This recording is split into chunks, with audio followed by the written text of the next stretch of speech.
The following is brought to you by the People's National Party. Make the trumpets play. Jamaican people want better. Economy coming like stormy weather. Ancestors are turning on them graves. They can tell me how we can do it together. When we look to the future of precipice, we see Jamaica needs the vision of the PNP. People said the bag of promises, them can't carry go shop. And the crime rate getting higher, wonder when it does now come Rex.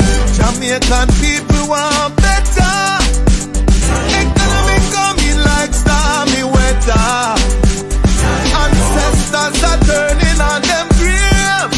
They can tell me how. The proceeding was brought to you by the People's National Party. The following is brought to you by the People's National Party.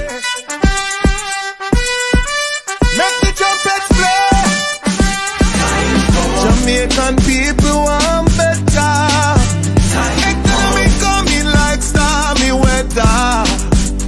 Ancestors are turning on them graves. They can tell me how we can do it together. When we look to the future of precipice, we see Jamaica needs the vision of the PNP. People said the bag of promises, them can't carry go shop. And the crime rate getting higher, wonder when it does now come Rex. Jamaican people want better. Economy coming like stormy weather. Ancestors are turning on them graves. They can tell me how. The proceeding was brought to you by the People's National Party. So why you come to me with that foolishness, you know? You elect a prime minister, and is a prime minister run the country. It is time we learn to hold our leaders accountable for their actions and stop making excuses for them. Stop making excuses. Otherwise, go elect the people who really run in the country. And I don't want the right start that stupid argument. Hold the people you elect accountable. And stop making excuses for them.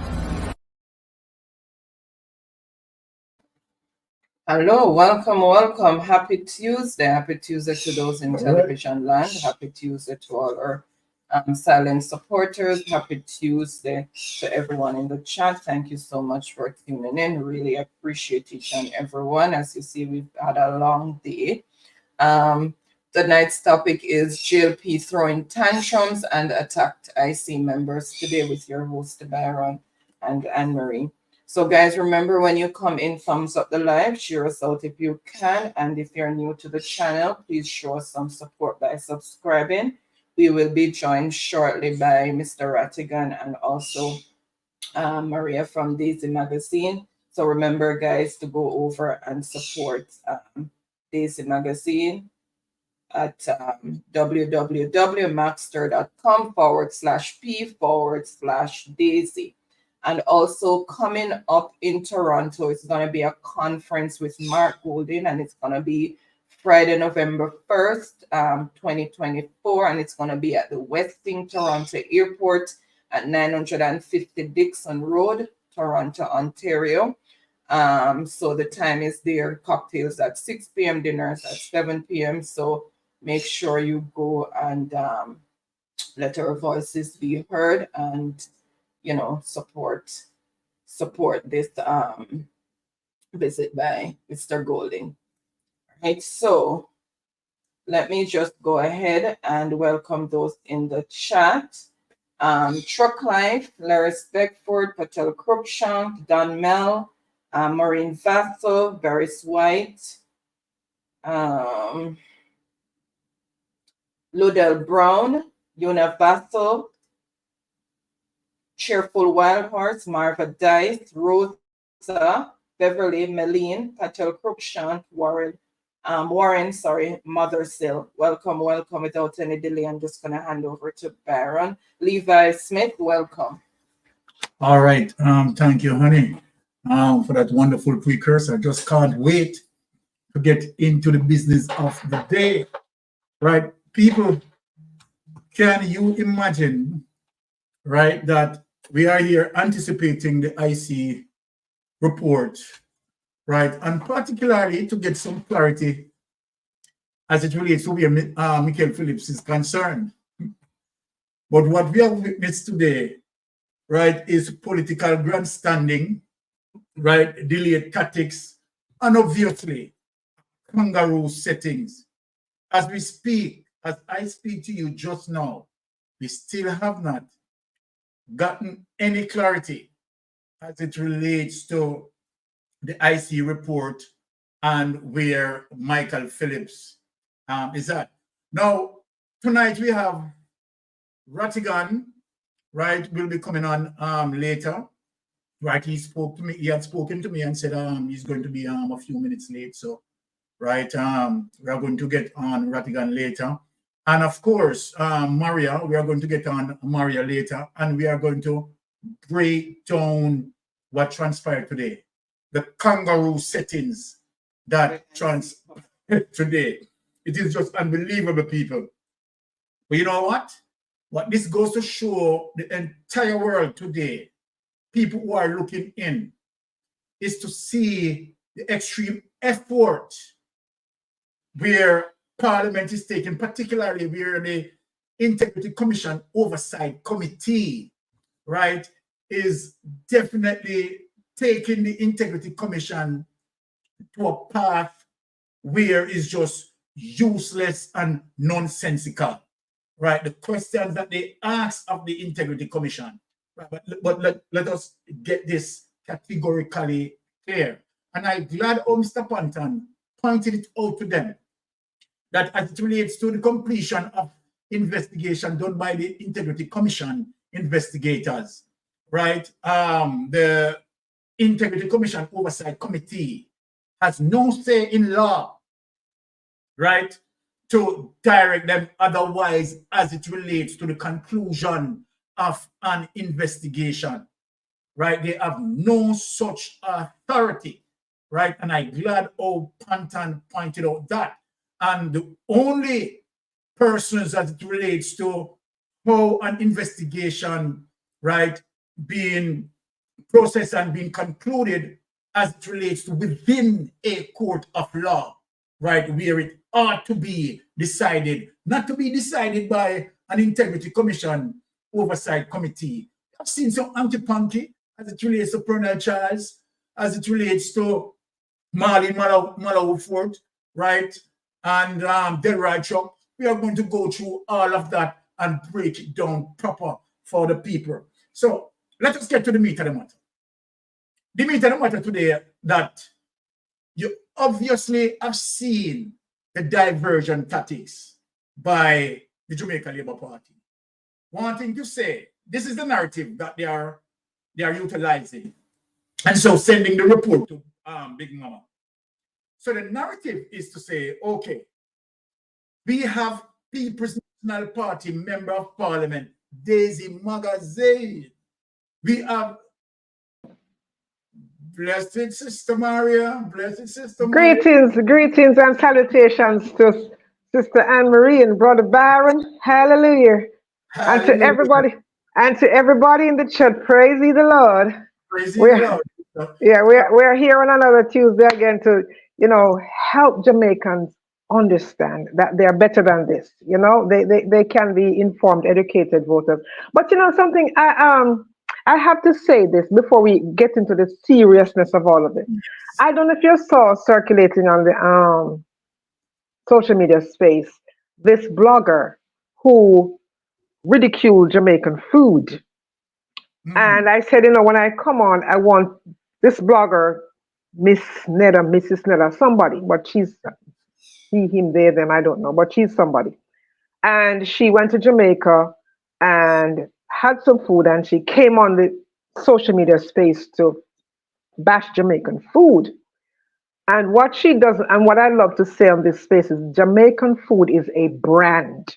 Exactly. And the reason Jamaicans came out so vociferously against her bashing Jamaican food is that when you do that, you're tampering with the brand. Jamaica as a country is not a brand, but within the country of Jamaica are brands. Our liquor is a brand, J-Ray and every red stripe. Our athletics or sports, our sportsmen, that's a brand. Our music is a brand. Our food is a brand. You do not mess with a person's brand. You do not, degrade a person's brand and expect to be treated kindly. It doesn't work that way. And apologizing but peddling their seasonings in their apology means nothing to Jamaicans, because Jamaicans can cook with 3 pimento leaf or a Yes. handful of pimento, and that food tastes good. We don't need all of that stuff. We do scallion and thyme. We get stuff from St. Elizabeth and everybody, onion and tomato, and we plant it in our backyard, So we have to respect the brand. You don't like something, you don't have to paint that broad brush. And so I have to come out and defend the brand. Jamaicans, yard and foreign, when it comes to our brand, food, our cultural brands, we don't play with it because we respect other people's brands well. And so we're going to defend our brand. And I say to a person with over 800,000 subscribers, next time, be mindful of what you say, because Jamaica's food is a brand, internationally recognized, award-winning brand. Yes. Thank you for indulging me. Yes. Right. And thank you for pointing out that, Sister Maria. May be that it is not anything that wrong with the brand, but it could be that person's taste bud. Right, but they may have had something somewhere, because you talk about being on a resort, and address that without demeaning an entire country of people and their culture. Yes. That is unacceptable. And we take pride in our food because we can cook anything and make it taste good. Yes. Even a can of lady mackerel. I mean, that's just something that's unique to Jamaica and other Caribbean countries. But Jamaica's food, it's a brand. It's a part of our culture. It's, ackee and saltfish is the national dish, and everybody wants ackee and saltfish and roast breadfruit and fried dumpling and all those things. You don't mess with a person. You don't do that. You don't, edify yourself before making those kinds of statements. Yes. Wonderful. So what Sister Maria is saying to that particular person, that you may have an individual issue, deal with it individually as opposed to generalized. Because where you're going to generalize a situation because of one bad experience is a wrong concept. Because you know that a lot of people go for the taste of Jamaican cuisine. Wow, it is one of the best, if not the best, on the entire planet. When our Jamaican people put together, right, their meal, it is well put together in comparison to many other countries. Without any hesitation, Jamaican foods are the best, without no hesitation. Now, let us get back into another thing to Brother Baron. We get on this space and we are not afraid to hold government accountable. Yes. But when it comes to defending the culture and the custom, we also go hard for that, because that is very important as well. Here you go. Let me take a sip of from my wonderful wife doing some story. So we're sipping. There you go, my brother. There you go. Big up on Marie Sorrel. You see what I'm talking about? Yeah, we don't play that. Right, okay. Wonderful and nice.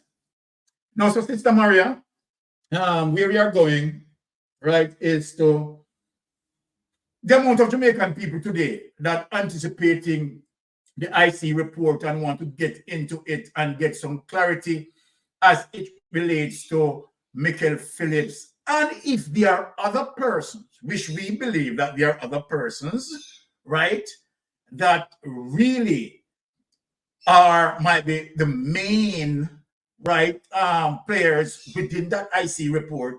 But obviously, you know how Big Mama stay. Big Mama pick and choose, right, selectively, right, and try to put out a little thing on Michael Phillips. That, I mean, it's not going anywhere, right? Michael Phillips had done nothing as it relates to illicit enrichment, so it doesn't, right, deal with illicit enrichment, and Michael Phillips made that clear. But let us see as it relates to the deflection the diversion from the Jamaica Labour Party, you understand, which we obviously see today, right? The level of corruption and the level of delayed tactics and the level of betrayal, right, with the Jamaican people, right? Not wanting to, have clarity, transparency, accountability, and checks and balance. What we have seen today is a full display of what we call political grandstanding and delayed tactics, right? My wife and I, we spent partially more than 5 hours on it, and still at the end of today's settings, we have not gotten anything from the IC report. Now, remember now, if the Jamaica Labour Party, right, did have something, you understand that, so,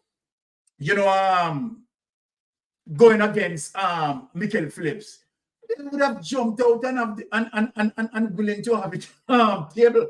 But as I said from original, that is a nothing burger. And so today, what they had done is to prove me correct. Each time I have anticipated the behavior of the Jamaica Labour Party, they had proven me so correct. And I thank them for that. So without any delay, let us get into Northwest. You know what? Let me just go on the phone because I want to just give them it fresh as we speak. Because today, right? And remember, Mystic Sensation, not hurrying tonight to go anywhere because I'm not working tomorrow. So me and Sister Maria and Brother Rattigan, we are going to take our time and we are going to disseminate and we are going to deliver to the Jamaican people, right? So we are going to put all the politics out of the room and we are going to be Jamaican tonight, right? In dealing with the serious issues at hand. So the first thing is that let us look into what happened with the IC. Michael Phillips referred for prosecution by Integrity Commission. And Sister Maria, I am happy that the IC had done that. Let me tell you why. Before we start to read that report, let me tell the Jamaican people why I am happy as it relates to the IC, right? Bringing out the information that Michael Phillips, right, filed late. And as such, based on the standards and policies, right, breach as it relates to him filing on time. So let us give the Integrity Commission kudos for that. But you know what, Sister Maria? This goes to show that for the Jamaica Labour Party administration, who is saying that the Integrity Commission is biased, the Integrity Commission is partisan, the Integrity Commission is this and that. This goes to show that the Integrity Commission have no biases. And so then even the small things that Michael Phillips had done, to the fact that he had not filed within the appropriate time, right? The Integrity Commission, right, bring it to light, because me know Greg Christie is an honorable man.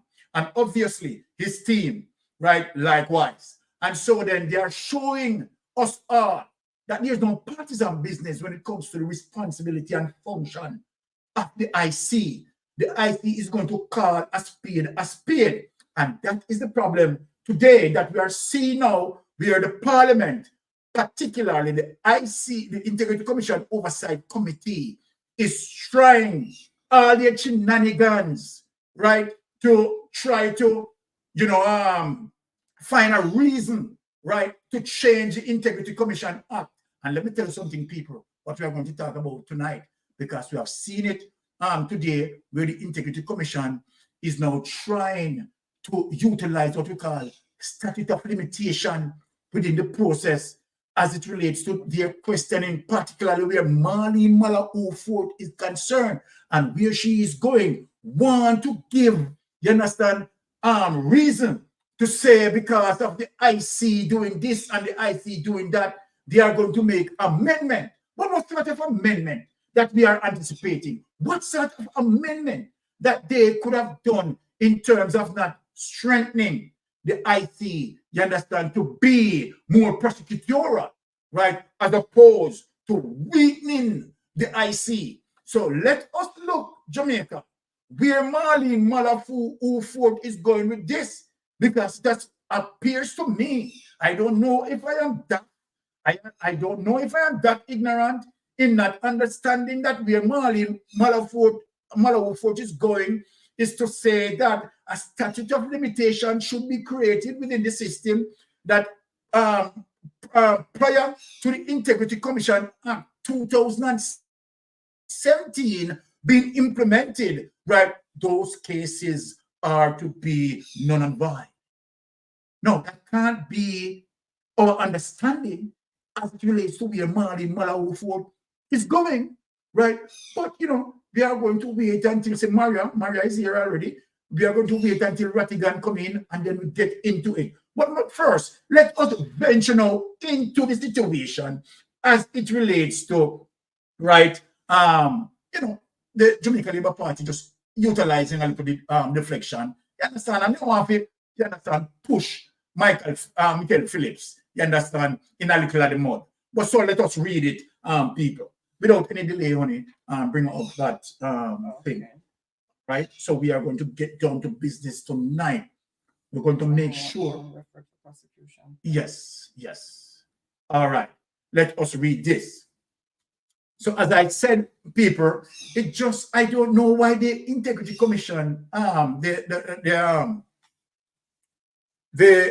Jamaica Labour Party seems to be everything that I spoke in relation to the Jamaica Labour Party, right?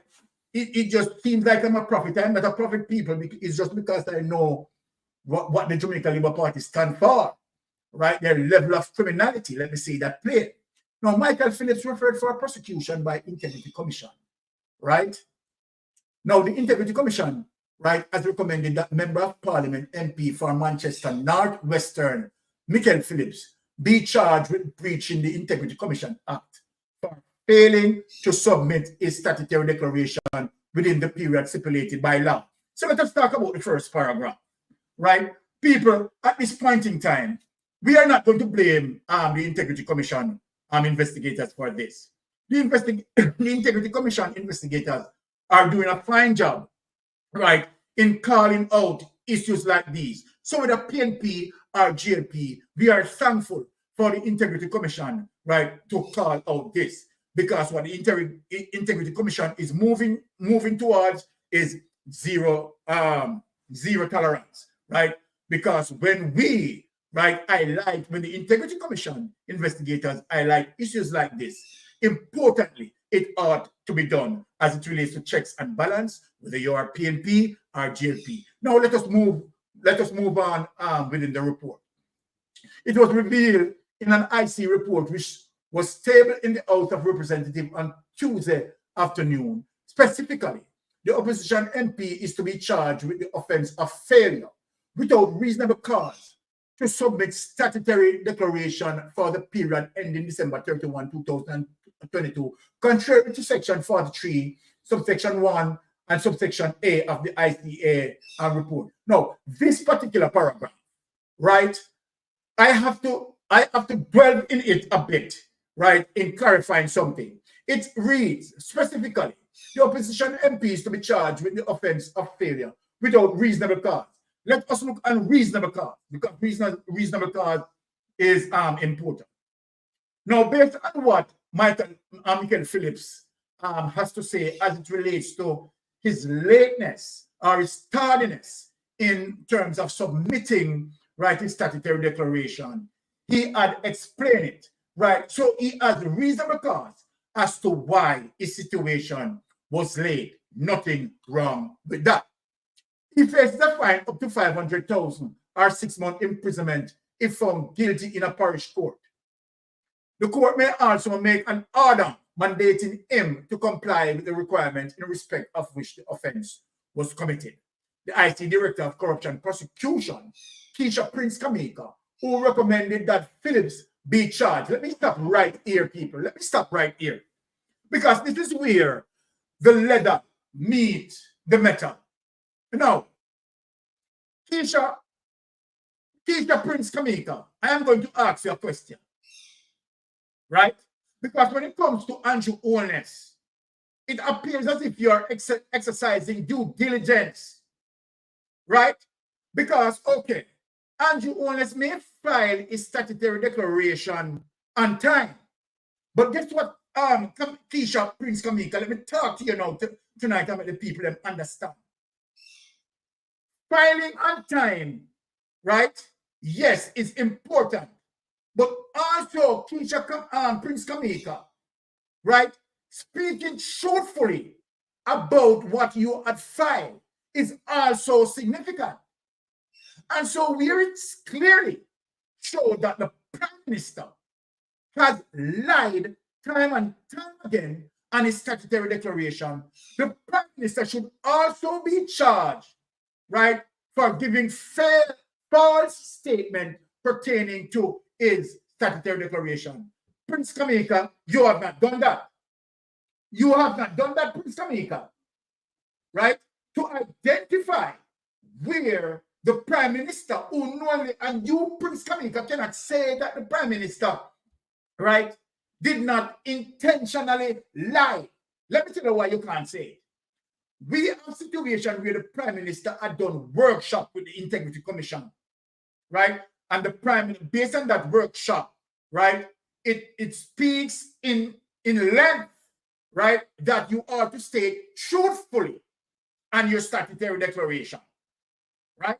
The Prime Minister had given the time, right, given sufficient time as it relates to the investigation that had taken over 3 years.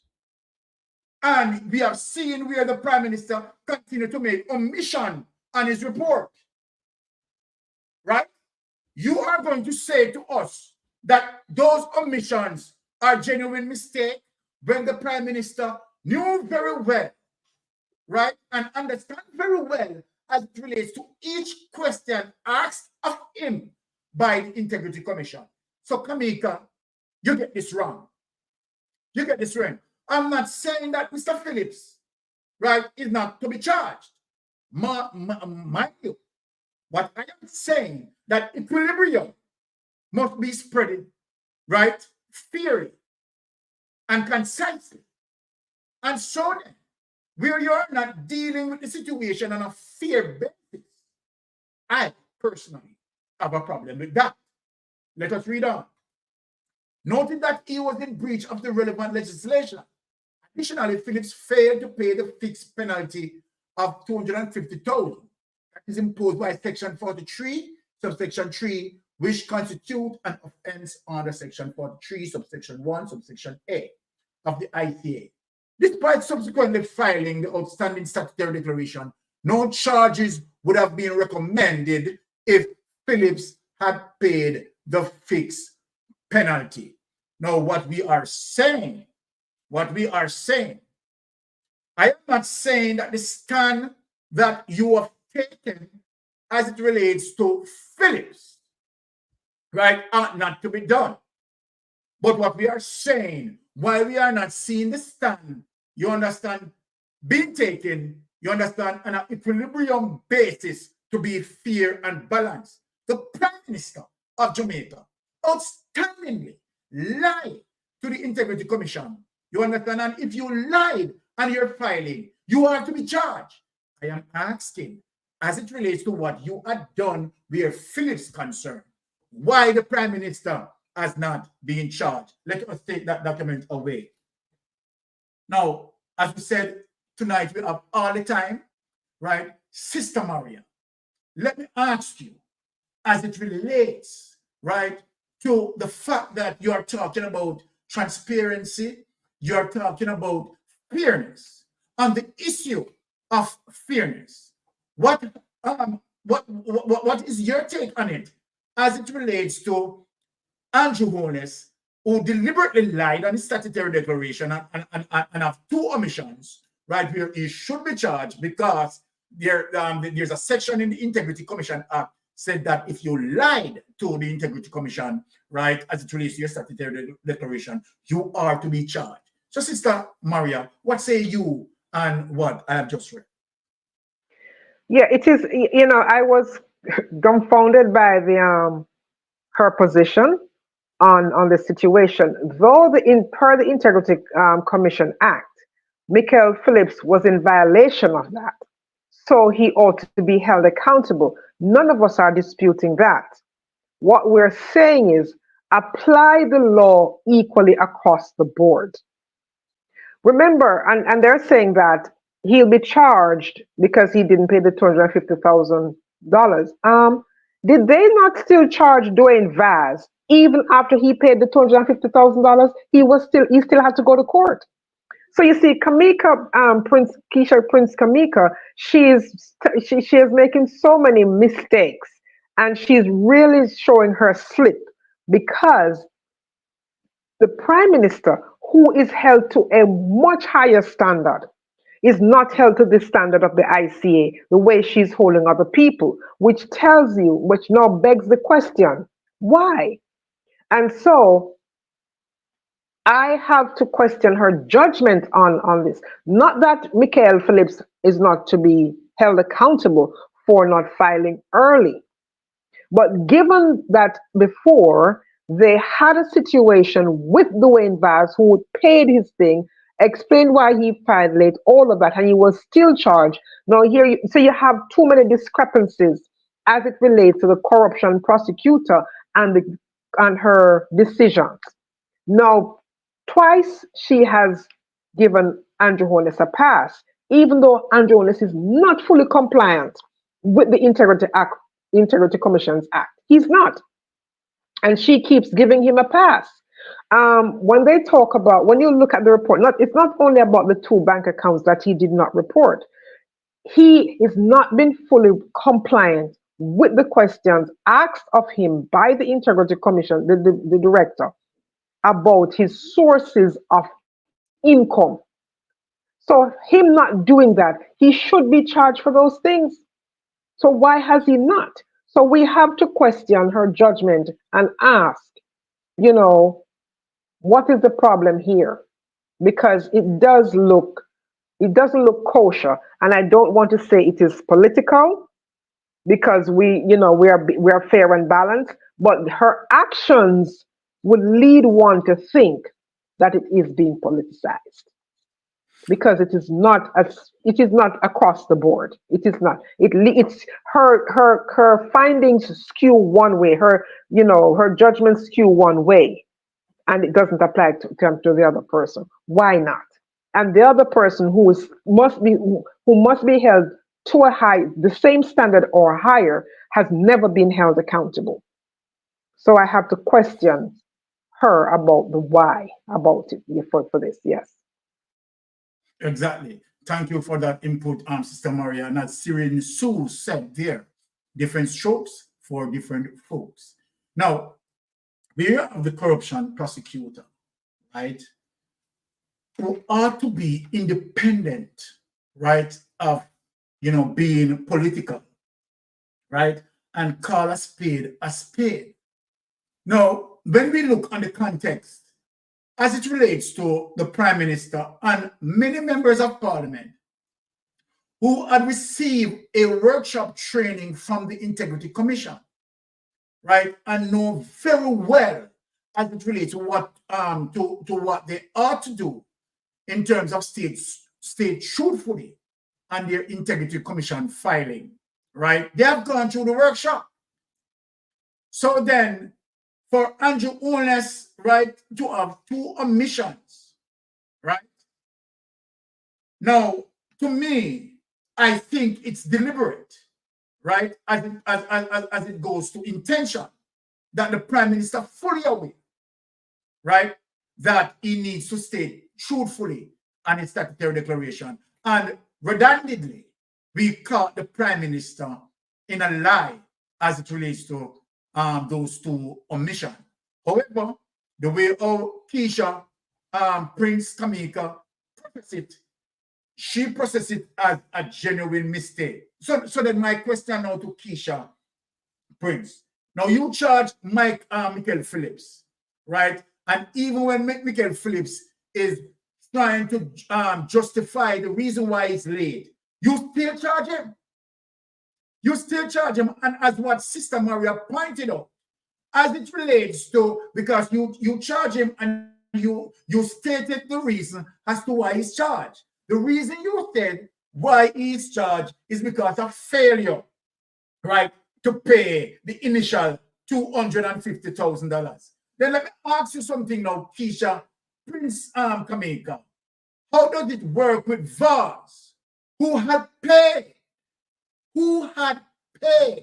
and you still charge VARs? That is showing me, when we look at both items, right, the obvious bias. Because what you said, giving the reason as to why you charge Michael Phillips, you said clearly that Michael Phillips, right, failed to pay the initial $250,000 of which he was charged. So then now we are asking you, as it relates to VARs, that VARs had paid. However, you still charge VARs.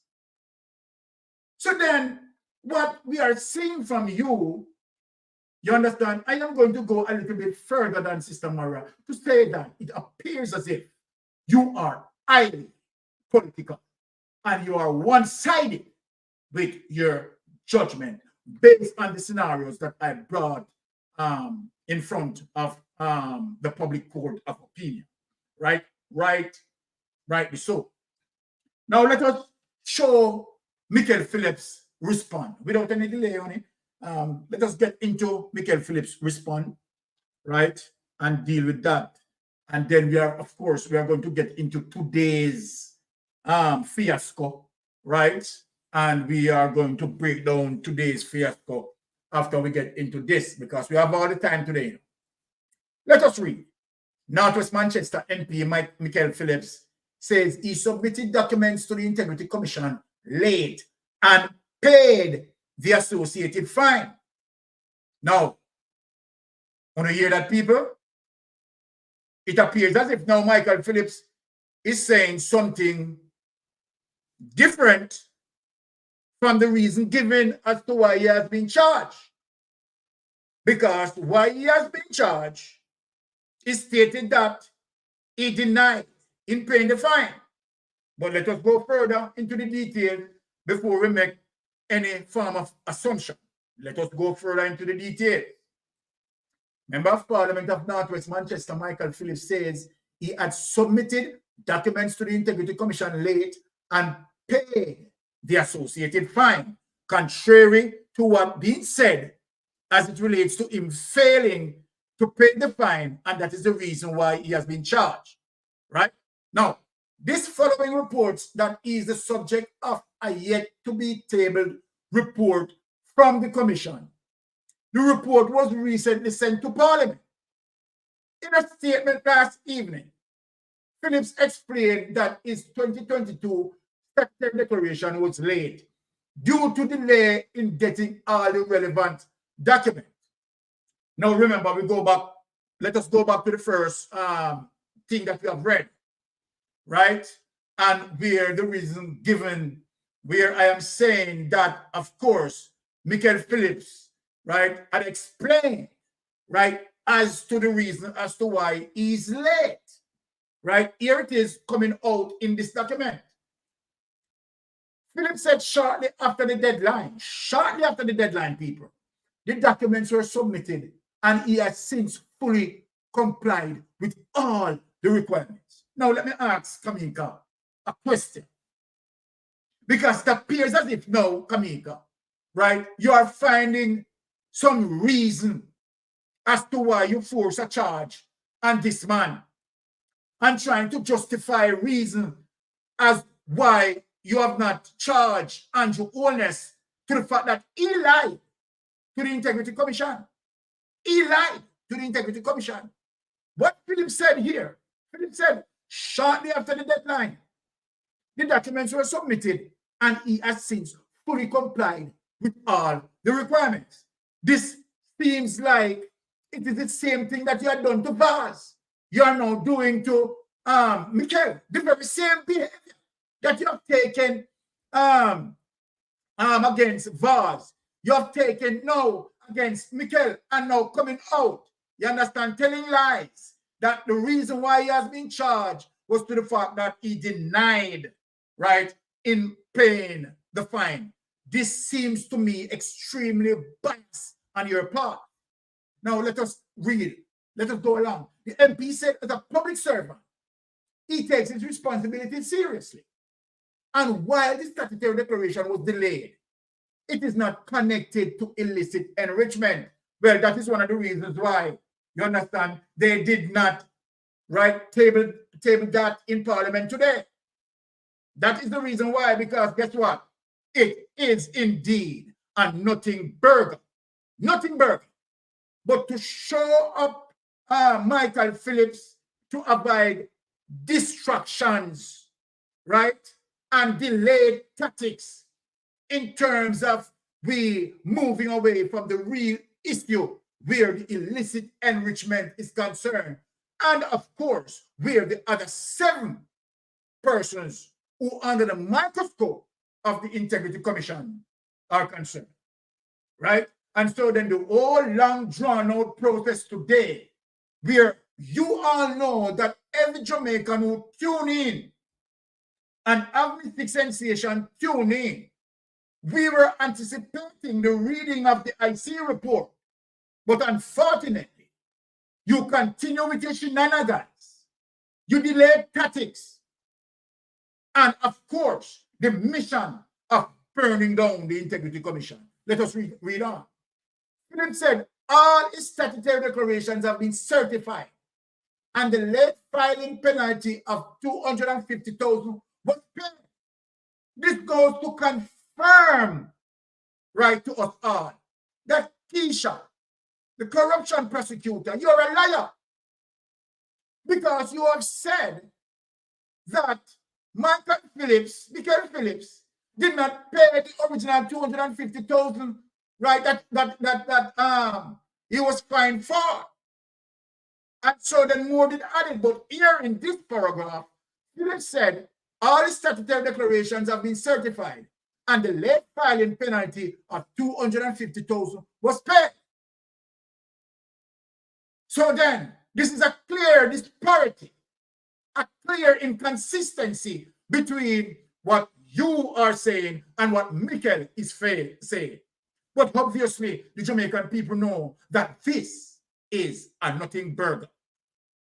Instead, he remains committed to serving his constituents and the people of Jamaica with integrity, transparency, and accountability. And sir, we do believe you. Take that document away. Now,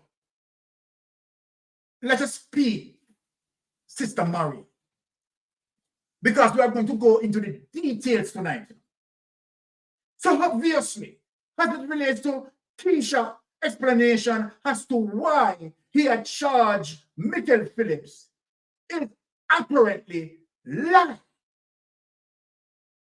apparently false, because she made reference of the initial 250,000, and as what we just read, it is the 250,000 that Mikel had paid. So there was no additional fine as a result of him, right, did not want to pay the fine, and then more did add on that, right? The corruption prosecutor totally lied to us in terms of her explanation. What say you, Sister Maria? Give me a taste again on it. Yeah, and listening to you read what Mikel Phillips said, it further deepens the question why. You know, and that needs to be fully ventilated by Keisha Prince Kamika. And the Integrity Commission, the body of the Integrity Commission, are doing the job of being fair and unbiased in their investigation. They investigate what is reported to them, the people that they're supposed to investigate, and they make their findings public. Now, this is not a case against Mikel Phillips for illicit enrichment. It's a situation where he failed to file on time, and there's a penalty for not doing so, which he has since done. And of note, his statutory declarations have since been certified. So then, What are you charging him for? What is the issue? What is the issue? What are you So charging him for? And it brings us back to Dwayne Vaz, because if somebody who consistently lies, who's an incessant liar, and is running circles around you and your investigation, you determine that, oh, there's nothing to see here, and somebody who admits to being late, and you say, oh, you don't find it's not in your opinion, it's not reasonable for him to be late. You don't find a reasonable cause for him to be late in his filing. Okay, fine, but he has still remedied that. So what is the purpose of going through with a charge? You know what I'm saying? So I don't understand it, and I'd love for the corruption prosecutor to be more transparent in her rulings, because too many fuzzy areas are left. So we have to come to our own conclusion. We have to make assumptions and reason this out to our own logical conclusion based on previous patterns that we have seen coming from her particular handling of cases presented to her. So we make those assumptions on that because of that. So we'd love to see it rectified, and love to see that going forward, she's more fair and balanced in what it is that, in her rulings. Because I can understand the integrity commissions doing their job to hold Michael Phillips accountable. Nothing wrong with that. Absolutely right. But the corruption prosecutor, in not going through with holding Andrew Holness accountable, causes much concern. Yes. And I see Brother Rattigan signing on. And somebody asked the question if Michael Phillips is Peter Phillips' son. Yes, he is. Yes, he is. All right. Okay. Welcome, Brother Rattigan. Hey, brother, like you look like a rude boy, From the other day, I noticed you looking like a rude boy. Listen. The true colors are come true, man. The true colors are come true. Bless up, man, Mary. Yes, you're still my brother. No matter what. You're still my brother. Byron, everybody in the chat and everybody who watch the program from all over the world, good morning, good afternoon, good evening, good night. Happy birthday. Happy, wow. Merry Christmas. Yes. Thanksgiving. Happy Valentine's Day. Wherever it is. Yeah. We're in a good mood. We are give things. You're very early, so I accept it. No, I tell my virgin Byron, so I don't run late. I have to pick up the big son from practice, and I'm not finished till after 8, and I'm on the other side of a different county. I have to drive to a different county to get him. Yes. So that's over there. Brother Rattigan, thank you for greeting all your members, as well as I said, my people are your people, right? Same, sir. No, yes, big welcome on the program once again, Brother Rattigan. We always appreciate you over here. One second. Right? Nice to see your yard back in place. Me know you go touch it again, No, you forget to the last time I see somebody said look like a prison. Somebody said, listen. I'm gonna say, you no longer, Rattigan, you no longer have the castle. Oh, a castle. No castle. All right. Back in the ghetto. All right. So, Brother Rattigan, Sister Maria, tonight we are going to take our time in terms of breaking down the shenanigans of what went on in Parliament today. Because we were expecting, the Integrity Commission to report to be filed. Obviously, we have been disappointed, right, because of the sort of diversion tactics, right, what they have displayed in Parliament today in avoiding to file, right, the Integrity Commission statutory report. So we are going to get into that. And first, what we are going to do, we are going to break them down in windows. Simply means that we are going to listen keenly in terms of, what transpired. And then, of course, we are going to break in at intervals, right, to explain to our listener, right, what we diffuse from that, right, and highlight, right, what we are picking up in terms of what transpired today. So without any delay on it, let us get into what we are going to break down for our people, right? Let us bring up that. All right.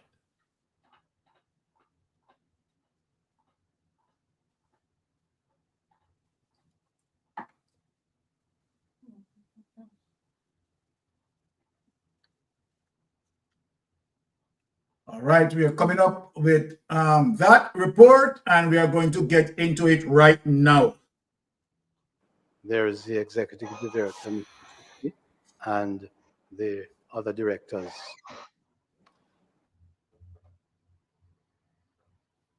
For introducing the report, which we have already sent, just like to say that the commissioners have noted over the past couple of years that remarks have been made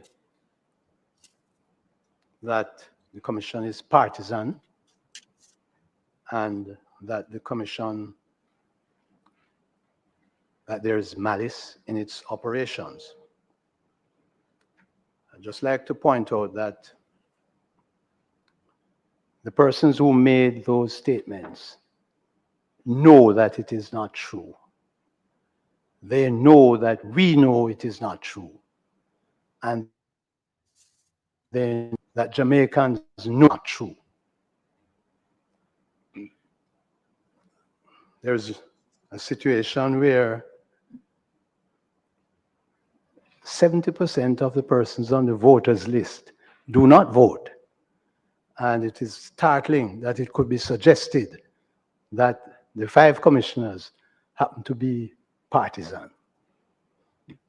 So we reject that. In terms of our performance over the years, we have on record from no one, Prime Minister, that in 2020, he commended the Commission in our Anti-Corruption Day celebration.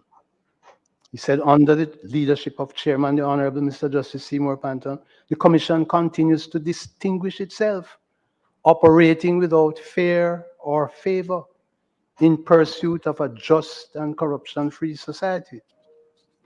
That was 2020. In 2022, he said that the Commission has done an outstanding job in increasing awareness and understanding of the anti-corruption framework. And as recently as December last year, he said, I am therefore pleased to note its work to expand public sensitization programs and improve investigative performance, all of which represent a comprehensive approach to addressing corruption. I also commend the Commission's efforts to strengthen awareness and compliance, as well as its dedication to improving responsiveness, etc., etc. So I just want, although I know that Jamaicans on the outside know that those statements made in this hall by parliamentarians, although they know that, the words here go international. So for the record, I wanted to put on there what none other than the Prime Minister has said in relation to the work of the Commission. And I hope that puts to rest question of partisanship and malice. Take that away. As regards, Yes, pass it away. some other, Right. As we are telling our people tonight, we have all the time, Rattigan, to break this down. And so then we are going to break them down in windows. Now, the issue that we have heard as it relates to Mr. Pantan, right? Establishing the scenarios, right? Going against the allegation that made by politicians that the Integrity Commission investigators are partisan. The Right Honorable Mr. Pantan pointed out 3 significant occasions. Let us go to them. Number 1, right? The Prime Minister in 2020, right, commended the IC operation to be without fear and favor in 2020. Prime Minister Andrew Holness stood in Parliament and spoke those words. In 2022, right, the Prime Minister also said the Commission is doing an excellent job. Let us brought forward as it relates to 2023. The Commission strengthened awareness and compliance to deal with corruption. Now we are here at 2024. Sister Maria, Brother Rattigan, let me ask you, and I'm going to ask the legal mind first, this time, before I speak to Sister Maria. What is the basis or the basis that the Prime Minister and other members of Parliament are now claiming that the Integrity Commission is showing obvious biasness and political partisanry? Have you seen any basis? And explain. No. I just sent you something, Sister. All right, can you just? Yes, please. All right. Now, see this? We did this on the show 2 weeks ago because Senor Pantan is absolutely correct. December 9th, every year, doesn't matter what date falls on, is Global Anti-Corruption Day. And every year on that day, the Prime Minister and a host of luminaries, leader of the opposition, President of the Senate, a whole, and civil society, they give a little speech, they put some little writings together. And what I highlighted a couple of weeks ago, what Mr. Pantan said, no, and he's right. I mean, it says right here, the work of the Integrity Commission is crucial. I'm therefore pleased to note its work to expand public sensitization programs and improve investigative performance and technical proficiency, all of which represent a comprehensive approach to addressing corruption. I also commend the Commission's efforts to strengthen awareness and compliance in public bodies, as well as its dedication to improving responsiveness to complaints and reports. I urge the Integrity Commission to continue its work across Jamaica. The government continues to promote transparency, accountability, and integrity to ensure that Jamaica emerges as a shining example of good governance. No, you know what I'm saying? Cock mouth kill cock. This was, look at this, folks. This is just last year, you know. This is on their website. Here it is, Integrity Commission uniting the world against corruption. There it is. International Anti-Corruption Day 2023, Saturday, December 9th.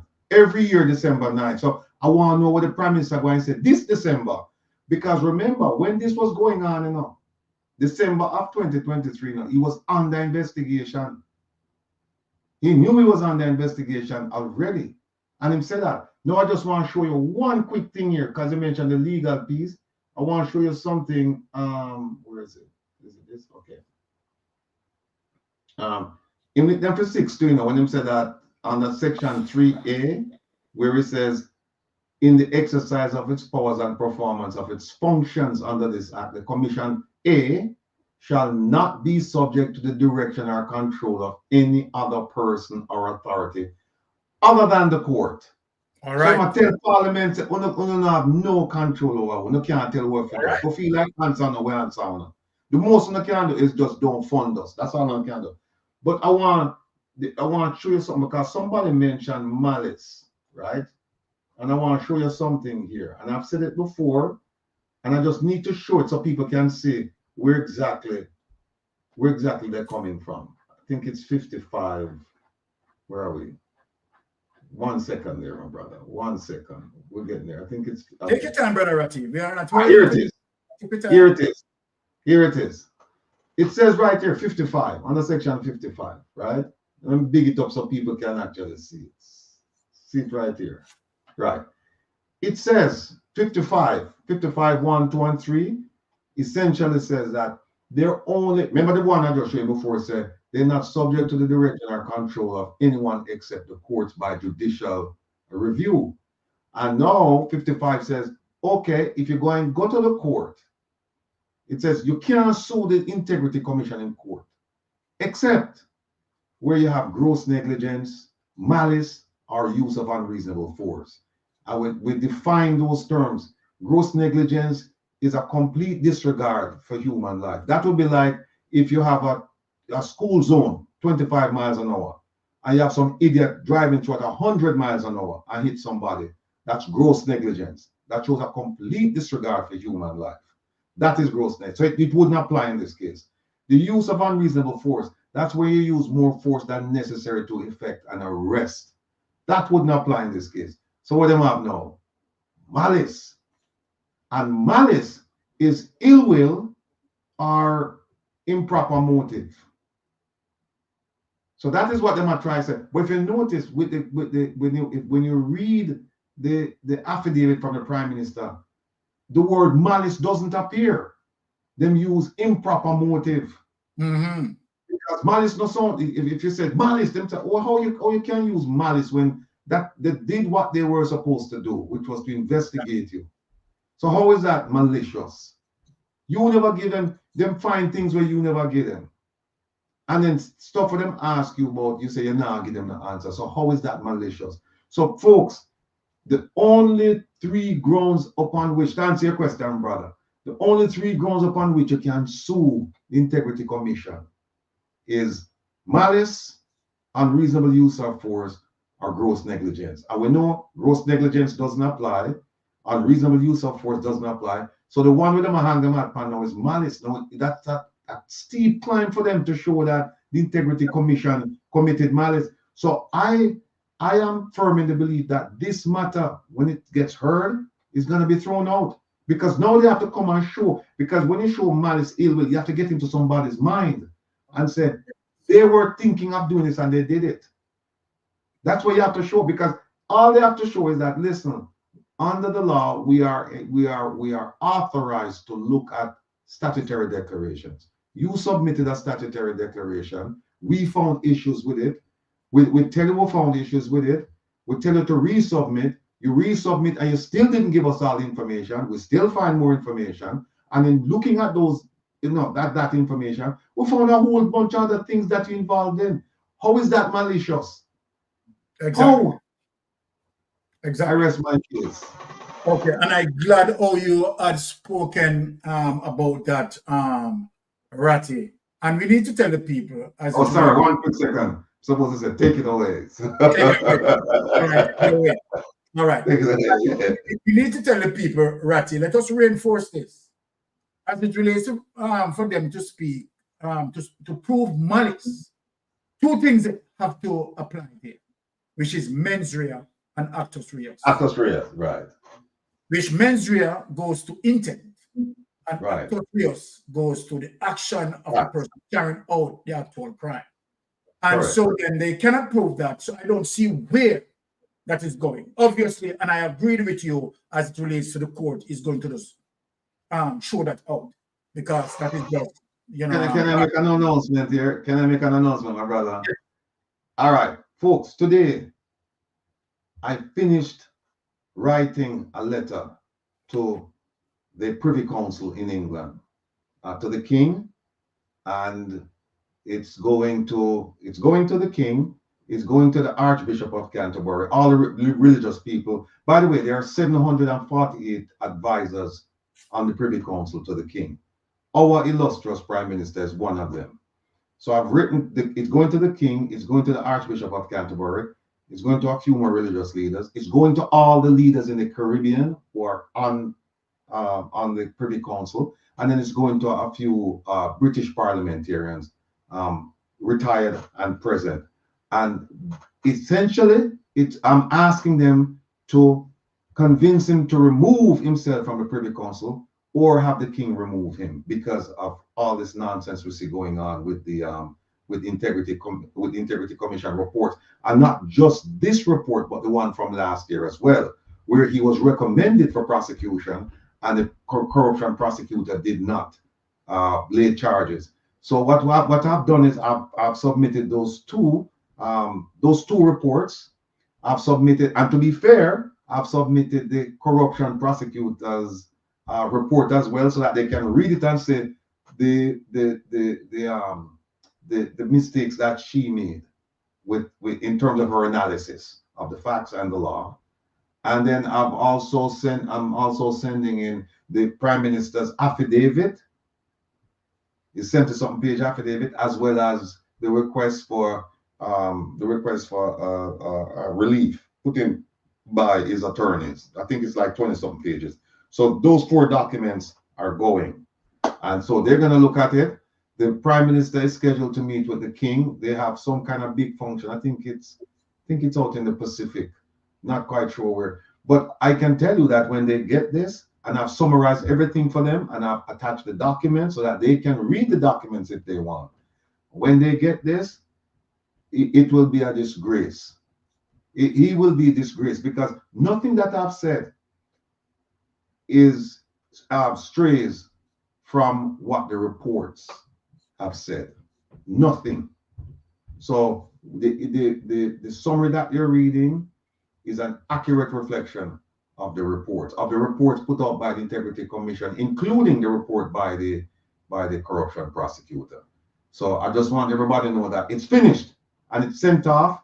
I just need one thing. It's gonna be tomorrow. It will be gone. But I sent it off to England today for a review in England, and the reviewer came back.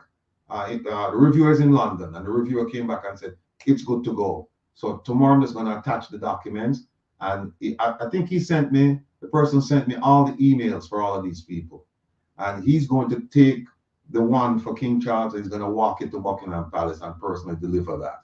And then the rest of them, he will either mail them or will send them by email. And by the way, he himself has submitted one. He submitted his today. This same issue, he submitted his today. So we're going to put it up on the website. So this Saturday, you'll see it, and I'll go through it and read it to you. And we'll see what happens. We're doing our part. And if the King wants to keep him on it, that's his prerogative. But we're not going to let this slide. Right. I yield. Wonderful. Take it away. Take it away. Before I make Sister Maria comes in, based on what you just said, and I want to just reinforce this to all of our listeners as it relates to what Brother Rattigan has been doing, right, for all of Jamaica, right? Remember, it took up the time in terms of doing this, right, fighting on behalf of our people. So again, I'm asking people, right, to have an understanding as it relates to the work that Rattigan is carrying on with, and be in supportive of the One Jamaica Legal Defense Foundation, because this is where it comes in, people. You see, sometimes we cannot get misconstrued on our journey, right? In spite of, we have some hiccups, we have some, some curveball thrown at us. We have to keep focused, because the reason why the One Jamaica Legal Defense Foundation is critically important. I'm using that adverb to show you how important it is. It is critically important to the fact that here we have a government right? And to the fact that the government has 48 members, 49 members, and the opposition has 14, right? They can malign, right, the opposition as it relates to pass certain policies and malign the system. But here you have someone independent, right, who definitely found, you understand, something that we can at least pursue to all the government accountable. So people, let us not be frustrated on our journey. Let us not be confused on some situation.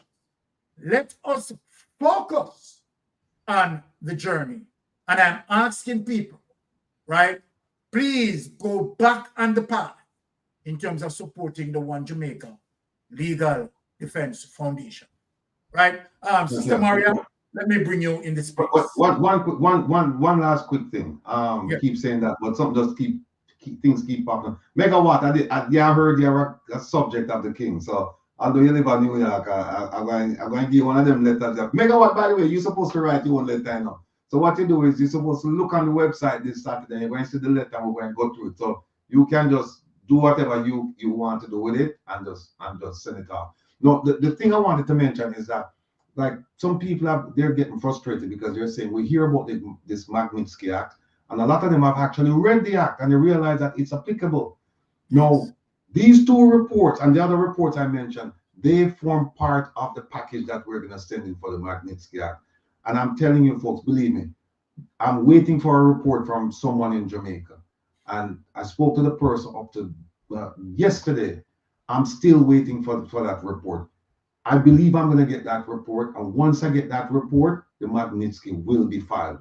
We're halfway there because we have the report from last year. We have the report from this year. We have the affidavit. We have the request for judicial review. The only thing we need now is there's a report that a group of people working on in Jamaica, and they don't want to do it. So they said, all right, we're going to send it to you, and then you can incorporate that in what you're doing.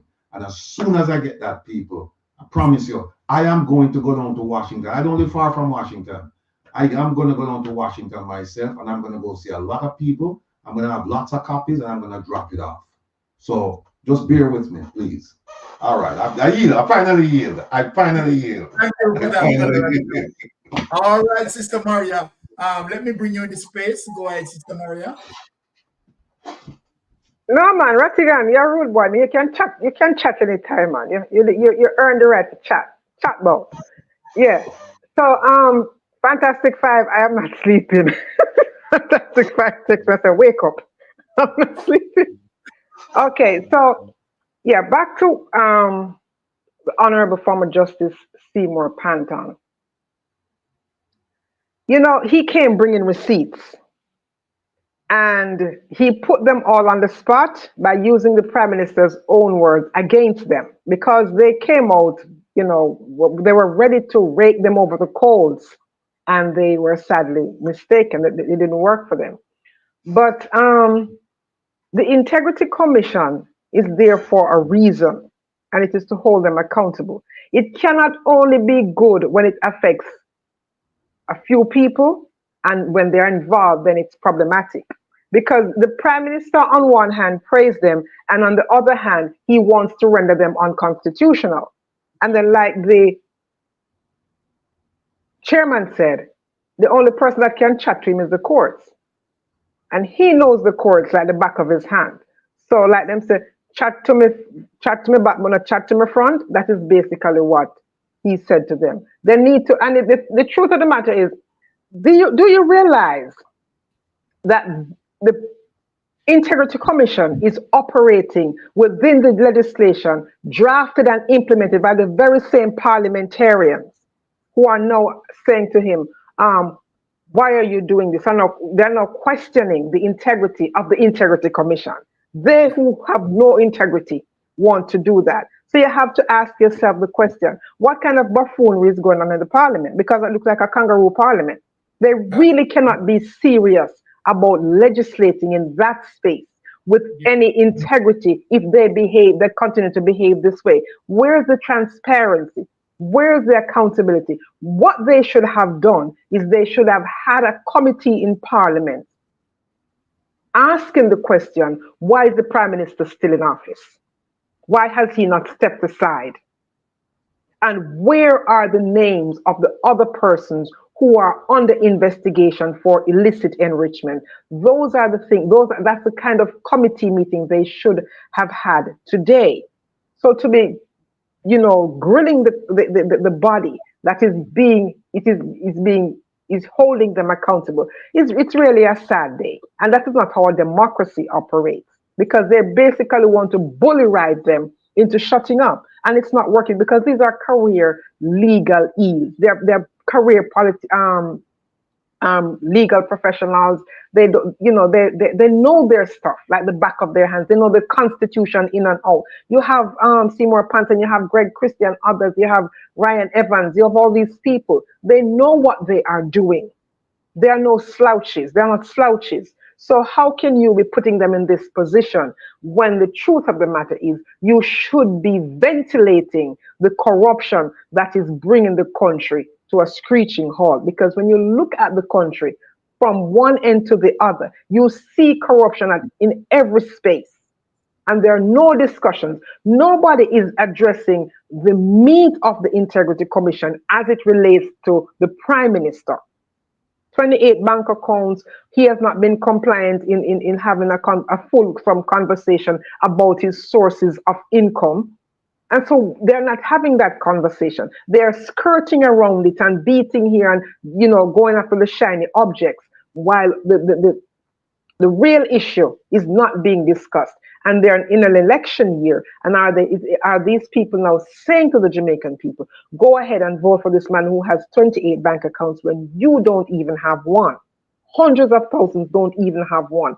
Are they now saying to the Jamaican people, go ahead and vote for people who amongst them are people under investigation for illicit enrichment? They should be saying instead, we need to give the IC some more prosecutorial powers.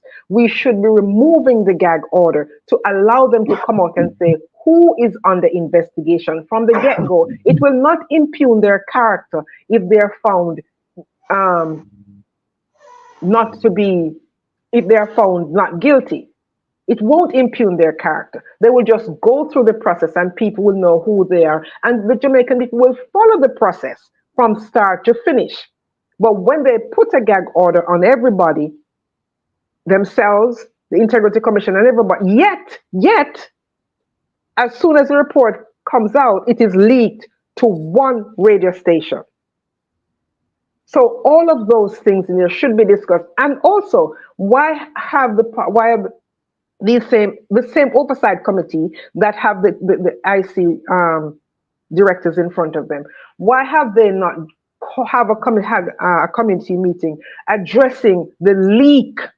This is not the first time. This constant leak of information from the IC report before it is tabled in Parliament. That is something that needs to be investigated, and people should be held accountable so this can stop, because it makes them look bad. And so they make the laws, and when the law is used to hold them accountable, then it becomes problematic. Then now you have to question their integrity and what it is that they're really about. All right, wonderful input coming from Maria there. But relating to the leak, what we have seen today is that they are trying to play some blame game, right? When they know very well that they are the ones who had leaked the report to the same source, right? On both occasions. The first time, right, the person who involved in the leaking leaked the information to that source as it relates to Big Mama, right? And the second time, again, the leak also leaked to that particular source as well. And we know where Big Mama stand, right? In the defense of the Jamaica Labour Party, right? And we know why, the obvious reason, right? Now, thank you for that, Sister Maria. We are going to proceed again in terms of playing that clip and break down other stuff that need to be broken down, right? Let us share it again and we listen on. The statements made in this room about giving orders.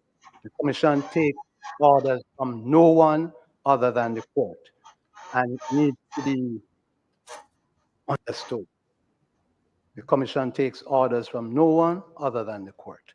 Of course, there is God-given orders which we all obey. And I hope, Mr. Chairman, that accounting and finance professionals, stop using time as an excuse for poor self-care. the persons who were making those statements, they will desist, because it fuels, such statements fuel a sort of mood among sycophants. And in the kind of society in which we live, we need to understand that persons should be very careful of what they say. There is a member of parliament who was actually, Mr. Chairman, sent out a document with the photographs of 4 of us, saying that we are bringing down the government. Now, in this climate, for a member of parliament to be doing that, it's reprehensible. And I have not heard any parliamentarian condemn it. And they are sending out, there are parliamentarians sending out WhatsApp notes of all sorts of reprehensible things. And I hope that somebody will take the leadership to correct them. We on the commission, we are committed to doing what the legislation permits us to do. That is what is happening. And it is not fair for the employees to be set in a stage where they can be set upon. So I trust that folks will realize that the reports that we send from the Integrity Commission, they are reports of facts. There are factual statements in the reports. Of course, there are recommendations attached to the reports which the law allows. The law says that the Director of Investigation may make recommendations. The recommendations that are made, the Parliament need not follow them. In fact, the Parliament in Jamaica has a history of recommendations being made by people who make reports, Commission of Inquiry, and the recommendations are ignored. So we understand that. And we should not really have a situation where we are being pilloried for doing what the legislation allows. Now, in relation to this annual report, Mr. Chairman, it was dispatched to the Parliament in late June. The letter that I signed sending it is dated the 24th of June. And I did notice that no sooner than the annual report left the offices of the Integrity Commission, no sooner than it left the offices, there were public broadcasts of it before it was tabled. And I noticed that it happened also with another report that was sent subsequently, and another report that was sent last week. Now, if it is thought that anyone in the commission is leaking these reports, we would like it brought to our attention, would like it investigated, because anybody in the commission who leaks, if it's an employee, instant dismissal. But I find it strange that that all these things would be leaked immediately after it leaves the commission and sent to Parliament.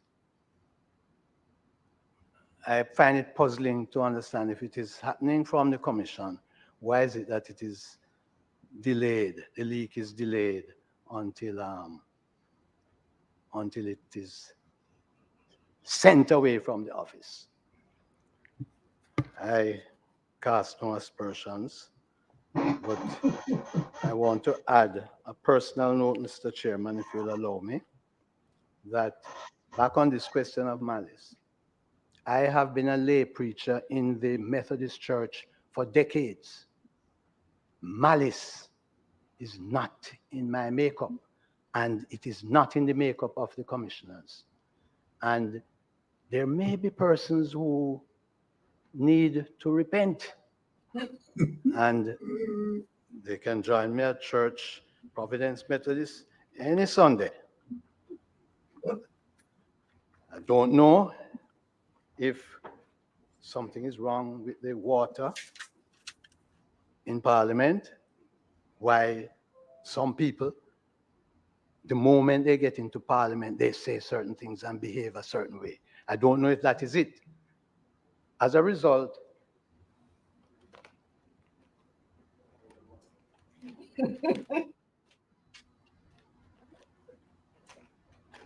Will you protect this house? Will you protect this house? Will you protect this house?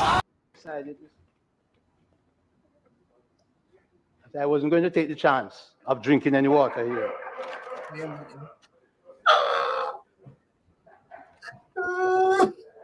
Another feature, Mr. Chairman, which I'm very serious about, is that because of what has been happening, I personally intend to see if I can meet with Senator Longmore, Doctor, to have a word with her, because it may well be that she needs to with some members of the House. And so I present to you, Mr. Chairman, the 6th annual report, which has been compiled in keeping with the law. The law. Sorry, I'm going to Mr. Chairman, not to interrupt you and the flow of your eloquence. All right. Let me just stop it again. Right. As I said, people need to bear some patience with us, because we want to, right, query every windows. Right. Now, so here you have the Integrity Commission Chief Director is speaking categorically clear that his function, right, and his pursuit in terms of the investigation, right, has no indication of malice. Let us put that clear. But obviously, Mr. Panton is quite weary and aware, right, that the situation is quite hostile. Panton is speaking that he's ensuring that he's not drinking any water in the near surroundings. Right? But when we look at this situation, right, and we look at the leaks, let us talk about the leaks now, because we reached the leaks now, panel. Mr. Panton just stated that what he had observed keenly, that on 2 occasions, after the report left the Integrity Commission investigators, right? And to go to Parliament. After it reached Parliament, there is a leak on two separate occasions. So do you want to put in context so in order to make people get it?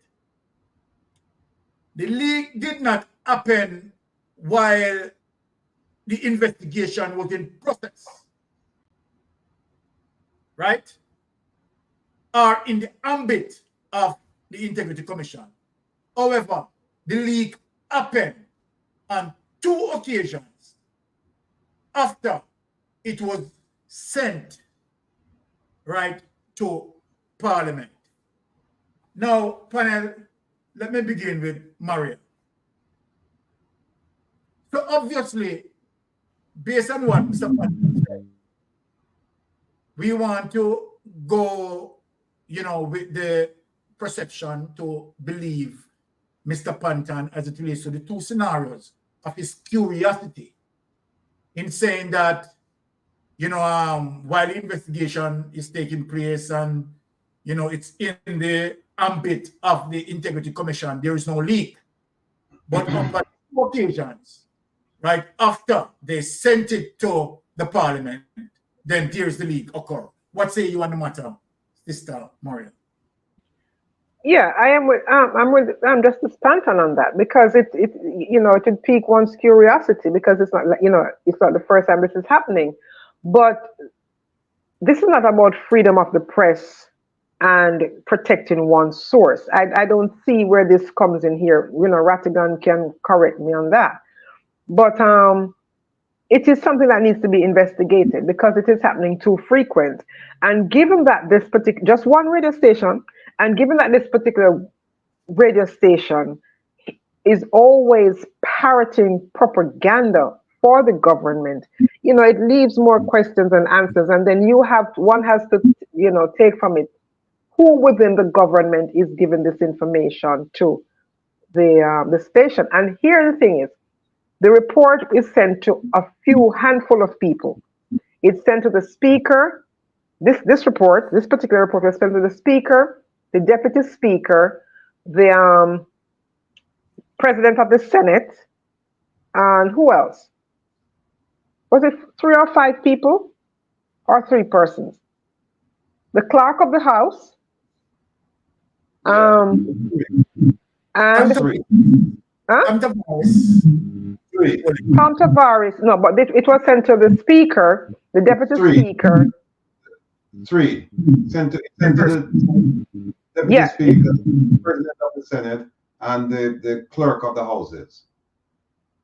Right. So it's 5. No, 3. Okay. The speaker, deputy speaker, and the clerk. Right. But this time it was sent to Heroy Clark, as well as the speaker herself. Correct? So then it's 4. So right, because this particular report was sent to the speaker and the deputy speaker, plus the president of the Senate and the clerk of the House. And before it could, as you know, I would have to say, after the handing off, this particular radio station got it and then started to, you know, put forth things that we knew just hearing them, that those were the low-hanging fruits. And so, and the question is, when are they going to hold this particular radio station accountable? Because then, if you have a gag order in place, they were in violation of that gag order. Why are they not being held accountable? And that is, you know, that is something that I would like to hear and get an answer from Rattigan on, whether the legalities of doing that without violating, you know, the press freedom, you know. And, you know, him not drinking water in Parliament, it is a funny bit, but it's something to be taken serious. And I'm not a conspiracy theorist, but I wouldn't trust them either. And given what happened to Ryan Evans, it's further reason not to trust them, even drinking water, because they do behave this particular Parliament has been you know, a little out of sorts more than others. So I really support Chairman Panton on that. And I would love for them to do you know, an investigation into the leaks, because it looks bad. It cannot continue like this. All right. Thank you, Sister Maria, for that input. No way that we continue to have these leaks. It really doesn't look good, right? But we can see where, based on, you know, I am inferring that it appears as if this, you know, Jamaica Labour Party administration, right, is trying all the things in the book, right, to create deflection. And so then, Brother Ratty, I turn the table to you, sir. Say you on the matter. Yeah. Let me start with the water issue first. I don't blame him. And I have instructed Minister Nigel Clark, stay away from drinking and eating with these folks, you know, while they're trying to fet you, because you just never know what might happen. We need you here, and we're waiting to embrace you and to have chats with you. So just eat at your house, and you might even want to pre your helper and make sure that she doesn't go out or get in the phone calls, because you just never know what might happen. Have your wife go shopping with her. So, because these are critical times, and you have to be very careful, because they know you're leaving. They know that you know a lot, and they know once you get here, it's fair game, right? We all can talk to you. So I don't blame Mr. Panton. Like he said, when people get into Parliament, he doesn't know if it's the water, but they transform into something terrible. So that's that. That was my first time seeing Justice Panton, and I'm impressed. But I just hope and wish that he would do this more often, because he was very forceful, very courageous, very incisive, and that's what you want from somebody who's the chairman of the Integrity Commission. Greg Christie is the executive director. He sits above the commissioners, but Mr. Panton, he is in charge of the 5 commissioners. And remember, there are only 5 commissioners, and one of them must be the Auditor General. 2 of them must be retired judges. One must be a retired senior civil servant, and the 5th must be someone from civil society. So, all of these persons, sorry to cut you, all of these persons are distinguished persons. Yes, they're not pion people. No. These are very learned people. Yeah, very accomplished, learned. When they talk, you sit and you listen. You pay, you know, you show them the respect that they are due. These people don't take their jobs lightly. You know, they're bright people. You know, we just don't treat them, you know, anyhow. You don't do that. And this Parliament wants to just chat to them anyhow. Not acceptable. Right. So I'm happy that he came out and he spoke eloquently, forcefully on the issue. And I'm just looking forward to him doing more of this, because I think if this had been a first step a few years ago, we would not be here. If he had been this forceful and tell him that, listen, the only body we answer to, the only body who can control and direct us is the judiciary, not you, right? Because you're here just to make sure that we have the funding and we have the resources and all that. But you cannot question our investigations. That's not your remit. You know, that's not your remit. That's not your bailiwick. That's not your purview. That is between the corruption prosecutor, the DPP, and the court. Period. That's it. Now, the last thing about the leaks. Now, every director and staff of the commission, they all must take an oath of secrecy when they get the job. They all must take that oath. So, and that's under Section 57. So they take an oath saying that everything here will be secret and confidential. And then there's also 53.3 that is, for lack of a better term, affectionately known as the gag clause, that says that you can't talk about it until it's stable. So we have 57, Section 57. I open and write this down enough, people, because we still play it at night time for I read this thing on phone, you know, as well as for myself. But we have 57 that says you must take an oath. We have 53.3 that says that you're prevented from speaking about it until it has been tabled.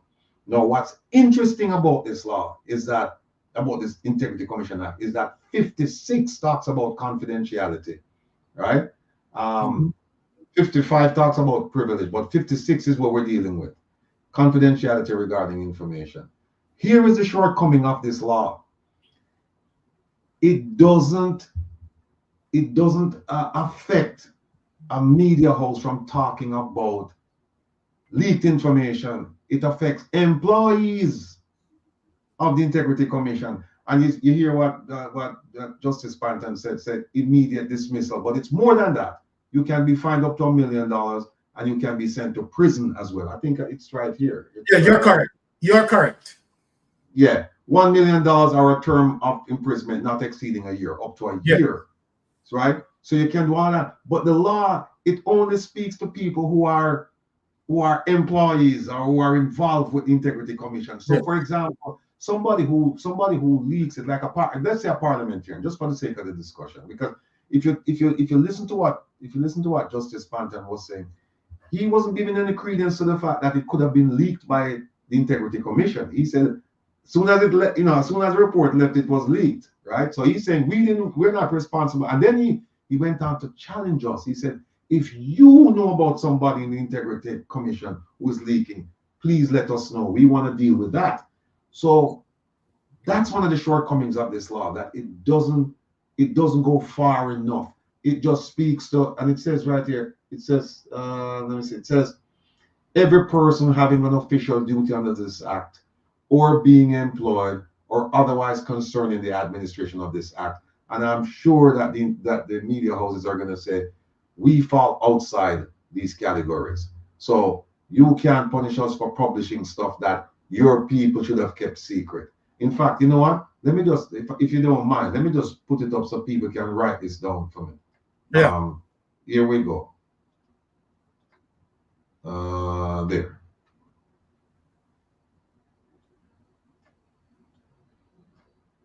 Okay.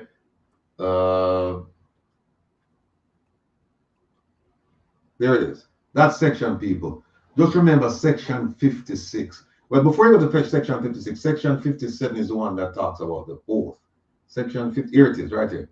It says a commissioner, the executive director, directors, and every member of staff of the commission shall, before he performs any function assigned to him under or by virtue of this act, look at that language under A, 57A, take and subscribe an oath in the form set out in the first schedule. And I don't want to go to it now, but it talks about secrecy. But 56 is where we're talking about the leaks. And here's where it says right here. It says, dig it up. There it is. Subject to 42(3)(b, every person having an official duty under this act or being employed or otherwise concerned in the administration of this act shall regard and deal with as secret and confidential all information, statutory declarations, government contracts, and so on and so forth. Let me just take it away. So that is where we are. That is where we are. That it only goes to people who are directly involved with the Integrity Commission. So a media house released that. There's nothing under this act. They may have another act that say, they're guilty of something, but under the Integrity Commission Act, there's nothing you can do to them. So, sorry to cut in, but having said that, I know we are aware as it relates to, right, where a third party can leak the information, right, without any consequence followed. This goes to show us that this is one of the provisions that need to be strengthened, Ratty. Exactly. As it relates to what amendment can be done on that, where it now include that any person, right, either within the ambit of the IC or out of the ambit of the IC, release such information shall be prosecuted. So exactly. That is what needs now to be added to the act, right? Yes. Right? I completely agree with you. And you know what happens? Yeah. The reason why the media houses, they do this all the time, because they know that they're outside the scope of this law. they know you can't take them to court and say under the Integrity Commission Act of Section 56. You're gonna go, no, we're not a concerned person. We're different. Yeah. We're in the business of disseminating information. And then what they haven't done is tell them, well, first of all, you can't sue them under the Integrity Commission Act. But if you could, then you could say to them, you need to reveal the sources. Then guess what? They're gonna say, no, it's journalistic suicide for you to reveal the sources. So guess what the court will say? Well, go become a government guest. You will become a guest at GP until you decide that you're going to give us the name of that person. And you just have them sit in GP and they eat the same food like all the prisoners them down there eat, go to bed like everybody else, you know, when time. That is what you do. You like you say, I agree with you 100%. Strengthen the law to include leaks by third parties. Exactly. And then when you bring those third parties, including journalists, and when you bring them in, they're not going to tell you their sources. And then you say to them, okay, well, I'll tell you what. And you know what? You will send a strong message to cut off the leaks, because once you put one of them in prison down here, the rest of them, no more leaks. No more leaks. Yeah. But I agree with you, my brother. You're right. Thank you. All right. What say you, Sister Maria, on this matter? No, it's about time, because it is too frequent and no accountability. And they do it, as Rachi said, because there's no accountability. So something has to be done to strengthen the laws, to hold them accountable, because, you know, and given the nature of Jamaica right now, it's a high crime society, you have to guard against these things from causing greater harm. So I think something needs to be done to stop this, you know? All right. Let us get to the matter where we are going to address some individuals as it relates to the grandstanding that took place today in Parliament. So we are going to move towards Charles, what is his name? Pernell Charles Jr.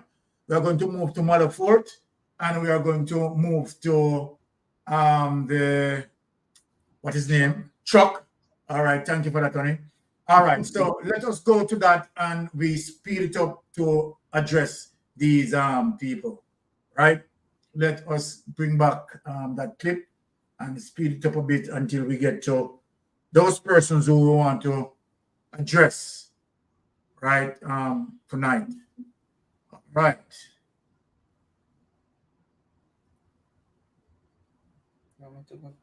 Yes, go forward.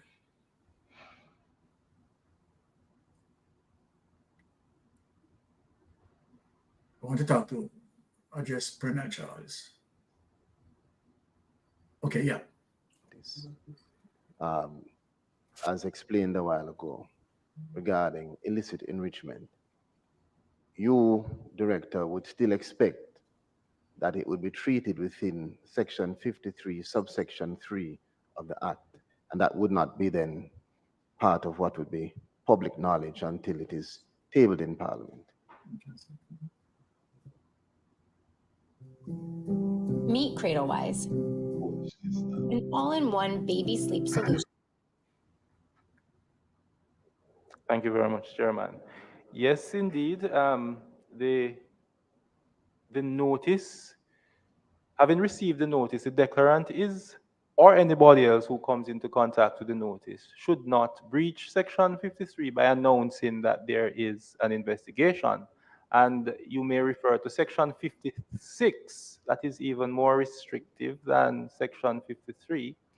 That requires that all information in relation to complaints, statutory declaration, any matter before the Commission be kept strictly secret and confidential by members of the Commission, staff, as well as anybody who has an official function in relation to the Integrity Commission Act. I paraphrase, so you'd have to check the Section 56 for the wording. No, I want to thank you for that clarification, because I think that a lot of individuals in our society perhaps had a misunderstanding of the parameters within which one ought to operate in those kinds of matters, particularly the matter as raised by Member Robinson. So you say 53.3 is followed by Section 56 regarding the confidentiality of these matters prior to tabling. I have some other questions, Chairman, but hold on, stop there. I don't want Yes. to jump over. Okay. Mrs. Malice. All right. Let me set the table here, Ratty, because I think I know where Colonel Charles Jr. Yep, I know where he's going. Right. Yeah. Now, to the fact that Andrew Holness was asked, as it relates to if he had been informed that he's under investigation. So now, importing Section 53 as it relates to the declarant, right, not to fully communicate whether or not, as it relates to the Jamaican public, Andrew Holness as the Prime Minister.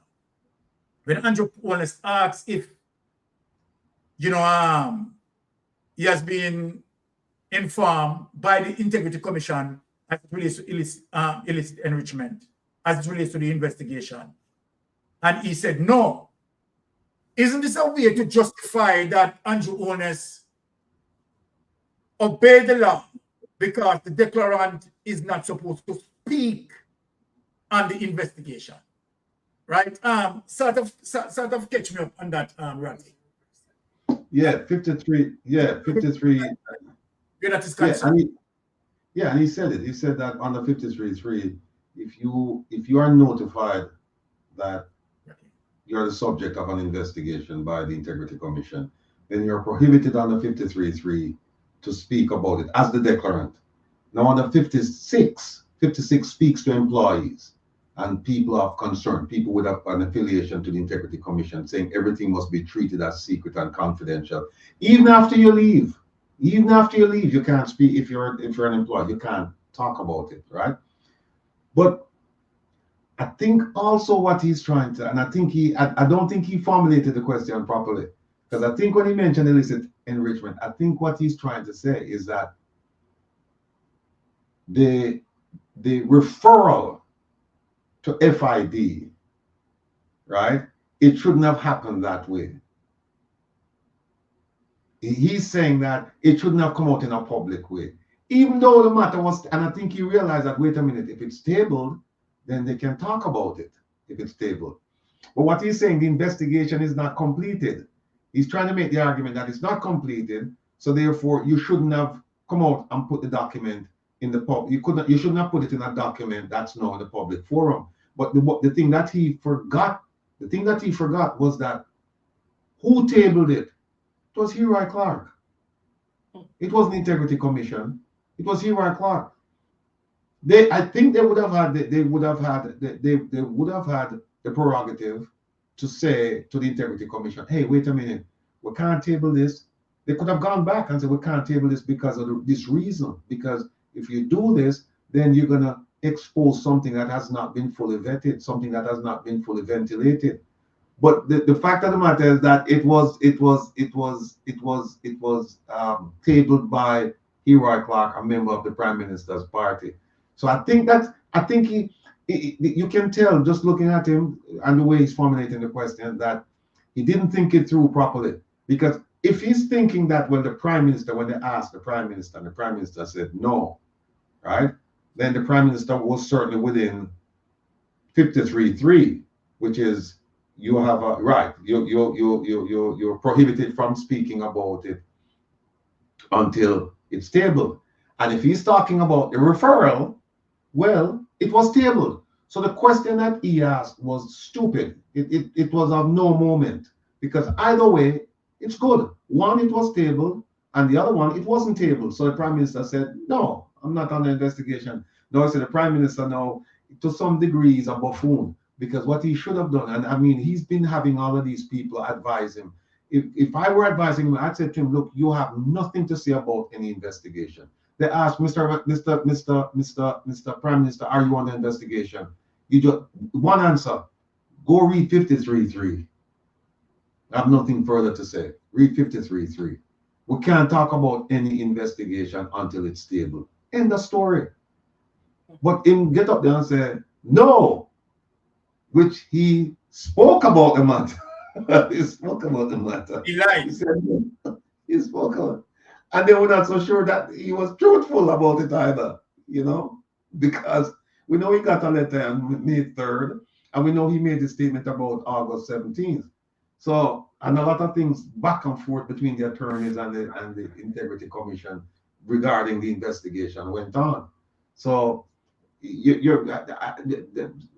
what's his name, Colonel Charles Jr., I don't think that was one of his brightest moments in Parliament. I don't think so.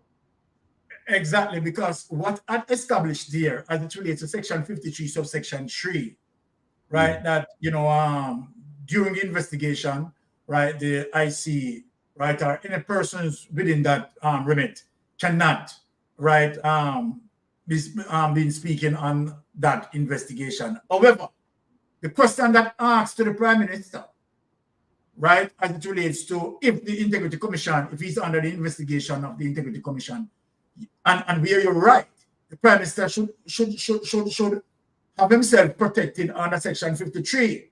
But he did not do that. He answered. He said he has not done anything about the Integrity Commission having under investigation. Which is a yeah, but what he did was he kind of narrowed it because he said he was not under investigation for illicit enrichment.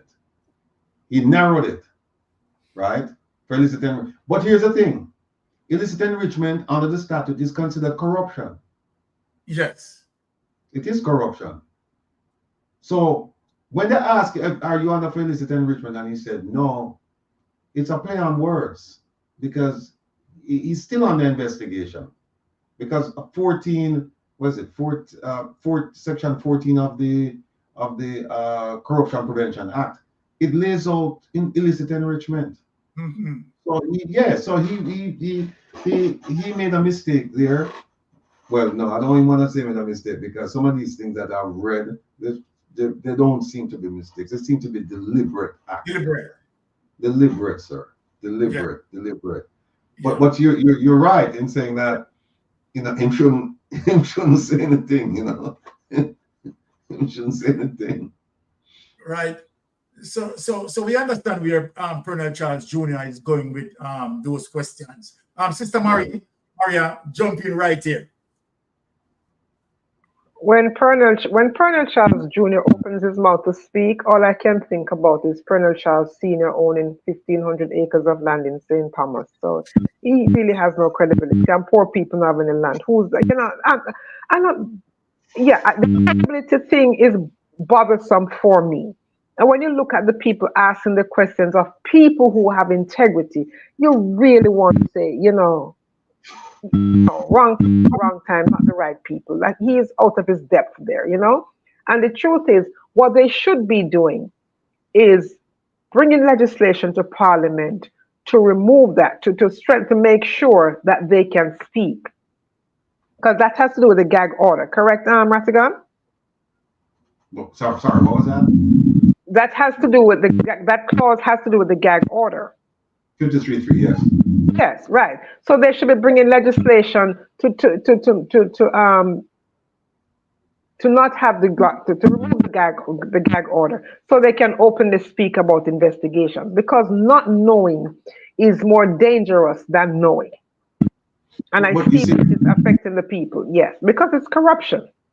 But you see, the thing is, right, what a lot of people don't understand and is this. It's not just 53.3, it's also 56. You're going to have to repeal and replace 56 as well, because 56 says employees can't talk about it. They said they have to regard that information as secret and confidential. So and then, stick up in there at the gun. So then enhance the law. So add something, amend it. To free up people, to you know, give them the right to speak out, and add to it so that you can include third parties, like you said before, who come out and leak this information. They can also be held accountable, but they should amend it so it can be spoken about in the public space without impugning anyone's character. Because not knowing, there are 49 people, a parliament of people They say they're investigating 8 on the government side for illicit enrichment. Nobody knows who those persons are. And I think it is unfair to not know who the kind of character that your representative has. You know? So they should amend it to make sure the Integrity Commission can name them. And if later we have to shame them, then we shame them. But for right now, it is not fair to the Jamaican people, the taxpayers, that these people are under investigation and nobody can talk about it until a report is tabled. It is really unfair. And it is not in the interest of transparency and good governance, given that Jamaica is corruption central. And you know, the rationale for having 53.3 is ludicrous. It's ludicrous. It's saying, oh, if you name the person, then you could affect the person's business and you could affect the same crime. Well, how about when the police say that somebody is a person of interest? Exactly. When they're conducting their investigation and they say this person is a person of interest. How is that any different? Not only that, if you say, hey, this person is under investigation, there's always the possibility that someone may have information that you don't have and you won't get, and then they know, oh, this person is on an investigation, that they'll share it with you. There's always that possibility. But you foreclose it when you say, we're not talking about, nobody can talk about it. And then guess what? You're gonna do the investigation and it's half-baked to some degree. And it's half-baked because there's information that you could have gotten from a member of the public that you won't get because they didn't know that this person was on an investigation. And because you're also working in silos, you're going to make all kinds of mistakes. So by the time it gets to the corruption prosecutor, she said, I can't prosecute this case. End of story. Exactly. No, she can't. She prosecutes selective cases, Ratigan. That's true. Yeah.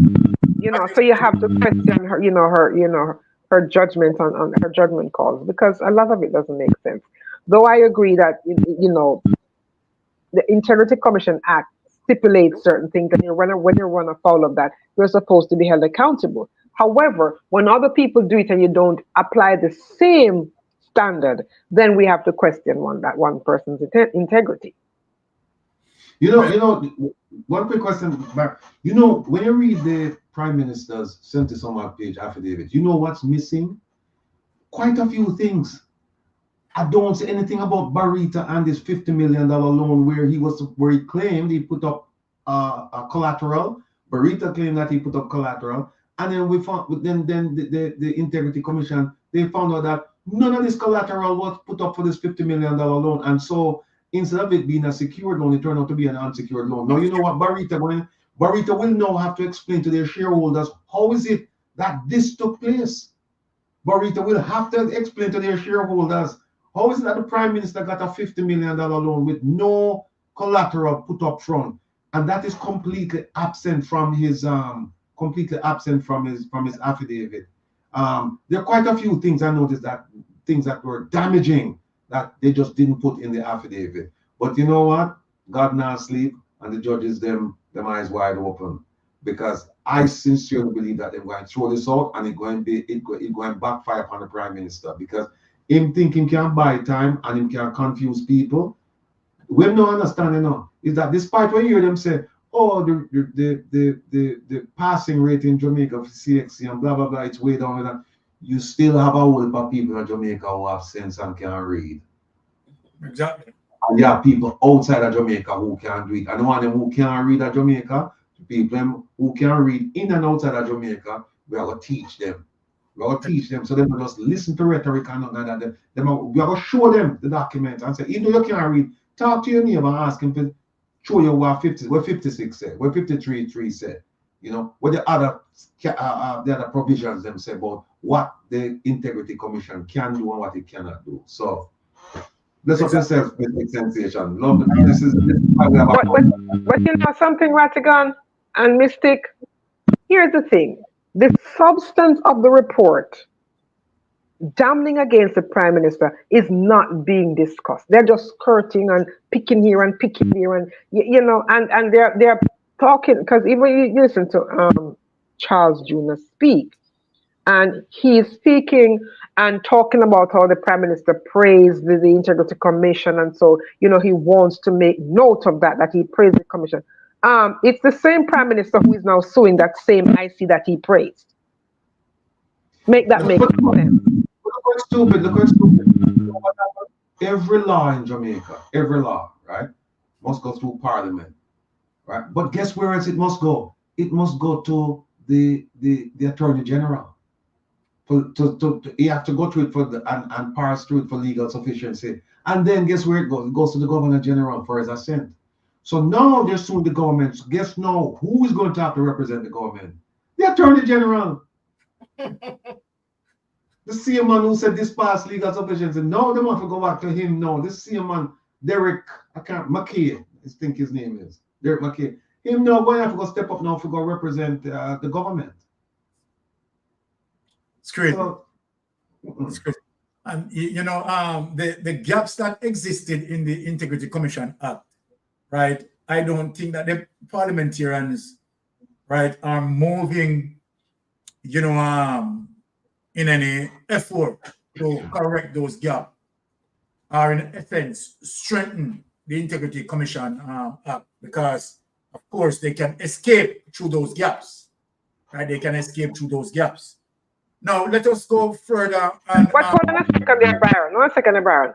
In spite of those gaps, the IC has been doing a very good job of holding them accountable. Exactly. Because remember, they're the ones who crafted this legislation, and they're complaining about the very legislation that they crafted, because whatever, they're working within the parameters of the skeletal legislation. Yes. And getting things done.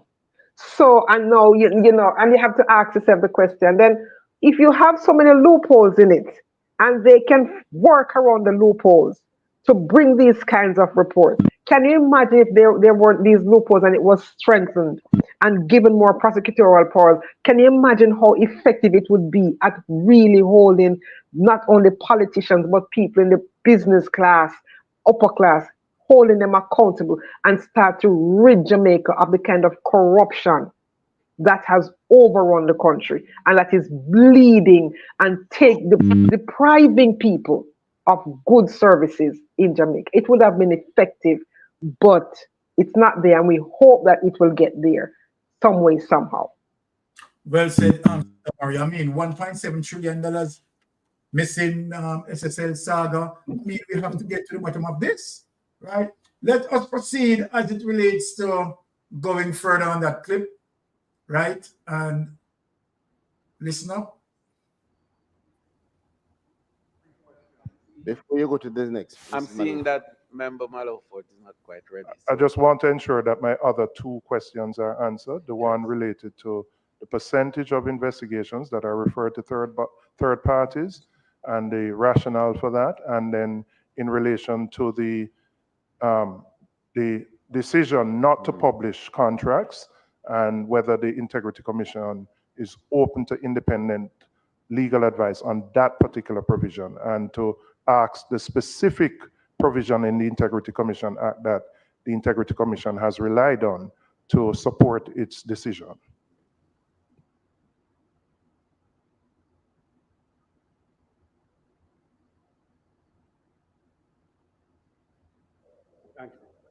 Thank you, Chair.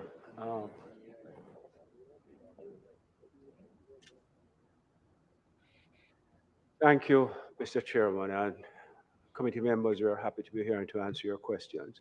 There is two matters I want to address. Member Chuck made a comment about reports being sent by the Director of Investigation to the Commission or to the Executive Director.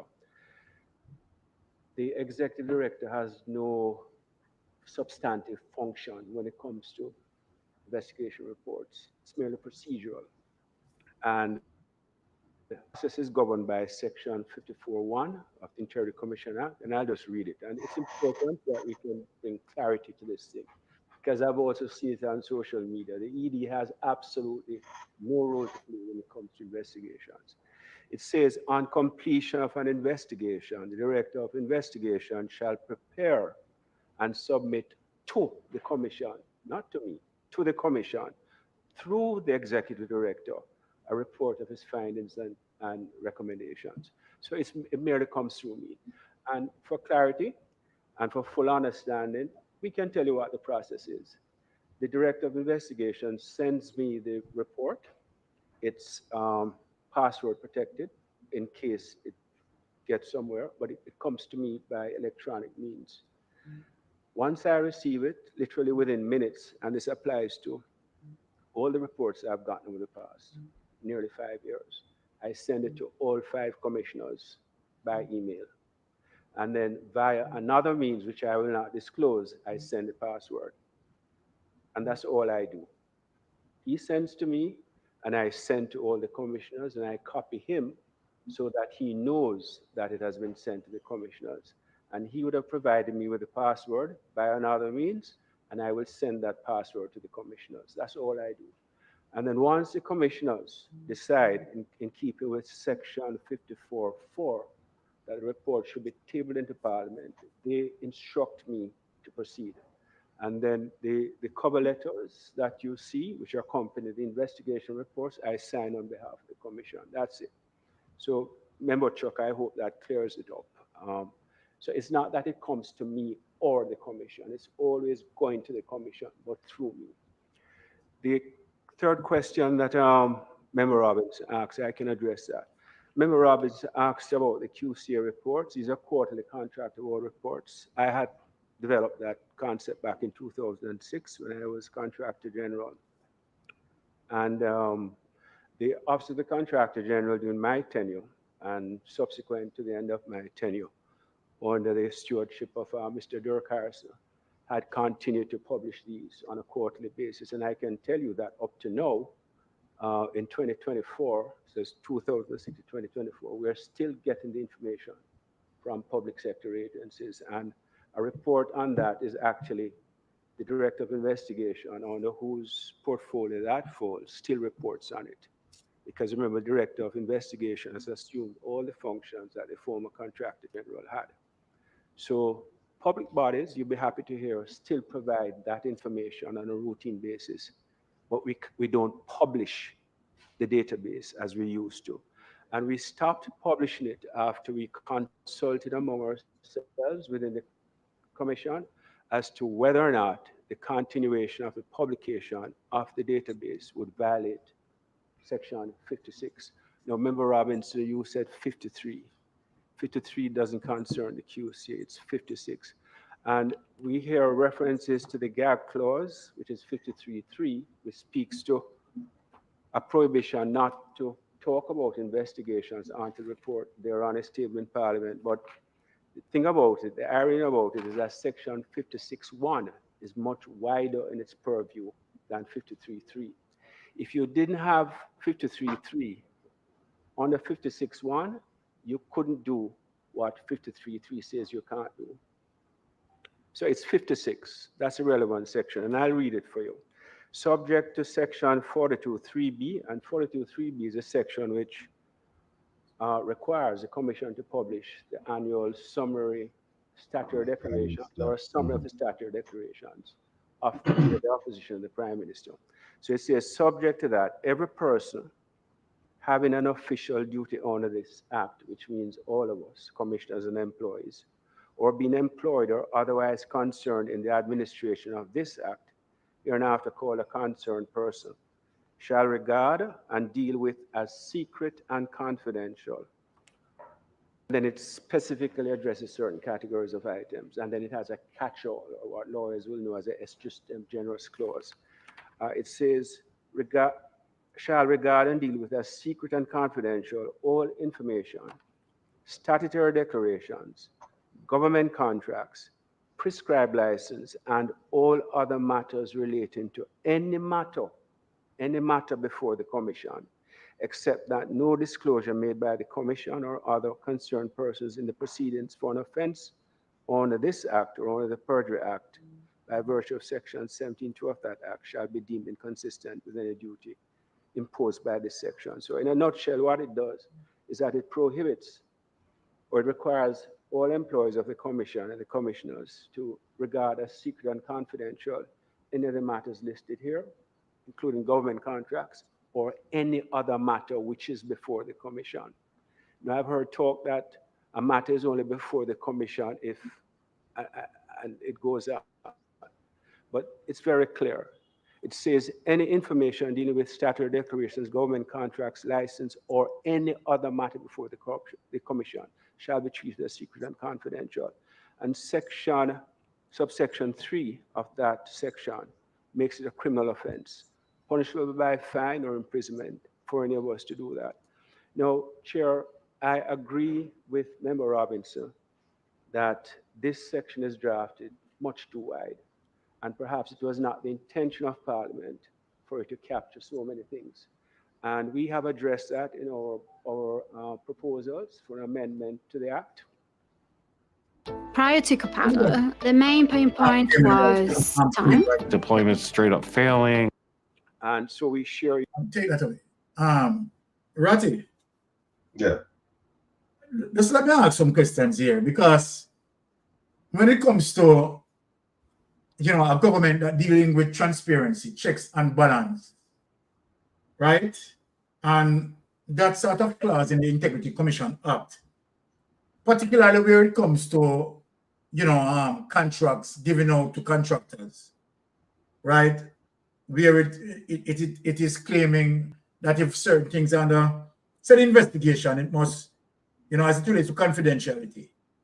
But in the sense of contract, awarding out to contracts.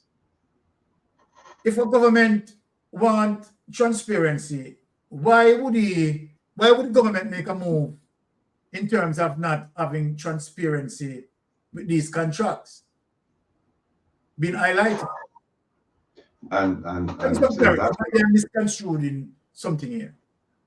No, and that's why I'm saying that this Integrity Commission Act, it needs to be reworked. They need to get some serious people behind closed doors and have them go through provision after provision after provision, but not just in a rote or a routine manner, but look at it in terms of the Jamaican experience. Just don't read it and then say, grammatically this makes sense or logically this makes sense. Just look at it in the in a comprehensive manner. Like you said, why is it then that you would have government contracts and say, well, we can't release that information to the public when it's a public money you're going to use and a spend feed, and the public needs to know how it's spent, right? Yeah. Now, what's funny is that who can look at government contracts? The Auditor General. Yes. Right? And she can publish them on her site. So if she can talk about them on her site, why is it then that them handcuff themselves and say, well, we can't talk about it? And guess what? And the Auditor General is one of the commissioners. Confusing. So this makes no sense. And the thing is, remember what he said. We used to publish them, and then we became concerned about 53.3 and 56, and so then we stopped. They shouldn't. What they should have done is continue publishing and just change the law. That's what they should have done. Exactly. Because the Auditor General is doing it. The Auditor General, she's the one who talked about all the contracts during COVID for Ministry of Health. Yes. She's the one who talked about the contract for for TAJ. The buildings that the government is paying and they're not occupied, right? So why is it then that they're saying, well, then you can talk about it, Integrity Commission, but the Auditor General, who's a member of your commission, she can now take that information from you and go out and so why is it they're not arresting her then?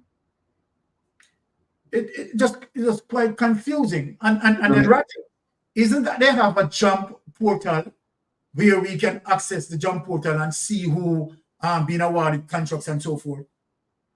We have who else can look at contracts, and I think they have them on the website. Jump. The Jamaica Accountability Meter portal with Jeanette Calder. They monitor contracts though. So this is nonsense. All right. What say you, Sister Maria? I agree with everything that you guys have been saying. Just change, amend the law so it can work, be more effective. That's all. Because right now there are too many hopscotching over it. So just amend it to make it be more effective. Exactly. It appears as if this government is just doesn't want any form of checks and balance. That is what we are getting out from all of this. That this government definitely doesn't want any form of checks and balance. It's crazy. Let us go run down the clip again to see what we can put. And why are they doing that? The Greg. Oh no, all right. No, continue. Okay. Because a lot of things about this provision runs contrary to Jamaica on the United Nations Convention against Corruption, and also the Inter-American Convention Against Corruption, which spawned our Corruption Prevention Act. And we have said that in our recommendations to Parliament, the Joint Select Committee and this committee, in terms of a proposal to have this amended, it's too wide. We understand that there must be a balance. Some things must be considered sensitive and confidential and kept that way. But this goes too far, and we have submitted that. So it now comes to the question as to, opinions. Now, as you go through this piece of legislation, as all of us had, and I've found innumerable instances of what you call conflicts of law. I lectured law for 10 years. And it's not unusual for pieces of legislation to have clear conflicts of law. And Mr. Chairman, this is perhaps one of the reasons why it's very important to have this process and the Joint Select Committee process, where we review the legislation to identify those possible conflicts, where you're looking at things that this could never be. You pointed out one earlier, Section 6.3a, which says that the Commission shall not be subject to the direction of any authority. And I gather that someone else on that side is saying something else. These are clear conflicts. Yes, same act. And so it's important that these things are brought to light. And the Parliament, through you and discussion with us, give an opportunity to view them and decide exactly what is it that Parliament wants, and then to amend the law. You're going to have conflicting interpretations. We've heard one, that sort of thing.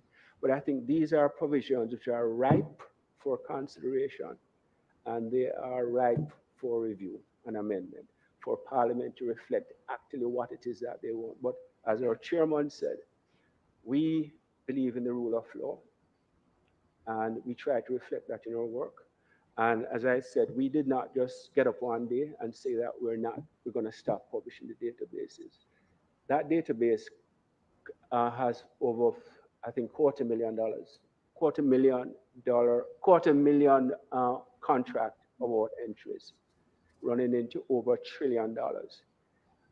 Someone pointed out on social media recently that the GoJep site replaces that. It can't. Our database, they have been tracking contracts to award it from May 1, 2006. And that's almost 20 years. And it's freely searchable by any member of Parliament, any member of the public. No member of the public can just go on the GoJep site and search for contracts. In any event, they won't find it going back to 2006. Only the Integrity Commission, having assumed the responsibilities and all the data and resources coming from the Office of the Country, has that information in its repository. And it's very important. It's a great tool for transparency because it tells the taxpayer how their money is being spent. If public body A, you want to track all the contracts it has awarded since 2006 up to now to a particular contractor, you can get it like that, and it tells you everything. You can put in all sorts of permutations in your searches. So just a follow-up on this, as have all your questions been? All right, let's have that. This isn't flashy, but it saves homeowners a ton of money. So why doesn't every home in Alberta have solar? So, Ratty, To the let's third point question, out something what we just Chairman, through heard, you. right? And let us give the public this information, right? As it relates to what Greg Christie said, and as it relates to that site that Greg Christie has spoken about, that all, right, Jamaicans, right, have the ability to go on that particular website and can investigate, right, particular contracts being given out, right, to particular contractors, right? So people need to take note of that, right? Because to the fact that we have seen some situation, even with Cornwall Regional Hospital, right, as it relates to the amount of millions of dollars that already been spent. We are not talking about what being projected within the budget space, right? As it relates to the budget duration, what time X amount will be spent. We are talking about we need to investigate what amount that already been spent, right? Because of the $21 billion that being projected, where Christopher Tufton is telling some lie, because at some point we understand that $21 billion being spent, and at some point he's saying that it is not 21 billion being spent, it is 6 billion being spent. So since we have that information from Greg Christie, and we know where to go to look, particularly on the JAM portal, right? And to, as it relates to the contractors, who these contracts being awarded to, one of them, which is ZDA. Now we could go on the site and we could look specifically, Ratty, right? How much worth of contract being awarded out to ZDA contract. Isn't that correct? Yeah. But I think he misspoke though. I think the website that he's talking about is the one that he said that they decided to close to the public because of the privacy thing. And I think he misspoke when he said, because he mentioned that one, said anybody can access it, and then he said there's another one, but you can't access it going back to 2016, and the information might not be completely accurate or thorough. But I have something I want to ask Mystic, yes, and Maria and the rest of the folks listening and watching. You know, we see Chairman Panton said that in bringing water, right? That shows, I mean, it was a light moment, but I think deep down them serious about it because they've been getting a lot of threats. Now them shot one of the directors, them, you know. And we don't hear nothing about that. Yeah. Them shot him in front of the office, in front of their offices. And we haven't heard anything about it. Well, Billy said he would get to the bottom of it. Like many cases that he would get to the bottom of it and never really get to it. Right, and him gone. That bottom is bottomless, so I'm not going to get to it. But Chairman Panton alluded to it. He mentioned it today in Artigan, and he said he heard no apologies from any member of parliament because he talked about the but we must remember the rhetoric that came from Warmington as well. And shortly after that rhetoric was when Ryan Evans was shot. Because remember, he went to this same oversight committee meeting, and he lifted up his skirt and he carried on like a skittle and basically aired out Ryan Evans because Ryan Evans wanted a job in another department within the government. And he said, no, he shouldn't get the job because he was an advisor to former opposition leader Peter Phillips, which makes no sense. If you're qualified for the job, that's why you're a career civil servant. These people that's how their life's work. So they work across administrations, and nobody should question that. So after that, he behaved so badly in that situation, and Ryan Evans was attacked, and there's nothing, no committee meeting to talk to ask the JCF hierarchy what is happening to this investigation. We cannot have our civil servants being attacked and nothing is coming of it. So it is rather unfortunate that the things that need to be discussed are not being discussed, and the frivolous, you know, the shiny object is what they're talking about. Are you gonna get to Malahoo Fort when she runs her mouth? Okay, okay, awesome. Ruth Lynn in the chat, she corrected me. It's not 2016. It's The one that 2006. 2006. Thank you, Yes. Ruth. All right. That is what we like when, you know, persons can correct us and we, of course, accept and move on. Very good. All right. Okay, so let us speed up this thing and get to what Malo 40 is saying and see if we can break down her views. Member Robinson has asked.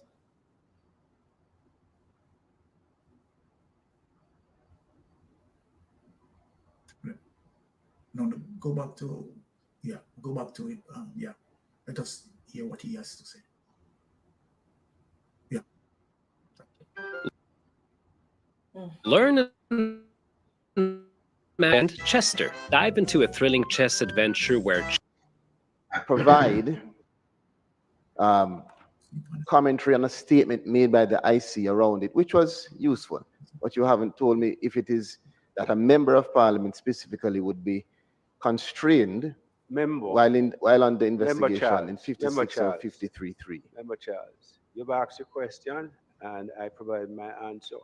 All I'm telling you is that the law was written by Parliament, and I think Parliament is the appropriate Your answer is entity. sufficient. No problem. Answer is sufficient. But let me go on to my, because the clock, we're watching it. Chairman, I think that the matters before us today and the discussion and the report and issues relating to the intent we have allocated to it. It is of great importance.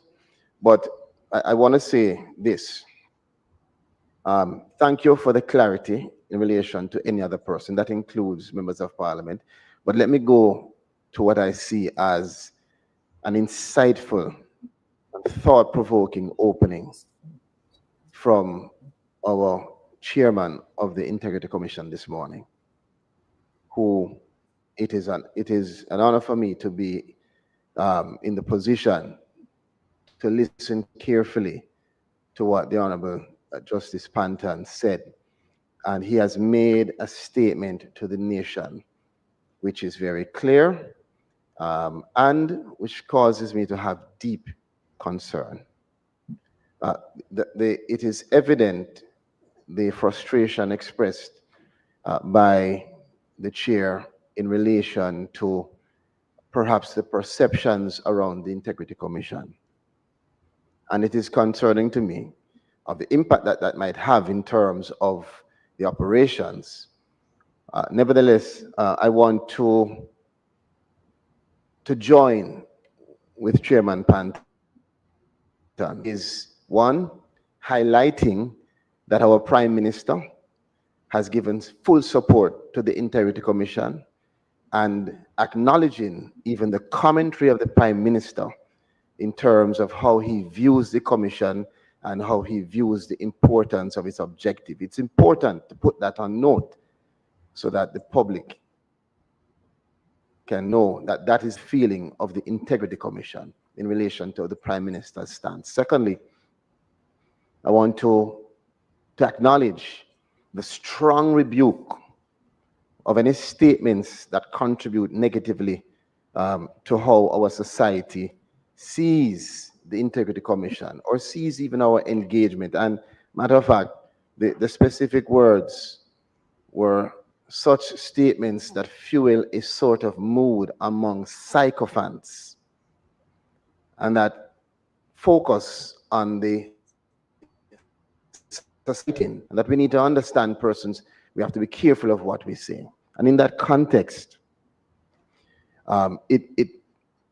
even though this was not the intention when I stepped into the parliament this morning, but because of the statements, I'm compelled to ask of the Commission's perspective in that context on statements that have been made by the Executive Director in September 2023, when following the unfortunate incident on Director Evans, we heard a response saying you should ask the government that, ask them what it means.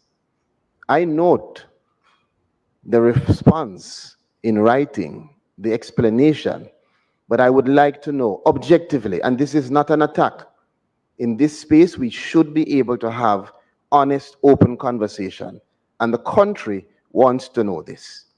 So let us put it to rest today.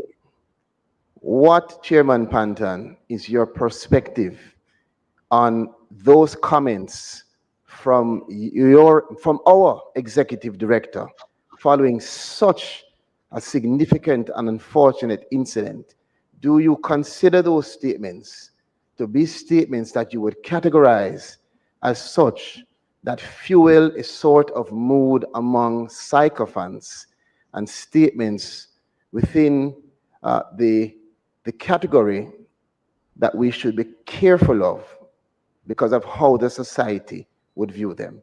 Chairman, I'm very interested in knowing that. And in that vein, I have other issues, but I will ask the chairman that first and then move to the other matter.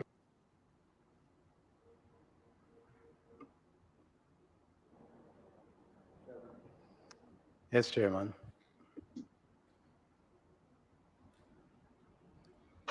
Not really in an argumentative mood today. I'm in a very docile mood today. I'm surprised that that statement by the executive director has been raised again. The fact of the matter is that those of us who are on the commission were in a position then, at the time of the incident, to understand why the executive director reacted as he did. Now, there were some very serious security concerns.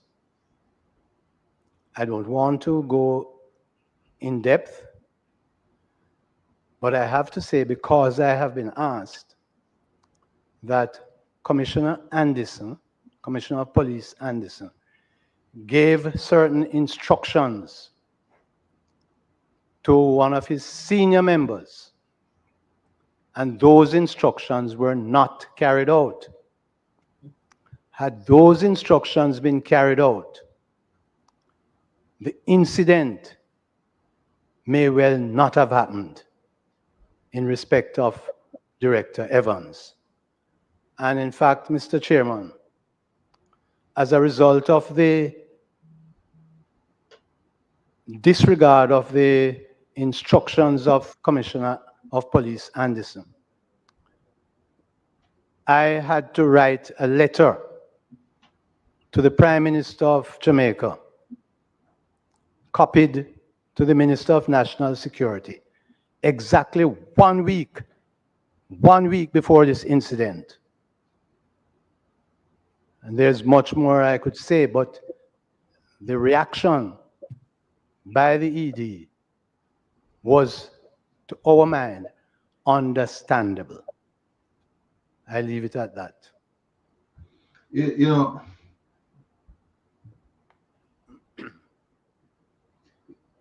we can say something. Yeah, let us take I'm not saying anything more on this. because I want to speak on Mr. Ratty. Yes, Ratty, you want to go ahead?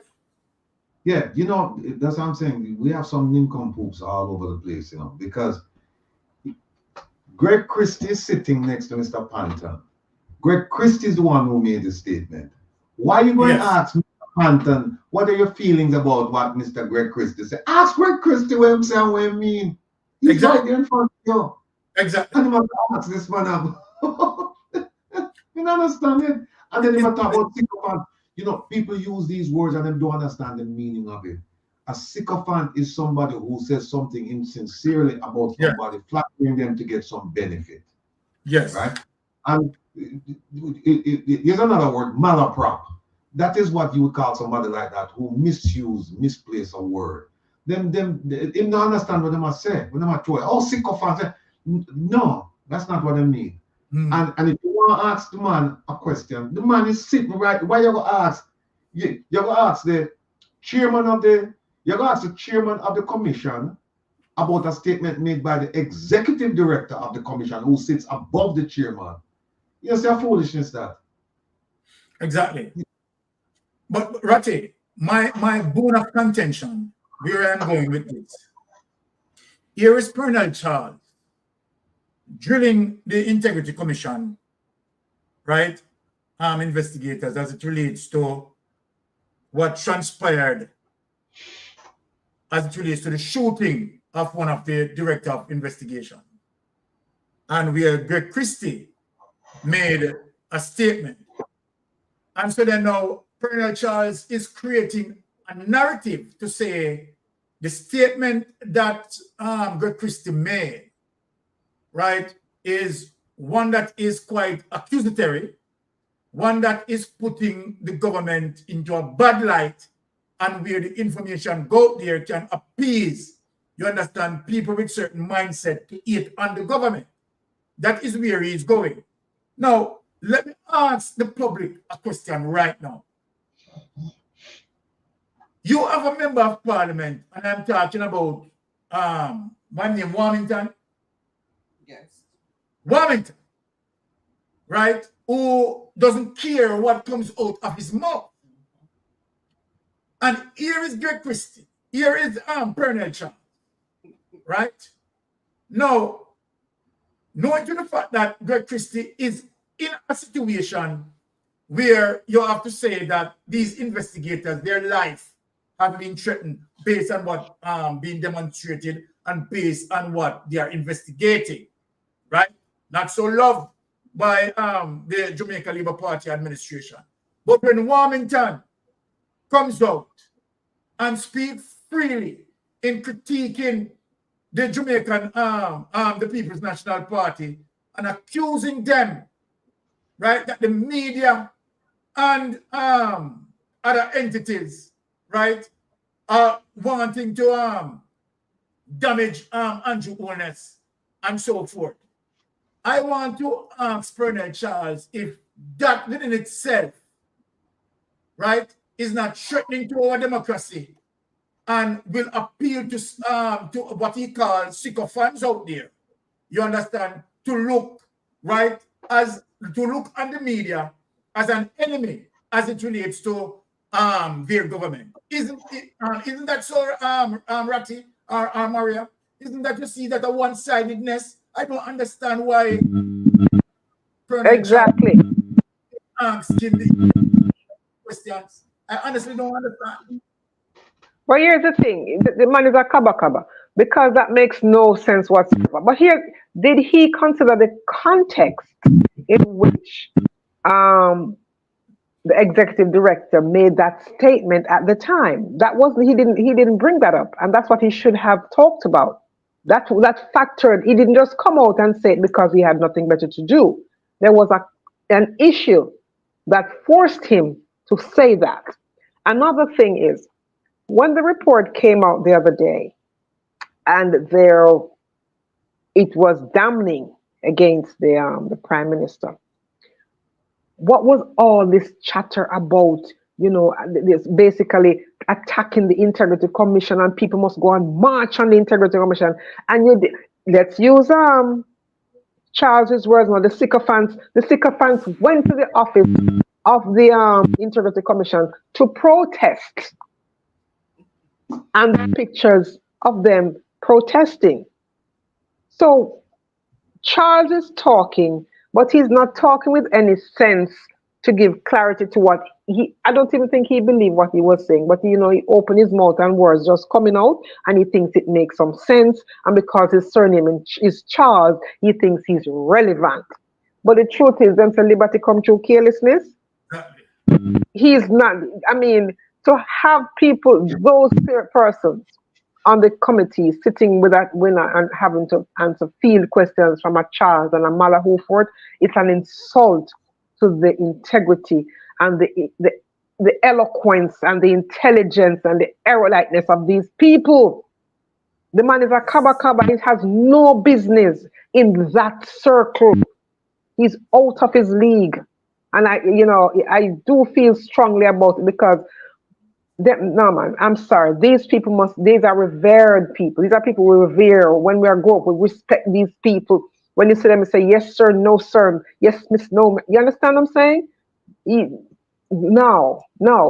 Talk about the context. Talk about what is coming out of the mouths of parliamentarians towards the members of the Integrity Commission, towards the Integrity Commission as a body that causes people to rise up. I hear people who should know better out there talking and put out on their social media space that they need to go down to the Integrity Commission's office and protest in support of the Prime Minister.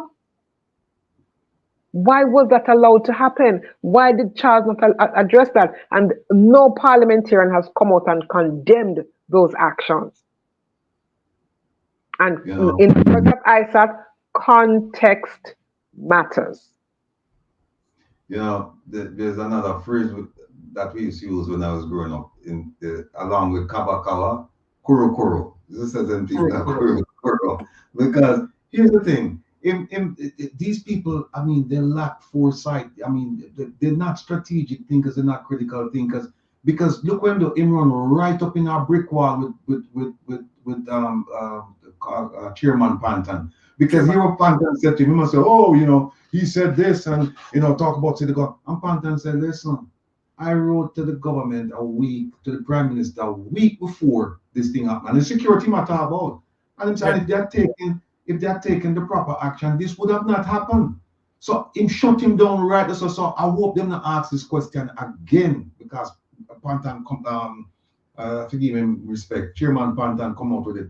Now, here's another thing couple things that Minister Charles said that just the things that he has said, they betrayed his ignorance. They show him for who he truly is. He's a neophyte. He's new to this thing. He doesn't understand what's going on. Yeah. Repeat that line that he betrayed his ignorance. Please repeat it for me, no? He betrayed his ignorance. Yeah, whatever he said, betrayed his ignorance. Because here's what happened. He started now trying to twist the comments made by the Prime Minister and at the 2022-2023, the Global Anti-Corruption Day, when my boots up the Integrity Commission. So, this just goes to show the Prime Minister's support for it. Then guess what? Then why is it that he might take them to court now if him support them? Why might take them to court if him support them? Less than 1 year after I boots them up. Never take them to court. It makes absolute Canada Ratty. Hold on, I'm not taking them to court, It's also asking the court to rule a section totally unconstitutional. Right. The man is delusional. Here's what I'm saying again, that they're concerned about the way the public sees the Integrity Commission. Guess what? The public has seen the Integrity Commission through the eyes of the parliamentarians.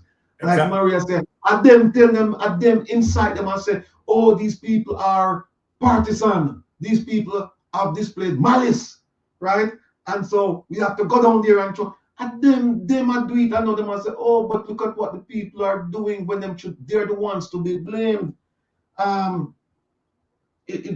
Believe me, the more I watch this gentleman, and I know people who know him personally, and at some point, at some point he displayed some acumen about the law and some brilliance, and that they thought that he was just a minister in waiting. But now that I've seen his performance now as a minister, I have to say that I'm sorely disappointed. I'm not impressed at all. Not impressed by him at all. Okay. So, all right, we have two more persons to analyze. So we are going to get to Marlene Malawi Fort, and then we get to Delroy Chuck, the Justice Minister, and just break down those injustice. You hear that, Anne-Marie? Me hear you. Use the right term. All right, let us get to Malawford. We should have the two come next. Whether Molly Malawford or Justice Minister. Okay, Molly Malawford. There she is.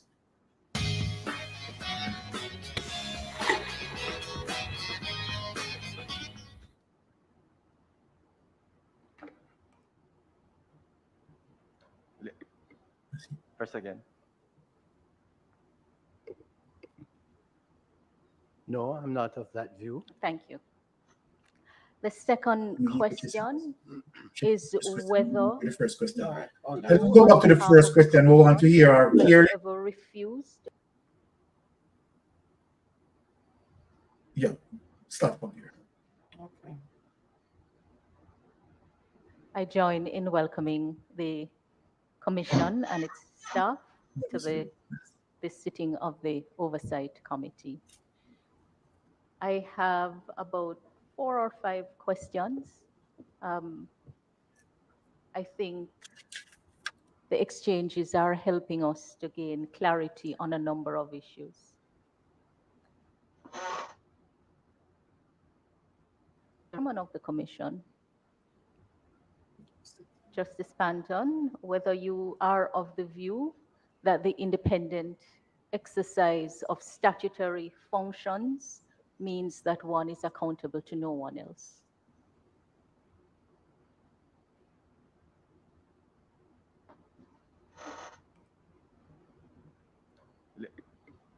Press again.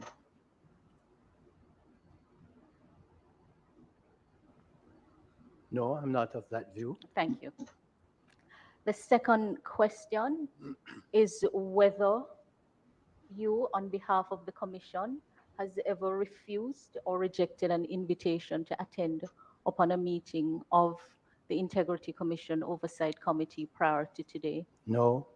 Thank you. In your opening remarks, you chided that the Commission takes orders from no one other than the court. Are you of the understanding, or what is your understanding of the nature of the IC's accountability to Parliament, having regard to sections 4, section 5, subsection 4, and section 6, subsection 3. Section 5.4 is a provision which states that the Commission shall, subject to section 34, subsection 3, and section 36, subsection 4, be ultimately responsible and accountable to Parliament for all matters relating to the functions of the Commission. The two provisos, 34.3, relate to the Director of Corruption Prosecutions not taking directions from anyone, and section 36.4 has to do with the exclusion of matters that may be prejudicial or which are subject to legal professional privilege. So I'll just restate the question. What is your understanding of the nature of the IC's accountability to Parliament, having regard to sections 5, subsection 4, and section 6, subsection 3 of the Integrity Commission Act? My understanding is that the Integrity Commission cannot be ordered by anybody other than Parliament.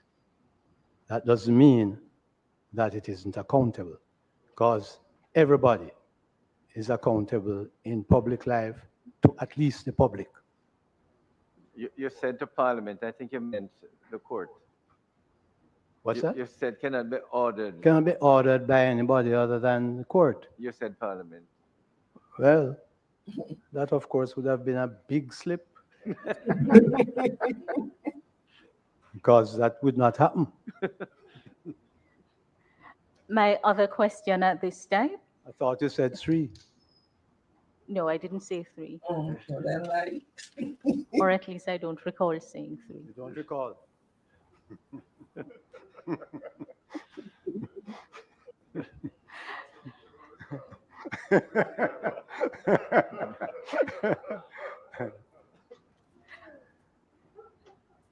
Yes, Madam Minister. Has the Commission examined the practices and procedures of any public body? Before you, could I just to, a number of students are here and I know they're leaving shortly, but I want to say to the students, if you don't mind, I just want to thank the students of attending Parliament. They're from the St. James Prep, 44 students and 10 teachers. You have been sitting there silently. I hope you enjoyed the session so far and continue to have a very good day.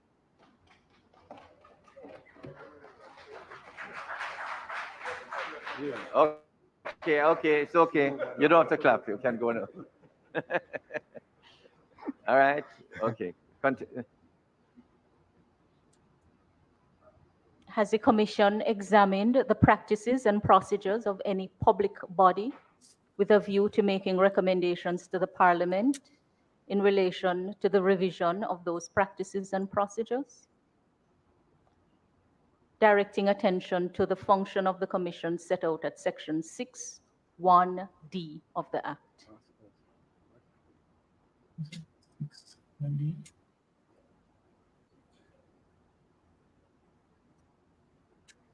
The Director of Corruption Prevention may be the one to answer that. The one who his name keeps popping up just because of his previous work history. Director Evans. Who is that? Go ahead. Sorry. Go ahead. Good morning. Well, it's now afternoon. Chairman, members. So in terms of the work of the Corruption Prevention Division, actually substantive elements of Section 6 speaks to the work of the Commission, of the division, in terms of preventing corruption. We have spent a lot of time over the last 3.5 years since the division was formed on public education. We've spent a lot of time on developing a national anti-corruption strategy. And we have also done a lot of work in terms of stakeholder engagement. And in fact, on our website, we actually list on a quarterly basis the interventions that the division would have done over the last 3.5 years in terms of public education, in terms of stakeholder engagement, participation in conferences, workshops, etc., stakeholder engagement, etc. And we have done substantive work in that regard. In respect of Section 6(1)(d), which speaks to the practices and processes of public bodies, that is an area that the division we have developed a concept as to how we intend to do that. And the idea is that it wouldn't be punitive. So the idea is that and we have developed a risk template, and we intend to go into public bodies and say, we plan to do a survey first as a first step to say what are some of the practices that you currently have in vis-a-vis corporate governance architecture. Do you have, for example, an audit committee, a procurement committee, an HR committee, for example, amongst other questions? Once they respond to us, we will then, using other indicators, develop a risk profile of the organization, whether low risk, it's a low risk, it's a medium risk, or a high risk. We will then assimilate that data, interrogate that data, and make recommendations to the public body as to areas to improve the architecture.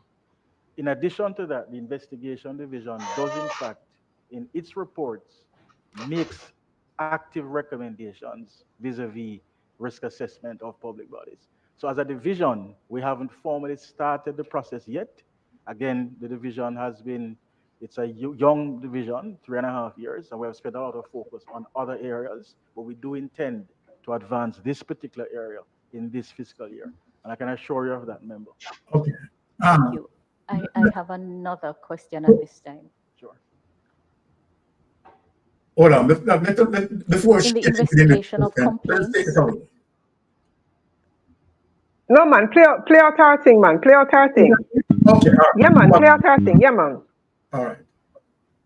Samuel wants to stop Simon. And the review of statutory declarations. Is the Commission of the view that it has the power to pierce the corporate veil without an order of the court?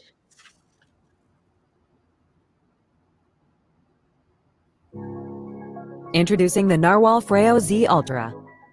Clean before you even notice.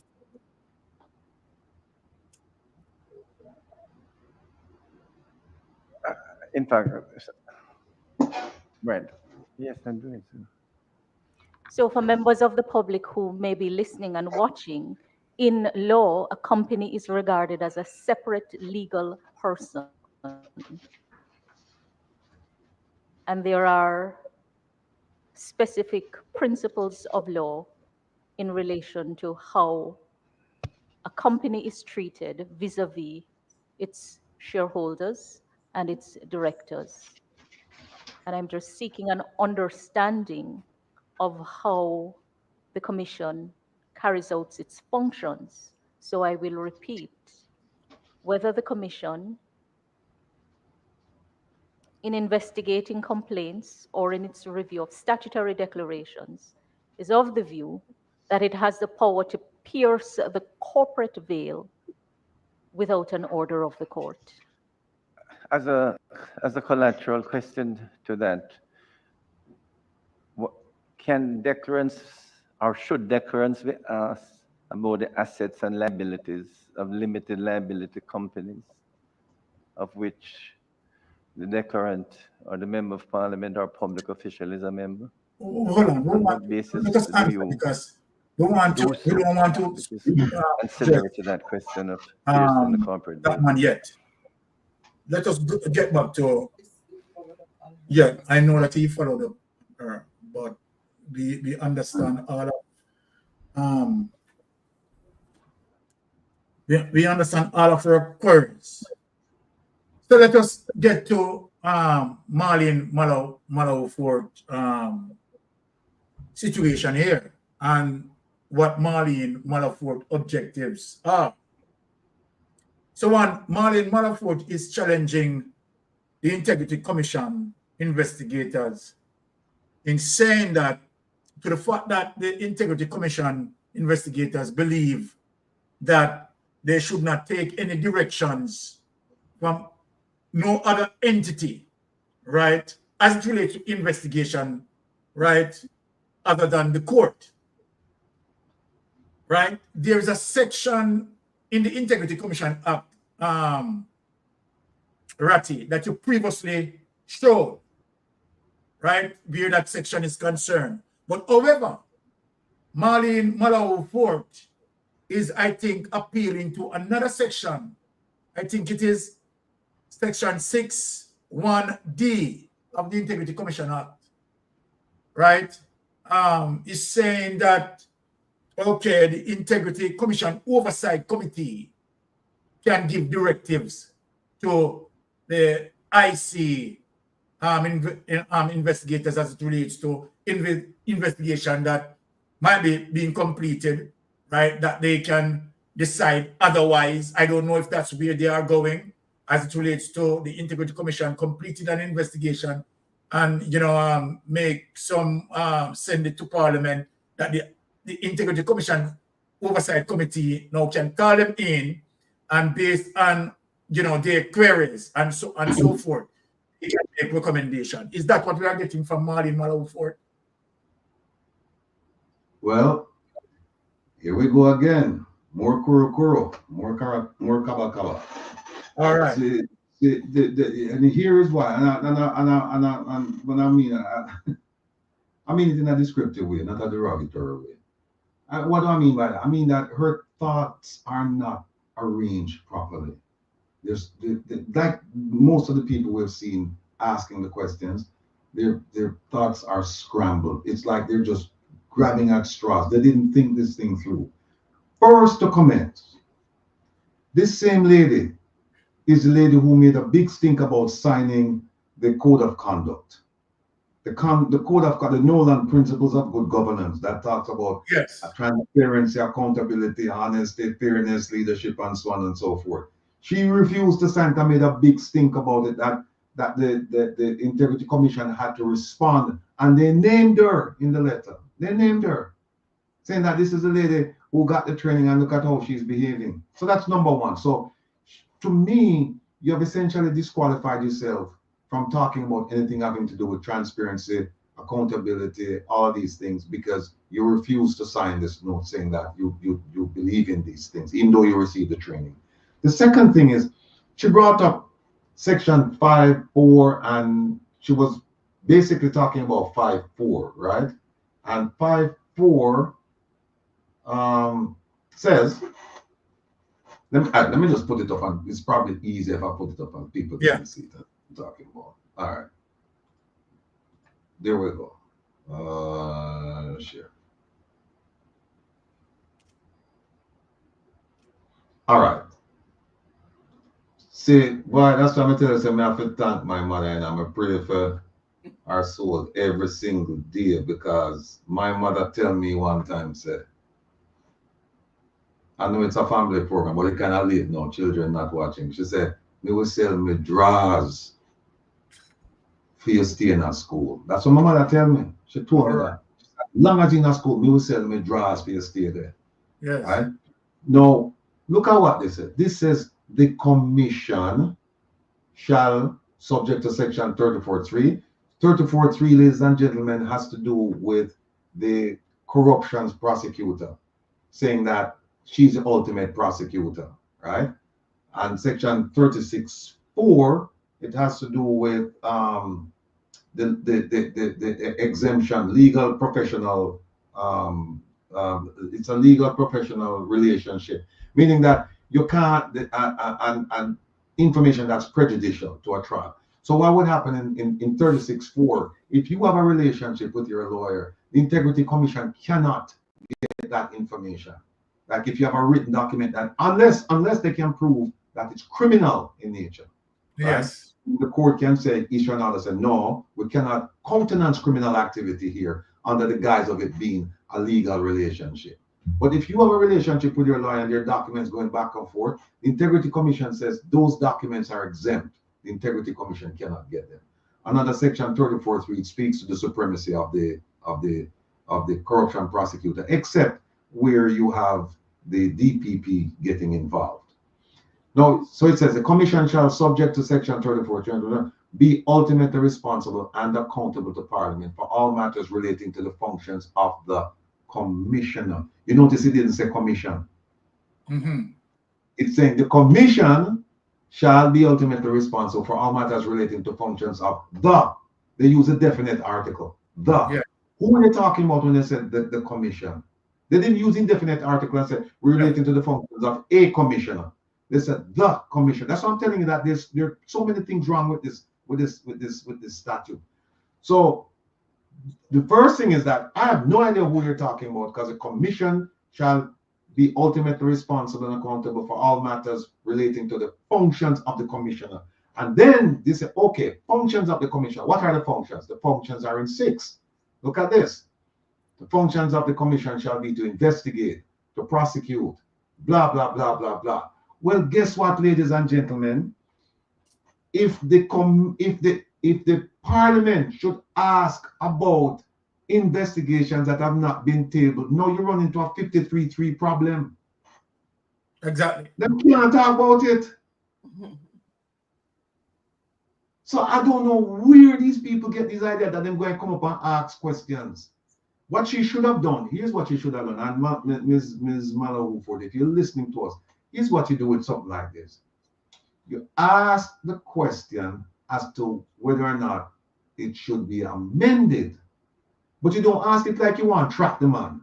You just said, you said, look, I understand that it says that Parliament is responsible for some kind of oversight. Where it is. Parliament is responsible for all matters relating to the function of the commissioner. Well, first of all, which one of the commissioner? And then the second thing is when? Because if it's before the matter is tabled, them cannot talk about it. So you can bring them in all you want, and then you say, we want to talk about this investigation. And they say, well, 53.3 would, it prevents us. 53.3 And what's the other one? 50, there's 53.3 and 56. They say, we can't talk about it. We can't give you anything. So she should be pointing about the discrepancy in the law and advocating for change. But her tact is to try and show that, well, simply because the Chairman Panton said, well, we are not answerable to anybody but the judge. And I don't think he said answerable, but he said nobody can direct us or control us. And that is exactly what the law says. They're subject to, nobody can direct or control them. And then, so then she moved from direction and control to then come up with accountability. Yes. And that, so he's trying to explain to her that, no, they're two different things. They're two different things. And not only are they two different things, as far as section 4A is concerned, section 5 subsection 4A is concerned, in relation to 6, which is the functions of the commission, which is what she's talking about, then don't have to tell them anything. Mm-hmm. They don't have to tell them nothing. All they have to do is just say, hey, gag order, we can't talk to you about it. Talk to us after it's stable. After it's stable, they can talk to us. So I don't know where them people are. I don't know. Mama Del, thank you. You never have to sell your drawers because we listen to you. All right. All right, Sister Anna. All right. You're complete. You finished wrapping? Yes, sir. Okay. Mr. Maria, what say you on? She's her own problem in search of her own solution. Yes. When I think of this is the Minister of Legal and Constitutional Affairs with responsibility. She chairs the committee for reforming the Constitution. And I listen to her speak. My mind goes back to some of the things that I've heard her say on those, various town hall platforms discussing constitutional affairs. And listening to her now, I'm reminded of this song by Prince Buster. Madness, they call it madness. Because I can say this is Malahu madness. Nothing and I'm thinking to myself, is she hearing what she's saying?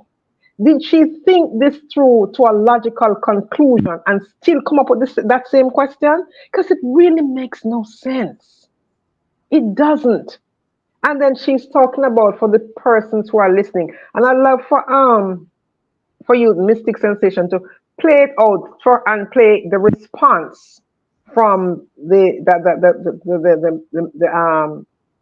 member of the commission to her question, because she cannot, like right against another kaba, and we're not saying it disparagingly. It's just for people to understand at the local level, the simplest level, that really this is nothing. They're not serious people. They're the most unserious people I've ever come across at this high level. Talking to these people, and again I say they liberty come through carelessness, because they're not qualified to be sitting in front of these people asking them any questions. The only thing they should be doing is listen to them talk, take their notes and walk away. They shouldn't ask them any questions because they're not qualified to do that, not with this group of people. Yes, thank you for that, Sister Maria. I think this is where we're going to close shop for tonight, as it relates to going through one more of the clips, which is Justice. What is it? I wanted to hear her response. Oh, okay. Yeah. Let us play the response to her, and then we get to Injustice. What you call him? Injustice, Delroy Chop.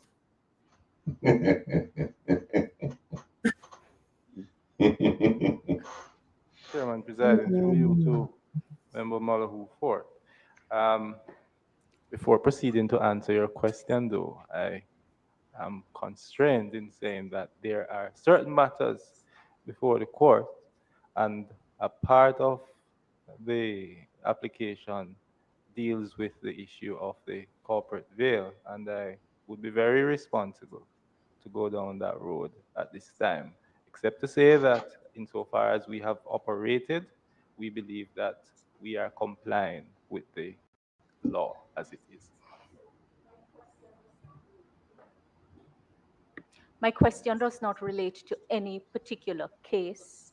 My question is a general question in respect of the approach taken. So it's not in respect of any particular case.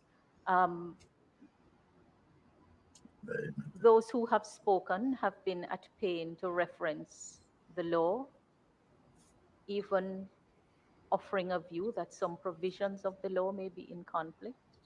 But we're talking about principles of law and an understanding and an approach that is taken.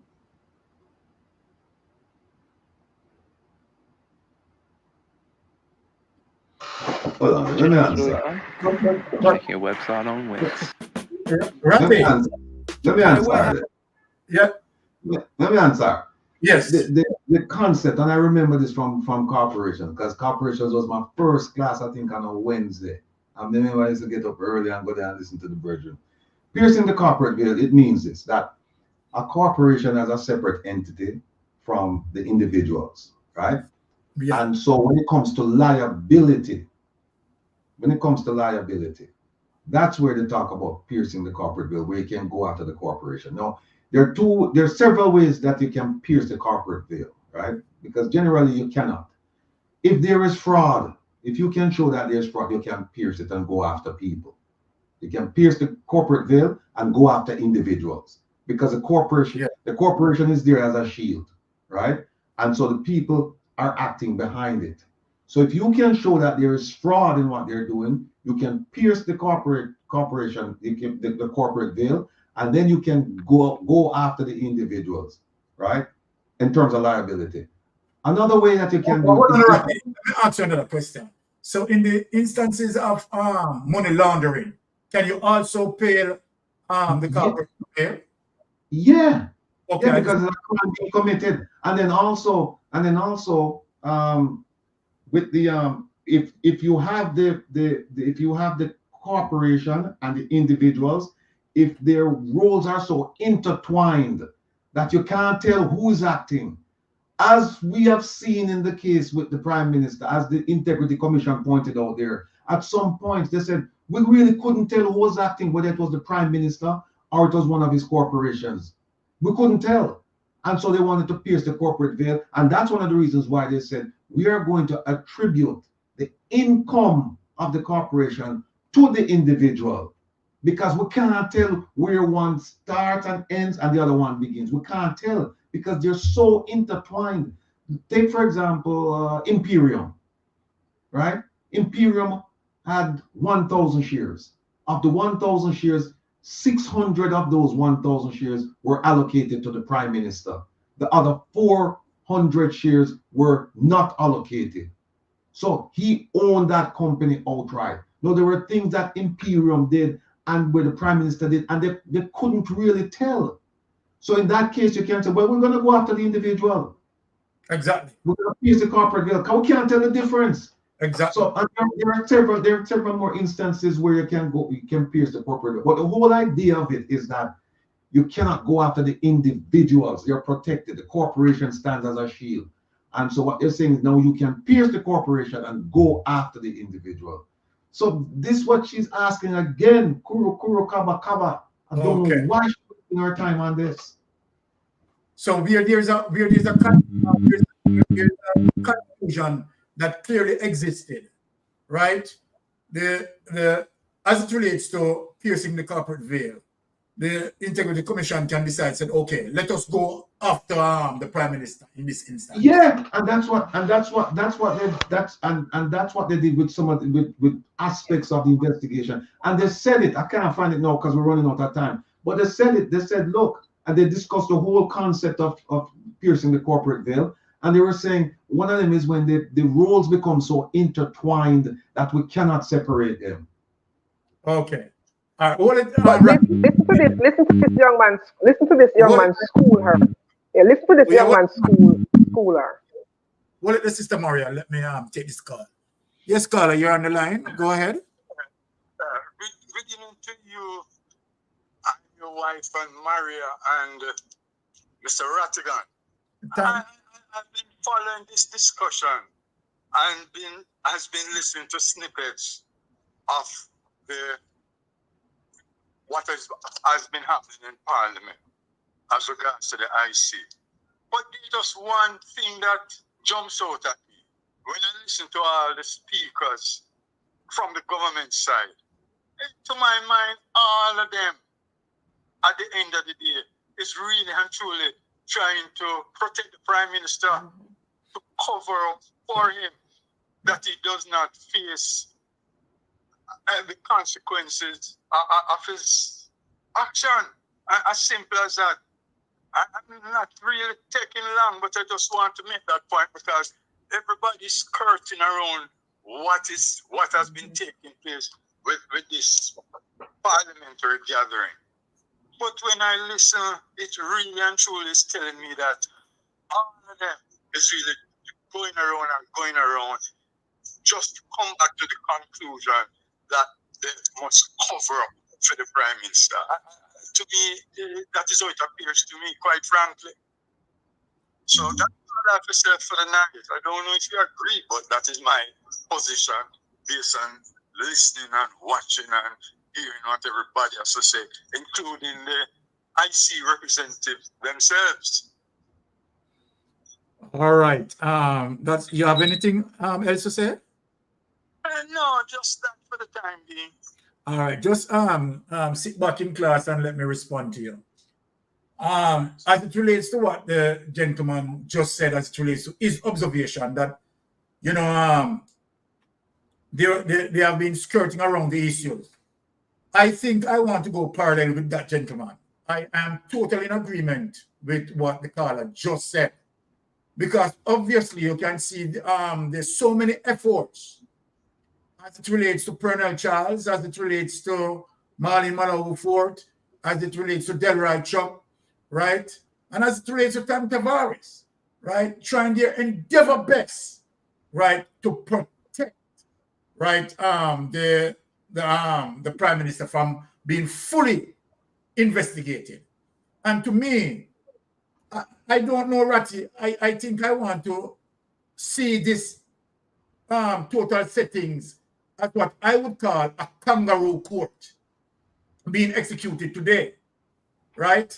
And to me, the person who's supposed to come under scrutiny is obviously the Prime Minister as it relates to the reason why the Integrity Commission has to, you know, conclude, right, their investigation and make recommendation for FID, you understand, to further investigate because of the Prime Minister, right, not wanting to cooperate, right, with the Integrity Commission investigators.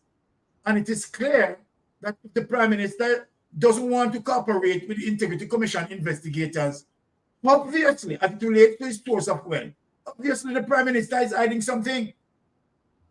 That is my 1 cent of the matter, you know. Obviously, yeah. Right? The Prime Minister is hiding something, and here is that now the Integrity Commission oversight, you understand, having this kangaroo court, want to find a substantial reason, right, now to start to now amend the Integrity Commission Act, not to strengthen it, but to weaken it, in order to allow the persons who are culpable, you understand, to escape, right, justice. This is just outrightly so unfair as it relates to the Jamaican people. So I am 100% agree with the caller. What say you, Sister Maria? Agree 100%. He's on point with that, because that's the observation from every well-thinking Jamaican. Yeah.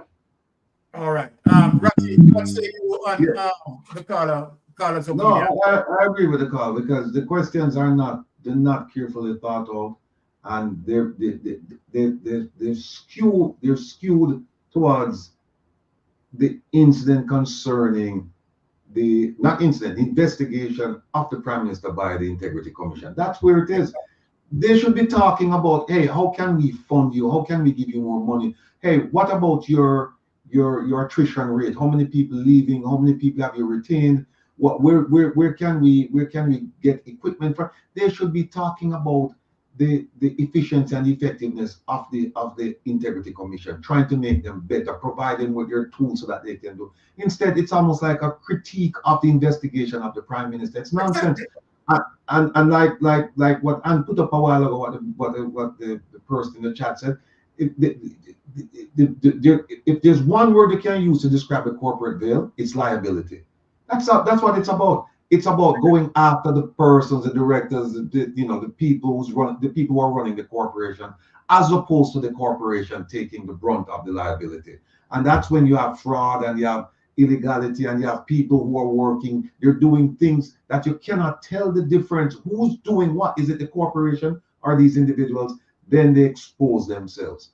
But yeah, I think that's all I wanted to say. Okay. All right. Let us move on and listening to this prudent gentleman here. I still, Member Ford, have to be cautious in how I approach that question, because anything that is it's a simple decided, yes or no, I cannot answer in that way, except to say that insofar as we have conducted investigations based on the circumstances of each case, we believe that we have complied with the law. But in terms of that particular question, I think it's a matter that has to now be decided by the duly constituted tribunal, and I would not attempt in any way to assist the tribunal or to influence it in any way by answering, even generally, because, of course, the law, as you know, would be of general application. You are not an attorney at law by profession, Mr. Steve. Hold on there. Oh, I'm so sorry. Well, I hope it is not because I have not acquitted myself well by answering that question. Not at all. Just one other question. No, but I mean, the ancillary question, Director Stevens, is it relevant to be asked in deference about the assets and liabilities of limited liability companies? Oh, yes. Not the deference interest, but the assets and liabilities of limited liability companies. Mr. Chairman, the ancillary question, as you term it, is still goes to the heart of the particular question that Member Ford asked. And so if I answer that, I would really be answering the question that Member Malahoo Ford asked. And in respect to the court, I cannot answer that question at this time. But of course, the court will return to the matter and we will have the clarity around it. I have another question. The future is bright, this man. The future is your man. Information of financial institutions about the accounts of declarants, as you have done in review of statutory declarations. Do you inform the declarants that you are seeking information from the financial institution in respect of their accounts, having regard to the laws around banking secrecy?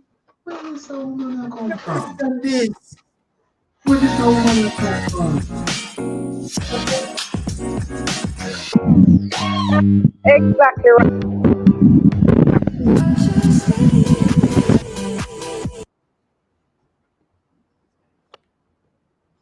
Tell me, say she never asked a question. So far as my functions are concerned, I do not inform the declarant that I am requesting information about their accounts, and I believe that I am covered by Section 48 of the Integrity Commission Act, which speaks to the secrecy provisions and other laws of a similar nature, for example, the Banking Act. So I go under that provision to ask questions. Now, as a matter of investigative strategy, in instances, it would be foolhardy to inform a declarant. Section 48, I believe it's about 48.4. I could check. It should be about 48.4, but you can always check, and I will come back to it. But it perhaps would be foolhardy. Okay. All right. Thank you. 7-2.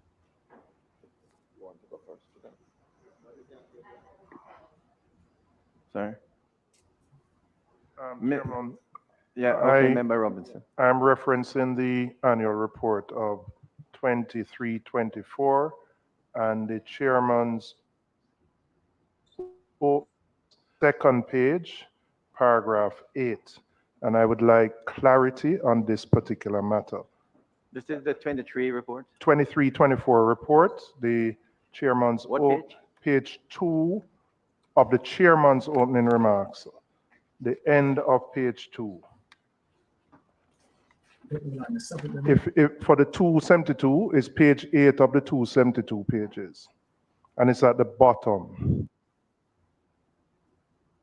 Ratty, before we go any further, do you have anything to add as it relates to what that young prudent lawyer spoken about? Yeah. Okay, go ahead. Listen, go ahead. This lady, the Peter principle is applicable here. She has reached a level of incompetence. Exactly. Because, yeah, she has reached it. How look, she's a minister of what minister of something constitutional affairs? Legal and constitutional affairs. Yep. She was asked, no, if I were that kid, I would have asked her and said, for example, you're asking me about piercing the corporate veil. Are you asking me because you don't know, or are you asking me to explain to the public at large? Which is it? And she trapped because she said, I'm asking you to explain to the public at large. I said, well, then you know. So why are you asking me about the public at large? You're here to ask me questions that are of interest to you. You ask me a question about public at large. She don't have no clue. This other one that she's talking about, he talk about section 46 or something like that. Section 7.2. Well on there. Anne-Marie, I work tonight, you know. Anne-Marie, please put that up for me, please. Okay. Look at that, folks. If they've not forgot to section 46 or whatever, look at this. It says a commission may, in the performance of its functions, work in cooperation with any person or body as it may deem appropriate. Then look at 2. A person or body shall cooperate with the commission in the exercise of the functions conferred on the commission under this act or any other enactment. What that means then is that, look, we ever hear this, that you ever do an investigation and you go and tell the declarant where you're going and what you're doing and how it's going, and it's foolishness. Crazy. It's foolishness. It's foolishness. You don't tell people when you do you don't tell people about your strategy, in investigating them. You don't do that. And under 7.2, and 7.2 is not the only section. There are lots of sections in the. I can think of. I think I did the other day about 4 or 5 sections where the commission can go out and do all of these things, talk to financial institutions, collect records, and all of that stuff. And you don't need to tell the declarant what you're doing. And look at 3. If you don't want to comply, they can go to court at that point in time. 3 says the court may, on an application made by the commission without notice, meaning ex parte, meaning that you go to court and you don't tell the declarant that you're going to court to ask to get an order to compel the declarant to give you, the declarant or whoever it is you're seeking information from. It's a one-sided affair. You go to the court, you go to the judge and say, Judge, I am the Integrity Commission. I am trying to get some bank records from NCB or whatever, and they're not assisting. I need an order from you compelling them to give me this information. Exactly. And that's it. So it's right here. It's section 7 handled it. So I mean, he's head and shoulders above what she's doing. Again, she also is betraying her ignorance, and that's sad because she's Minister of Legal Affairs and Constitution. What? Legal and constitutional. Legal and constitutional affairs. Legal and constitutional affairs. Yeah, and it's just sad. Jamaica have some exceptionally bright people when it comes to any profession you can think of, but particularly law, right? Even though people say, you know, them corrupt, some of them corrupt, because nothing is 100%. Yes. Don't tell me that this is the best we could have found for this ministry. And before we move on, let me just say one quick thing because I keep forgetting it. Did anybody see the at the funeral where the preacher was preaching and he collapsed? Oh yes. And the Prime Minister had to yell at the Minister of National Security, Dr.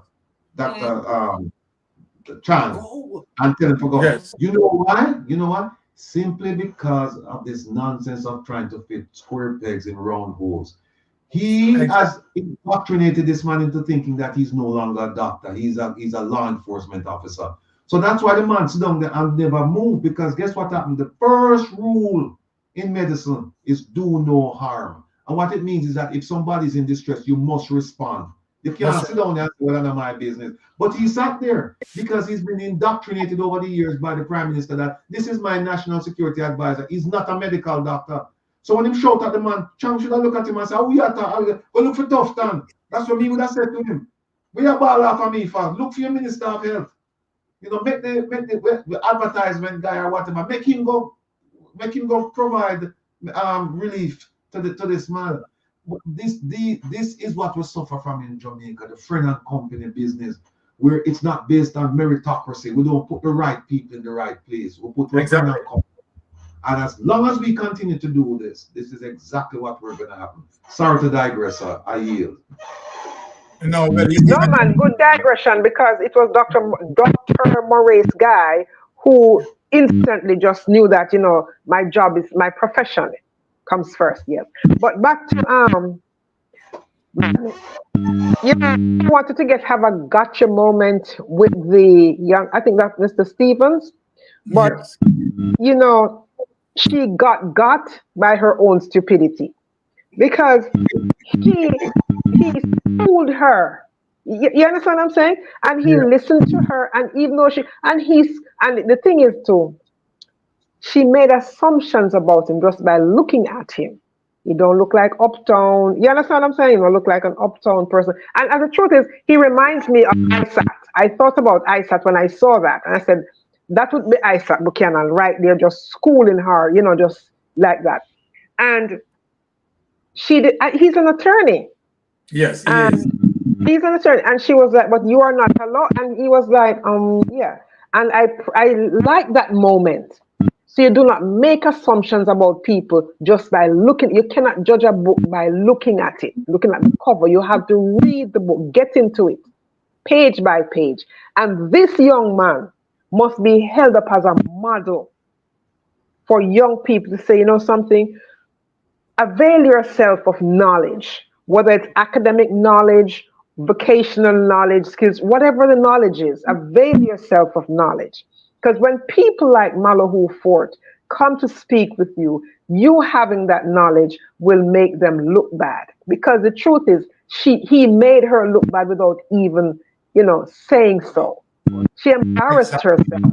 She embarrassed herself because she didn't think that this young man, she didn't see this young man in the caliber, though he was sitting there of a Judge Panton and a you know, Greg Christie, none of that. She didn't see him. It's like, what is this young boy doing here?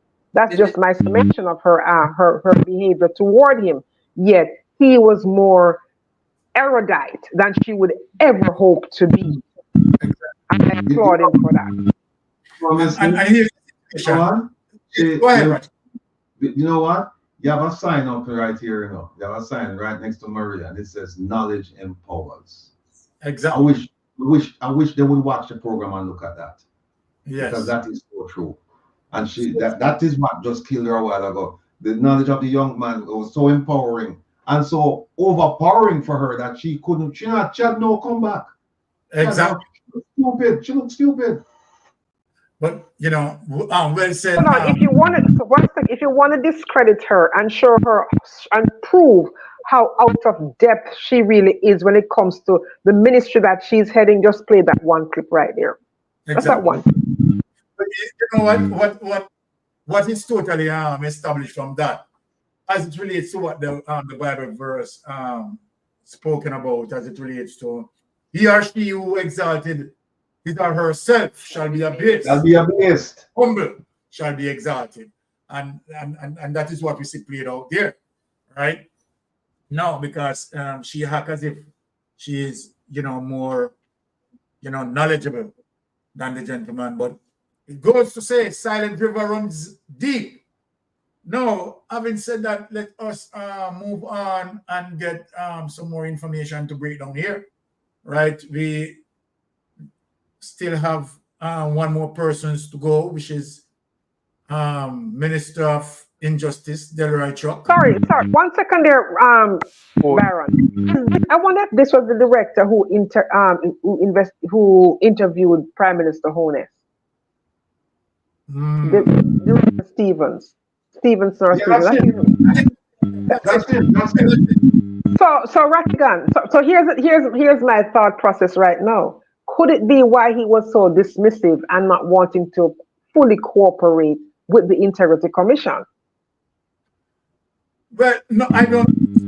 The questions that were asked, this is my subjective opinion. I think that the questions that were asked to Mr. Honest pertaining to his source of wealth, right, is just that he was in a conundrum and just could not explain his source of wealth. And still cannot.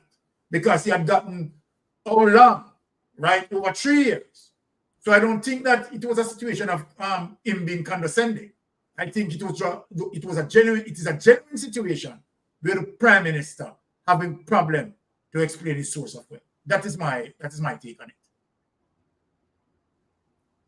The Prime Minister, but when I come on a program, I don't want to come off because there's so many things that flow through me.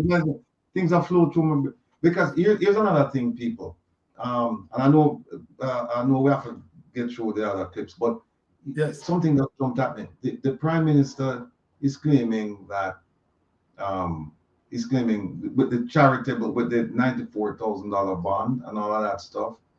He has some serious problems. I don't know if you realize if he should go back and look at his answer and get a different attorney, a different group of attorneys to look at that, he'll realize that he has some serious problems because based on what I'm being told, he was soliciting funds from America for that foundation, and people were giving funds thinking it was a charity. No, he's now saying that it's not a charity. He just used the word loosely.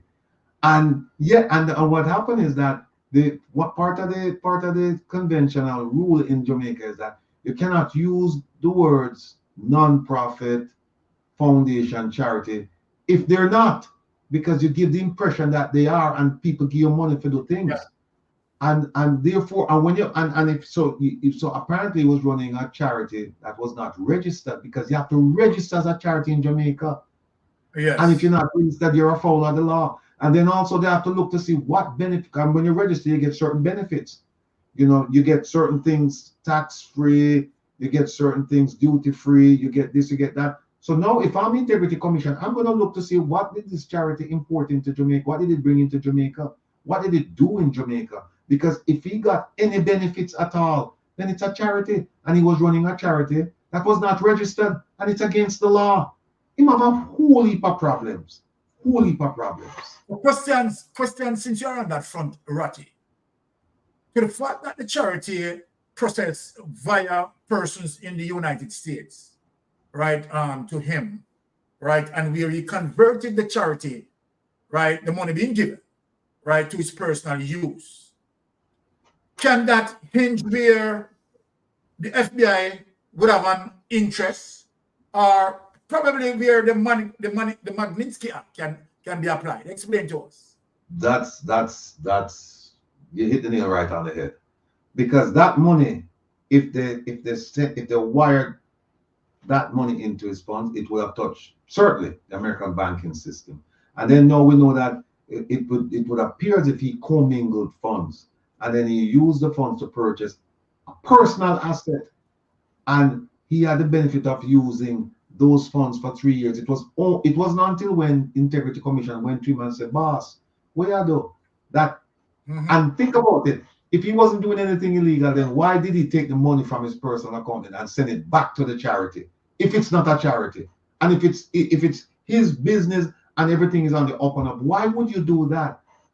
I mean, so yes, you're right. There is a case to be made on the certainly on the Magnitsky front, because it would appear as if there's some kind of, you know, look, people would say that there's money laundering going on, there's this going on, there's that going on. All I'm saying is that it opens him up for further investigation. True. It opens up for further investigation. And then we should never forget this. We should never forget that. Who did he surround himself with in terms of finances? He had Nigel Clark, Minister Nigel Clark. He had Minister Favour Williams. There's another person. Oh, Albin Hill, Mr. Albin Hill, or Senator Albin Hill. But here's one person nobody's looking at, and that is the Consular General in New York, Alcian Roach. Can't remember her last name. She was an executive in Stearns, whatever, one of those financial houses. And she has been working, doing financial matters for the government of Jamaica for years. And I know that the Prime Minister was talking to her on a regular basis. No, they didn't grow up together. They weren't friends. They became acquaintances through I believe through friends who introduced them and financing, because she was working on stuff for Jamaica. They should be looking at her to say, I'm hoping that FID will go to Egmont, and Egmont will put her on the witness list, and they will go to her and say, listen, have you ever, before you became CG, have you ever worked on any financial matters, investment matters of any sort at any time for the Prime Minister? And then when she answered, then they said, since you've become the CG, have you ever done any of these things? Because I think we're going to get some answers from her, because I think that once she realizes, and remember, she was a US citizen, and she had to give that up to become a CG, and I think now she has an A1 visa. Bear Stearns, thank you very much, OT. So now she has to, and then she's running a nail salon, a business. She's involved with it over in New Jersey, because I saw an advertisement where she said, come to our salon or something like that. She said, so the US government, the tax people, they would have an interest in what's going on with her. And I'm sure if she approached, she's going to spill the beans. She's going to spill the beans. And she's here. She's here. So I'm not accusing her of managing his money. I'm just saying we need to look at her, because I know for a fact that she was in constant dialogue with him at one point before she became, when she was a money manager, she was in constant dialogue with him. I know this for a fact. This is not guess and spell. So we need to be looking at her, because the story has not been told, because I don't think that the 28 accounts that, look, I want this investigation to be expansive as possible. For us to go overseas and look at St. Lucia, look at the Bahamas, look at Canada, look at New York, look at Miami, right? Look at Mexico. Look out to see we can follow this, we can follow this, because all they have to do is go to her and say, look, we know that you were a money manager, you were managing people's funds, wealth manager, or whatever they call it in the financial world. You were doing stuff in the financial world, and you had a constant dialogue with the Prime Minister. And it's easy. Pull the telephone records, the toll records. They can pull the toll records. And said, so now we want to know, why were you talking to him every day when you weren't even the CG? You were a money manager. You were working at a hedge fund at the time. Why were you talking to him? I'm telling you, she's going to spill the beans. She's not going to go to jail for him. And then her reputation will be in tatters. She's going to spill the beans. So, Integrity Commission, if you're listening to Rattigan, listen carefully. Have FID talk to the Egmont group, and have the Egmont group talk to the investigators in New York. They can just send a lead. It sounds convoluted, it sounds like a lot of steps, but it's relatively simple. Send a lead and just say, Ms. CJ, we want to talk to you, and we want to talk to you about finances. and then you sit down and talk to her. She's going to spill the beans. I'm telling you, she is. She has too much to lose by trying to. And another thing, if the FBI gets involved and then she lies, that's a 1001 violation. So even if they don't find you guilty on the substantive charge, on that charge, you're going to prison. You are going to lie. She's going to speak. She's going to speak. So, Alcian, if you are watch or your friend them are watch and them will come tell you, sit tight because it's coming. It's coming. Me, I'll make sure say it's coming up. So just sit tight. It's coming. Well, I don't want Nigel Clark again. That before him leave. Don't drink no water here.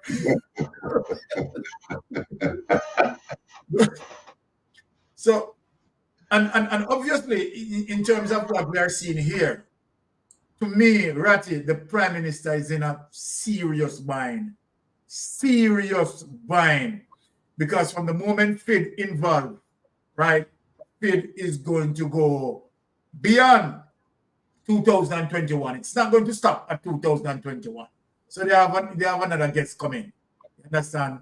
FID is going to take it to the original foundation of the crime, right? And the Prime Minister is going to be in a problem because obviously the Prime Minister cannot explain the true surface of his wealth. Sister Maria, anything you want to say before we move on? No, man, well said, because it's a mighty shame. But somebody in the chat was saying that she's under investigation. No, her. I don't know about that. We're talking about Yeah, I'm talking about the CG. Yes. Yeah, that she's under investigation. I don't know about that. I'll have to do some research about it. Okay. But here's the thing. Andy Briam in the chat says, but rather the question is, are the FID going to do that? Well, Andy and all of you patriots out there, let us all pool our resources. I'm not talking about financial resources now. I'm just talking about the brain power. Let's strategize. Let's think this thing through, because together we can put the paperwork together. So even if FID doesn't do it, we can do it from here. Remember, she's here. And there are lots of things we can do from here, because as far as the banking system is concerned, where transfers occurred using the American banking system. So what we need to do is we need to get a group of people together, and I have a small group, tight group of people. We meet every Monday night, but I suspect that pretty soon we're going to need help, right? Because of course everybody has a 9 to 5. Everybody have families or other commitments, and so they can only spend a little bit of time.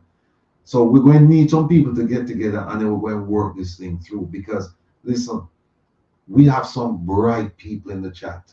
We have some bright people watching. We have some bright people really would like to help, and a lot of them would like to stay in the background. This is your chance, people, to come together with the One Jamaica Legal Defense Foundation. Money is one thing, but it's not everything. We can do a lot of things without money, right? We just need your brain power.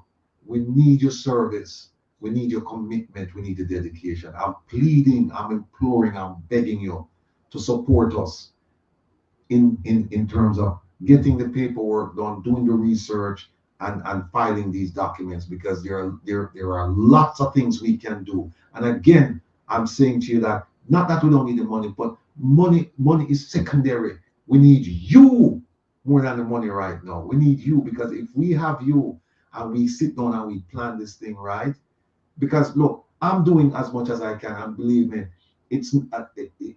I only sleep 3 nights, not 3 nights, 3 hours a night, right? Because I'm up doing a whole bunch of things, but I can't do it alone. And if I can be an inspiration to somebody to say, listen, you know what, I'm going to give a helping hand, and then that might inspire somebody else to say, yes, and we have enough work that we can parcel it out and say, all right, you look at this, you look at that, you draft this, you do this and that. I love doing it. Like I said, today, for the last 2 days, I've been drafting this letter to the Privy Council, and it's finished, right? But think about it. If we had several people doing things like this, how far we would have gotten. We are where we are, and we need to do something about it. So again, think about coming on board, joining us, and working. Now we know that we can't rule out the trolls. They're gonna send people to us. We know that. And so we are on our P's and Q's. We have to figure out a way, and we have figured out a way how we can parse through the people coming. We can do our due diligence and figure out who is genuine and who is working, in the best interest of the government, trying to keep it afloat. So we know that we're going to get that, but we still have to move forward. We still have to move forward. And so once again, I'm begging, I'm imploring, I'm asking, I'm hoping to convince you to come on board with OJLDF and let us work together for a better Jamaica. Thank you for letting me take time on the soapbox, sir. All right.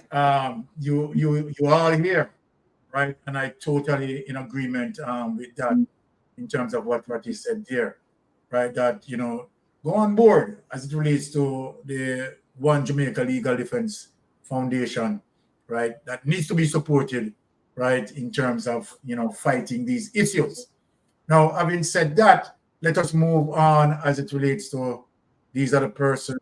The last sentence written by the chairman, and from my interpretation, there appears to be a bit of a contradiction. There is nothing to prevent declarants or persons under investigation from speaking on the situation as it relates to them. So I am seeking clarity. If an declarant is under investigation before the report has been tabled in the Parliament, is it against the law for the declarant to acknowledge that he or she is the subject of an investigation? In my opinion, a declarant can always speak about his or her situation at any time. That is my view of the law. But it sounds inconsistent with Well, what Mr. Christie said. the section says nobody is to speak about the thing. But I can't see why I am involved in a situation and I cannot speak about it. That is my interpretation of the law. It doesn't follow. Although I think I'm right, it doesn't follow that I'm right.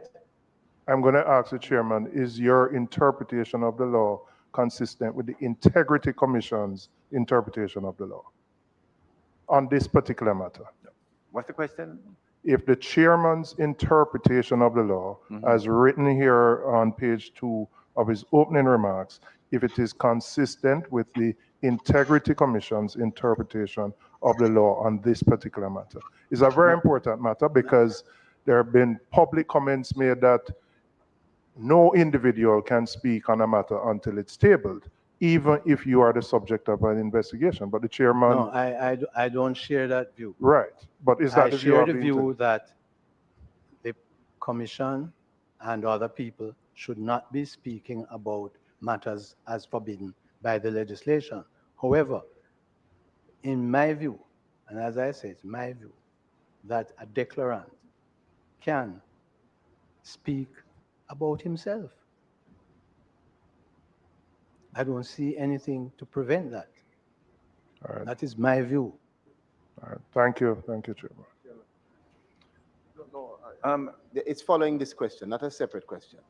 So do you mind? It would Go be ahead, logical. Member Chance. Just, since I am the one who had raised it earlier, it is perhaps important for me to gain clarity because I am now not clear.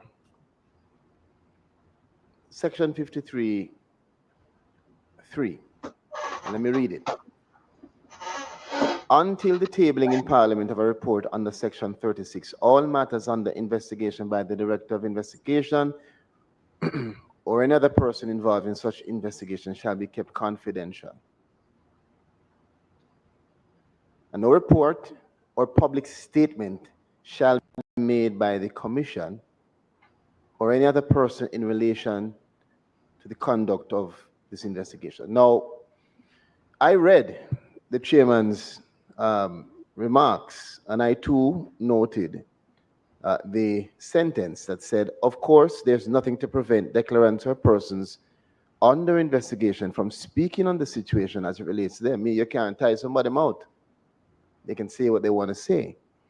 But the real question is not whether they can say it. You can't stop me from saying what I'm saying right now.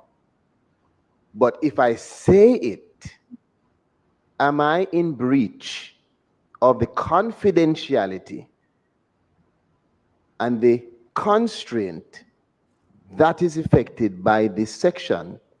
That is what Jamaica needs to understand. Not whether somebody can talk, mouth make for talk.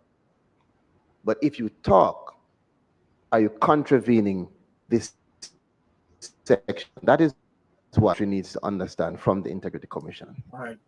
Take that away. Let me stress on that. Rafi. I just like to. All right. Here we have a situation here, right? And the chairman interpretation, right, as it relates to an individual, right, that is under investigation, right, somewhat can speak to the effect of that investigation. But let me just build a background here. I think this is going to the justification of Andrew Holness stated that he wasn't under investigation, right? And obviously told a lie. And so then that justification is to say that might be Andrew Holness obeyed the law, right? Because he should not, right, been speaking on the investigation in terms of what I'm understanding there. But what the chairman is saying is contrary to that. The chairman is saying that him being the subject of the investigation, right, should be able to speak on issues that affect him, right? And so then let me try to extend myself here, because said you're under investigation, and then of course that the investigation later on may free you of such suspicion and so forth. What is it? You can't speak on it that you have been cleared, right? Because the side that I want to take here, I want to agree with the chairman, Justice Panton, in saying that I believe that if you are under as it relates to you being the subject of the investigation, you understand, most can somewhat speak. You understand, if a question asks, are you under investigation, right? It's all about you. You're not speaking about the detail of the investigation then. But to answer yes or no, what is your opinion on that, Raji? All right. If you go to 53.3, right? And that's why I've been preaching that this law is riddled with inconsistencies. It's riddled. It has loopholes. You can drive a truck through them, and we need to, as a society, we need to take a look, because this is an important agency. We need to sit down and take the time and then go through it and make whatever changes are necessary to tighten it up. And if you look at 53.3, it says, until the tabling in Parliament of a report under Section 36. The first question that should come to everybody's mind is, what is a report under Section 36? That's what the first thing people are supposed to know. You go to 36, and what does it say? Right? 36 says, one second, let me find it. 32. Is this it? 35, 36. All right. 36 says the commission may at any time investigate a matter based upon a request by Parliament. That's not a statutory declaration, right? Then that's subsection 1. Subsection 2 says it gives a time period within which you have to conduct they have to turn in the annual report 3 months after the end of the fiscal year, right? Still not a statutory declaration. Number 3 says The commission may at any time submit a report relating to any particular matter which, in the opinion of the commission, requires this special attention. That's what they call a special report. That's still not a statutory declaration. And then 4, it says a report submitted to Parliament shall exclude matters that are prejudicial, and if it contains legal professional privilege. Still, that's the whole section on this whole section is called reports, 36 reports. Nowhere in there does it mention statutory declaration. Nowhere. So that's the first question people have to ask. What is a report under under section 36? People not looking at that. Then you go back to 53.3, and I'm going to show you something again where I'm saying that the law is flawed. 53.3, it says, okay. So the first thing, until the tabling in Parliament of a report under section 36. That's one issue. All matters under investigation by whom? The Director of Investigation. Now, the question that they should ask, that they're not asking is, does the Director of Information and Complaints conduct investigations? That's the question they should ask, because this 53.3 doesn't deal with the Director of Information and Complaints. And we do know that the Director of Information and Complaints, they do preliminary investigations. How do we know this? Because they are the ones you send the statutory declarations to. They're the ones who verify. They're the ones who go through to make sure everything is okay. They're the ones who say, something's not right here. They're the ones who go out and make phone calls and do this, or call and say, we need this information. They do investigation. So the question I have is this. Can you, if they're going to say, well, you can't talk as long as it's under investigation by the Director of Investigation, then can you talk if it's under investigation by the Director of Information and Complaints? According to this, yes, you can talk about it. You can say, yeah, they're asking me questions about my statutory declarations. They're having issues with it. But according to this, it says only matters investigated by the Director of Investigations. And then it says, so that's point number 2. And it says, all matters under investigation by the Director of Investigation or any other person involved in such investigation. Now, some people could say, well, that section or any other person, they're talking about the Director of Information and Investigation. But that's subject to interpretation.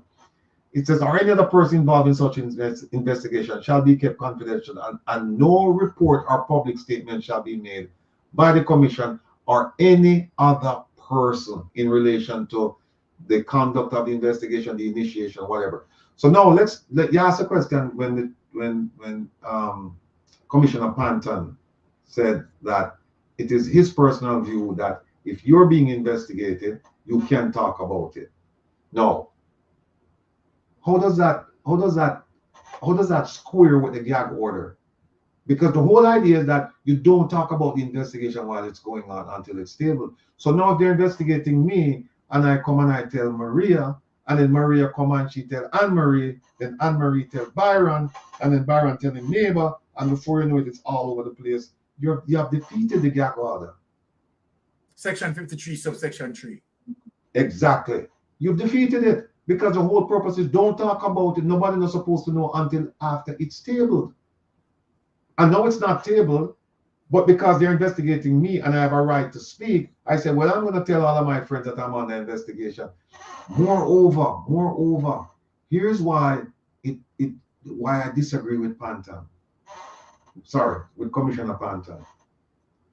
If I'm an influential person and I know I'm on the investigation, and I know that they're looking at my bank records, and I'm friends with all of these people, I can go talk to them and say, look, I'm on the investigation. Make sure you move this document, or you burn this document, or you shred this document, or whatever.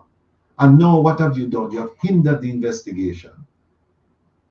So that's why I'm saying, this thing, it's improperly worded. It's subject to a lot of interpretation, and you can't make heads or tails out of it.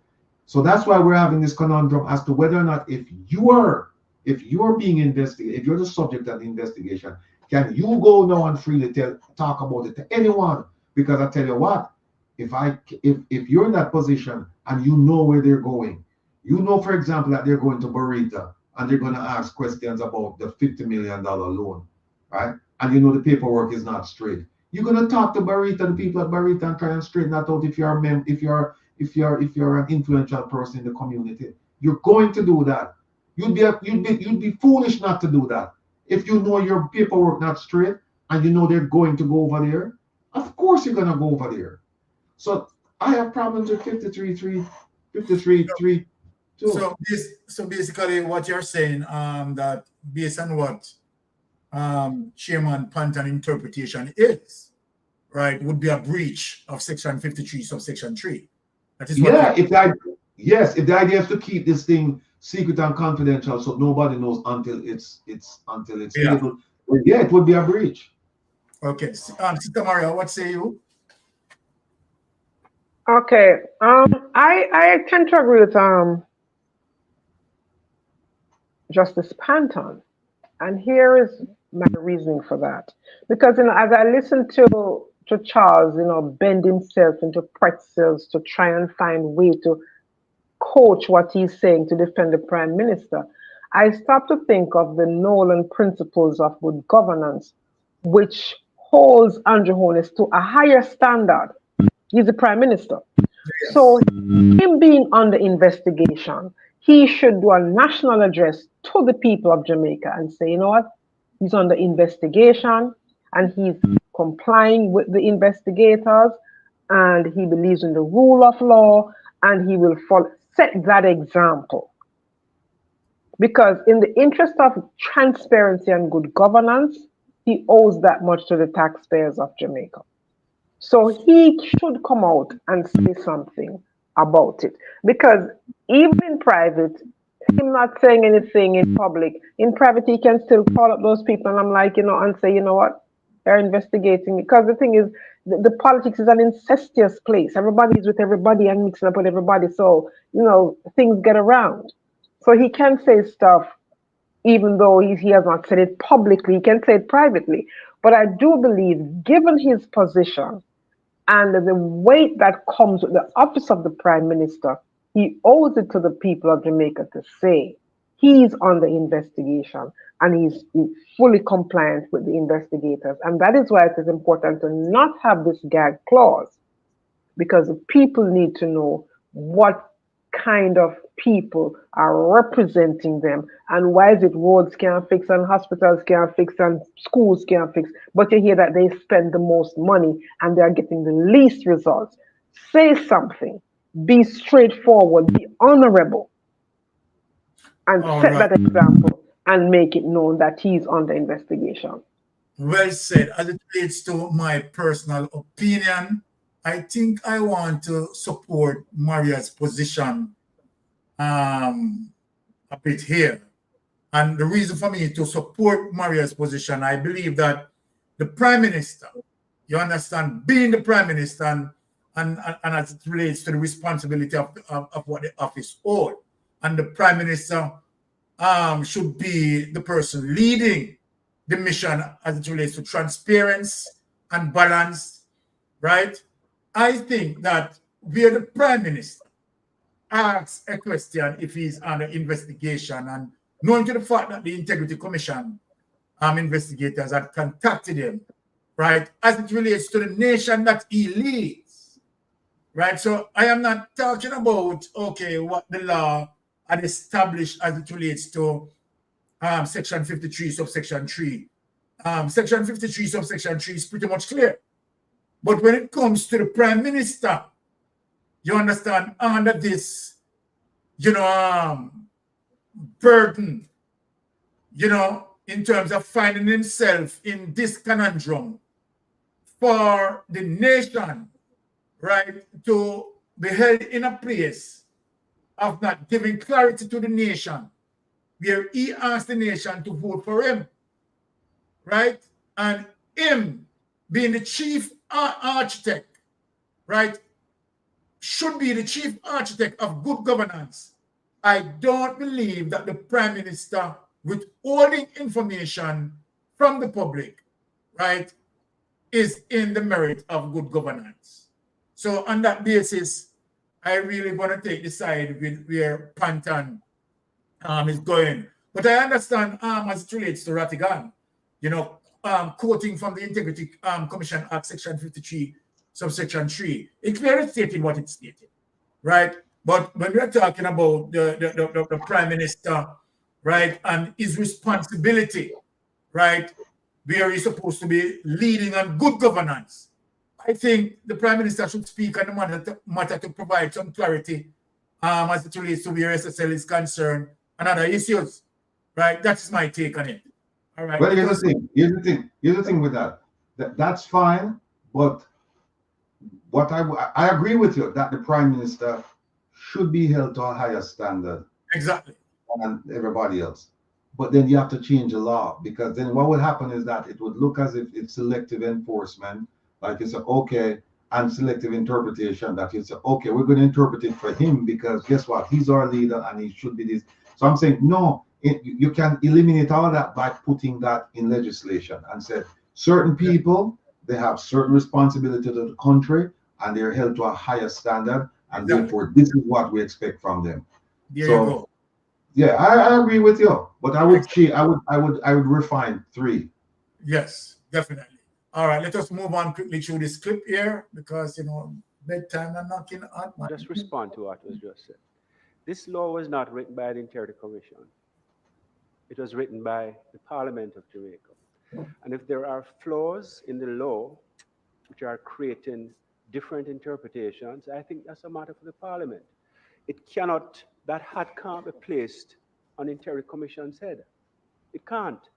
We have already addressed the issue of conflicting interpretations. It is the responsibility of the country's lawmakers to make clear laws.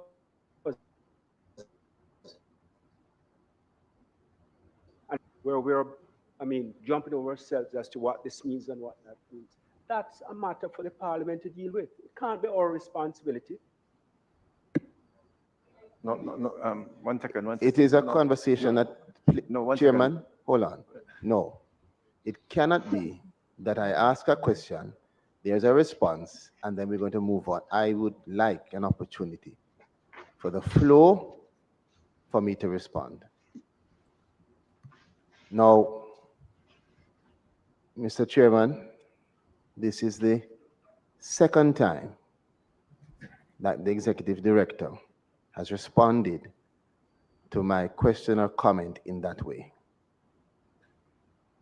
He has made it clear now that the hat shouldn't be on his head in interpreting the law. Now, if the Executive Director of the Integrity Commission ought not to be called upon to interpret the law which is going to direct his function, who should? It is not only, but I believe that response speaks to the stance of the Executive Director. And if I ask a question, you can respond properly in giving me your opinion. How the chairman responded. That's what I'm talking about. The chairman gave us his opinion and said, I may not be right. The chairman wouldn't look on me and tell us that is for you to deal with. I think that response, the Executive Director, is not in keeping with the tenor of this Oversight Committee and the conversation we're having now. I'm asking again, and hopefully you will be minded to actually give me some insight into how you think, because how you think and what operates in your mind as the Executive Director is critical to my understanding of the operation of the Integrity Commission and the confidence I repose in it. So if you're unable to answer the question, then you tell me you're unable to answer it because you don't know what it means. But I don't think so. You are someone who has taught law. You are a respected attorney at law. You have served more than once in this position. Your opinion is critical. It is significant. So let me ask again. Member, just before, there's a member who seeks an intervention for a point of information. And To seek intervention in my questioning? Yes, that's what he says. The old way of doing business is No, hold over. on. It's going to look Now, let's completely different in 2025. Chairman. Let me just, Mystic. Yes. Let me just say one quick thing before we move on. Yes, go ahead. To know him. This gentleman Charles, this Minister Charles, studied law in America, and there are some basic tenets of law in America. I can't speak for other countries because this is where I studied. That he should know. One of them is this: government is comprised of 3 branches. Yes. The executive, the legislative, and the judiciary. Right. And here are the roles. The executive, they make the laws. The executive, like the parliament, they make the laws. Yes. So no, sorry. The legislative make the laws. The legislative. Yeah. The executive, they enforce the law. That will be the Ministry of National Security and whatnot. And guess what the judiciary does? It interprets the law. That's why you have courts and judges. So him have ask this man now to give him an interpretation. And then him conflict interpretation with opinions. You know, sister, this man have no sense. You know, see, I'm surprised that that's what Christian said to him. She said, you're asking me to interpret law. Then what that means then is that you really don't understand the separation of the powers and the 3 branches of the government and their roles and responsibility. Because the only branch of government that is responsible for interpreting laws is the judiciary. Not the executive. No. Yes. Sorry to interrupt you, but it just. But you're right, and I'm glad you get that out He's here. trying his best to, Right. to defend the indefensible. That is the problem. Exactly. So I don't know what to say, so I'm just chat fat. All right.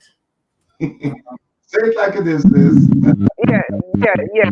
Dibby argument from dibby people. They need to stop it. Yeah. All right, let us proceed.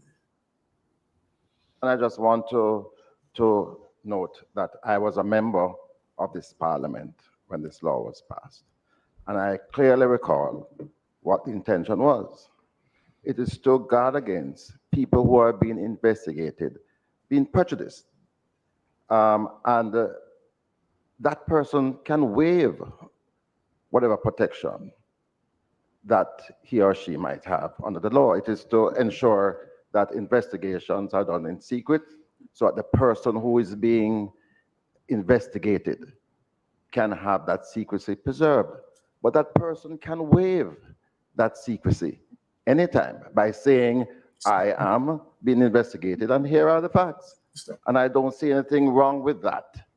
All right. So Ratty, here is Philip Powell is, making it clear that when that law was written, right, he was present. And the intention as it relates to, persons who are being investigated is to protect, right, those persons, right, from, anything external situation asking them about the investigation. However, they have the right, as it relates to what Paul said, and the intention of how that was written, that they have the right that they can waive and speak on their individual investigation. And that is where I fault Powell and the rest of them, because they could have put that make that section 4. And not 3, anyone on the investigation can waive their right to privacy or secrecy. Yes. That's what them should have done. Since that was the intention. That should be clearly stated. So you're right. Let's go. In terms of the general Chairman, provision can I just say that the comment from Member Paulwell is irrelevant as a point of order. It has no bearing on the question that I'm posing. He will have an opportunity to speak. Can I finish? I accept what you say in your... Listen. In all fairness, I accept what you've said, but his right to intervene is to be respected. Exactly. I respect So, it, but I I'm take your commenting point on his well right. in terms of your own interpretation. And yes, I have of a his right. I have a intervention. right to Not a respond. problem with that, of course. And in the middle of my So can you questioning, please finish? Yes, you ought please. not to obstruct it. Shouldn't just turn off your mic. We're all members here. And I get the impression, Chairman, this is a serious matter, And no, but why I'm saying this, you have Jamaicans right now listening to us who are confused. Well, so when I ask a question, it is not to attack anybody. Something. But I want to ask Colonel Charles Jr. here, which one of the matter is more critical to the nation? Colonel Charles and the Kangaroo Court drilling the Integrity Commission, or the matter that is more crucial is to make the Prime Minister understand that he needs to cooperate with the investigation in terms of explaining to the society, you understand, as it relates to his illicit enrichment. I don't understand Colonel Charles Jr. But I clearly understand that, yes, he's doing everything in terms of protecting, you understand, people who are culpable as it relates to illicit enrichment. Can you imagine how the man is, you understand, asking all sort of stupid questions where the obvious situation as it relates to the Prime Minister's situation as it is, and they are doing everything to avoid Phil from investigating, right? If this was a real serious democracy, brother Rattigan and Sister Maria, the situation, we wouldn't be seeing the Integrity the Integrity Commission Oversight Committee, right, drilling down with questions in Parliament as it relates to the Integrity Commission investigators, right? What should have happened is strengthening the Integrity Commission, right, act, and making sure that they are encouraging the Prime Minister, you understand, to cooperate with the Integrity Commission investigators. What say you, Sister Maria, before I move to Brother Rattigan? I don't understand. I don't understand his line of question, because the issue, and they're trying to dumb down the Jamaican people with the things that they say. Sorry, allergies kicking me, kicking my tail. Sorry about that. So they talk down to the Jamaican people all the time. And whenever he opens his mouth to speak, he invokes the Jamaican people, like, they don't understand what is happening here. But the real issue is not the oversight, is not the Integrity Commission.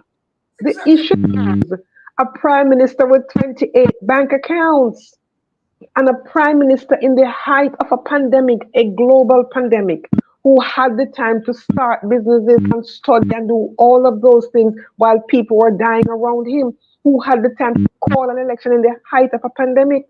He should be the subject of that in meeting today. He should be sitting there being grilled by his colleagues to answer the questions and why it is he has not been fully compliant with the Integrity Commission and answering the questions that they ask.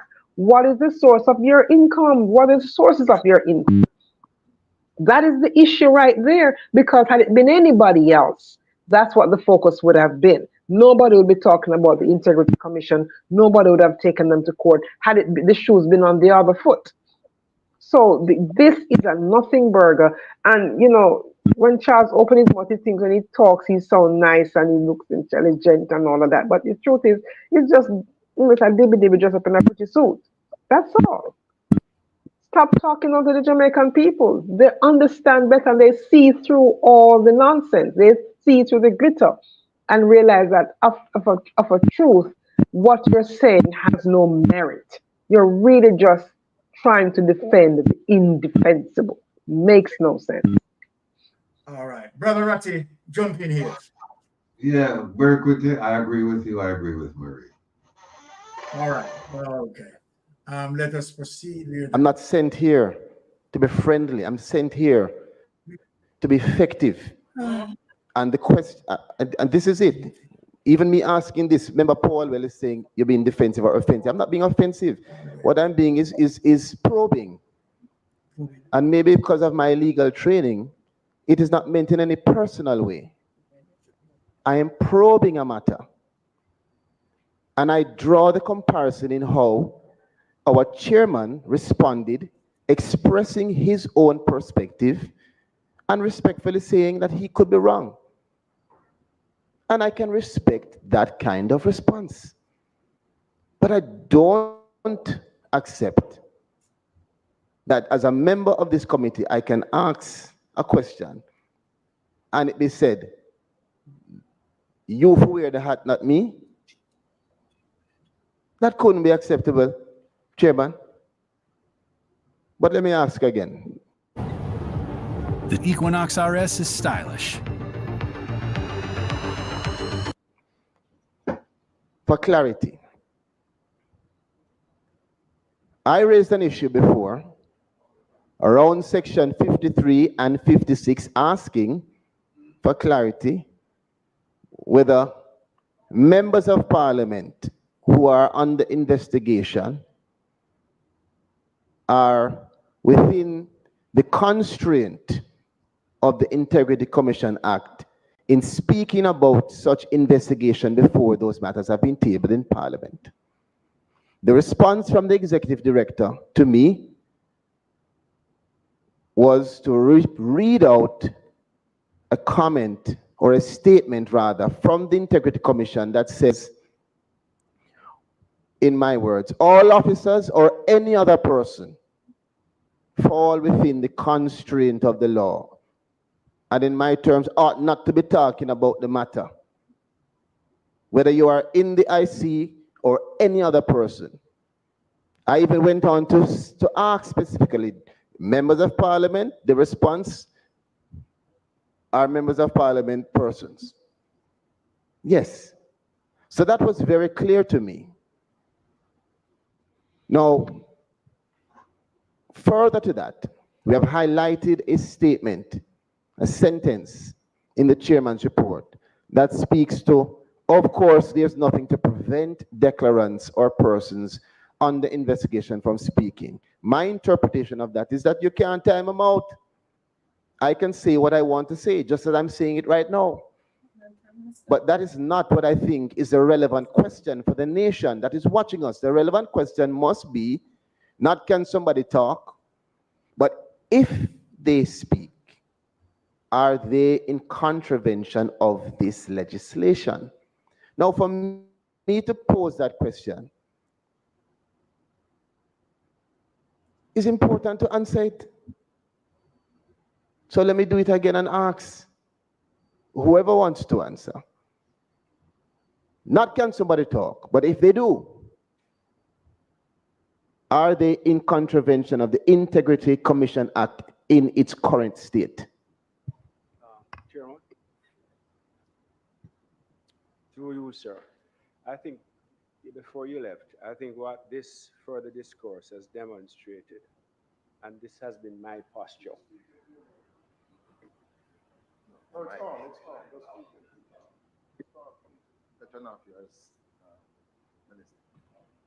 Yeah, thanks. I think this interchange and engagement, what is useful about it is that we're all talking about a piece of legislation which, interestingly, is on a review by this very parliament. And if we read the law, what the law actually anticipates is that after 5 years, observing how the law operates in relation to the commission, is there anything which needs changing? No, it should not come as a surprise to anyone that there are going to be conflicting interpretations insofar as some provisions of the legislation are concerned. And to me, I don't see why that should cause any level of consternation. I think where we are right now is that we have identified a number of provisions which are capable of more than one meaning. They are equivocal in meaning. And you want to get to a point where you are clear, you're unequivocal in meaning. And I don't think we should be seeking to pin anyone on a particular interpretation A or interpretation B. When we look at the rules of interpretation, legislative interpretation, one rule that you look for, well, there's a literal rule, and I think that's what we're talking about. It says any other person. And the member is right, we're all persons. But there's also another rule. What was the mischief that the provision was intended to cure or to deal with?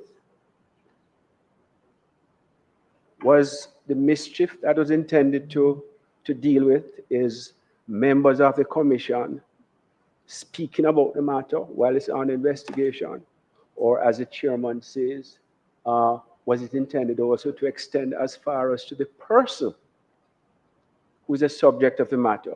Is he too prohibited from speaking? It stands to reason that the chairman is correct in his assessment in terms of what makes sense.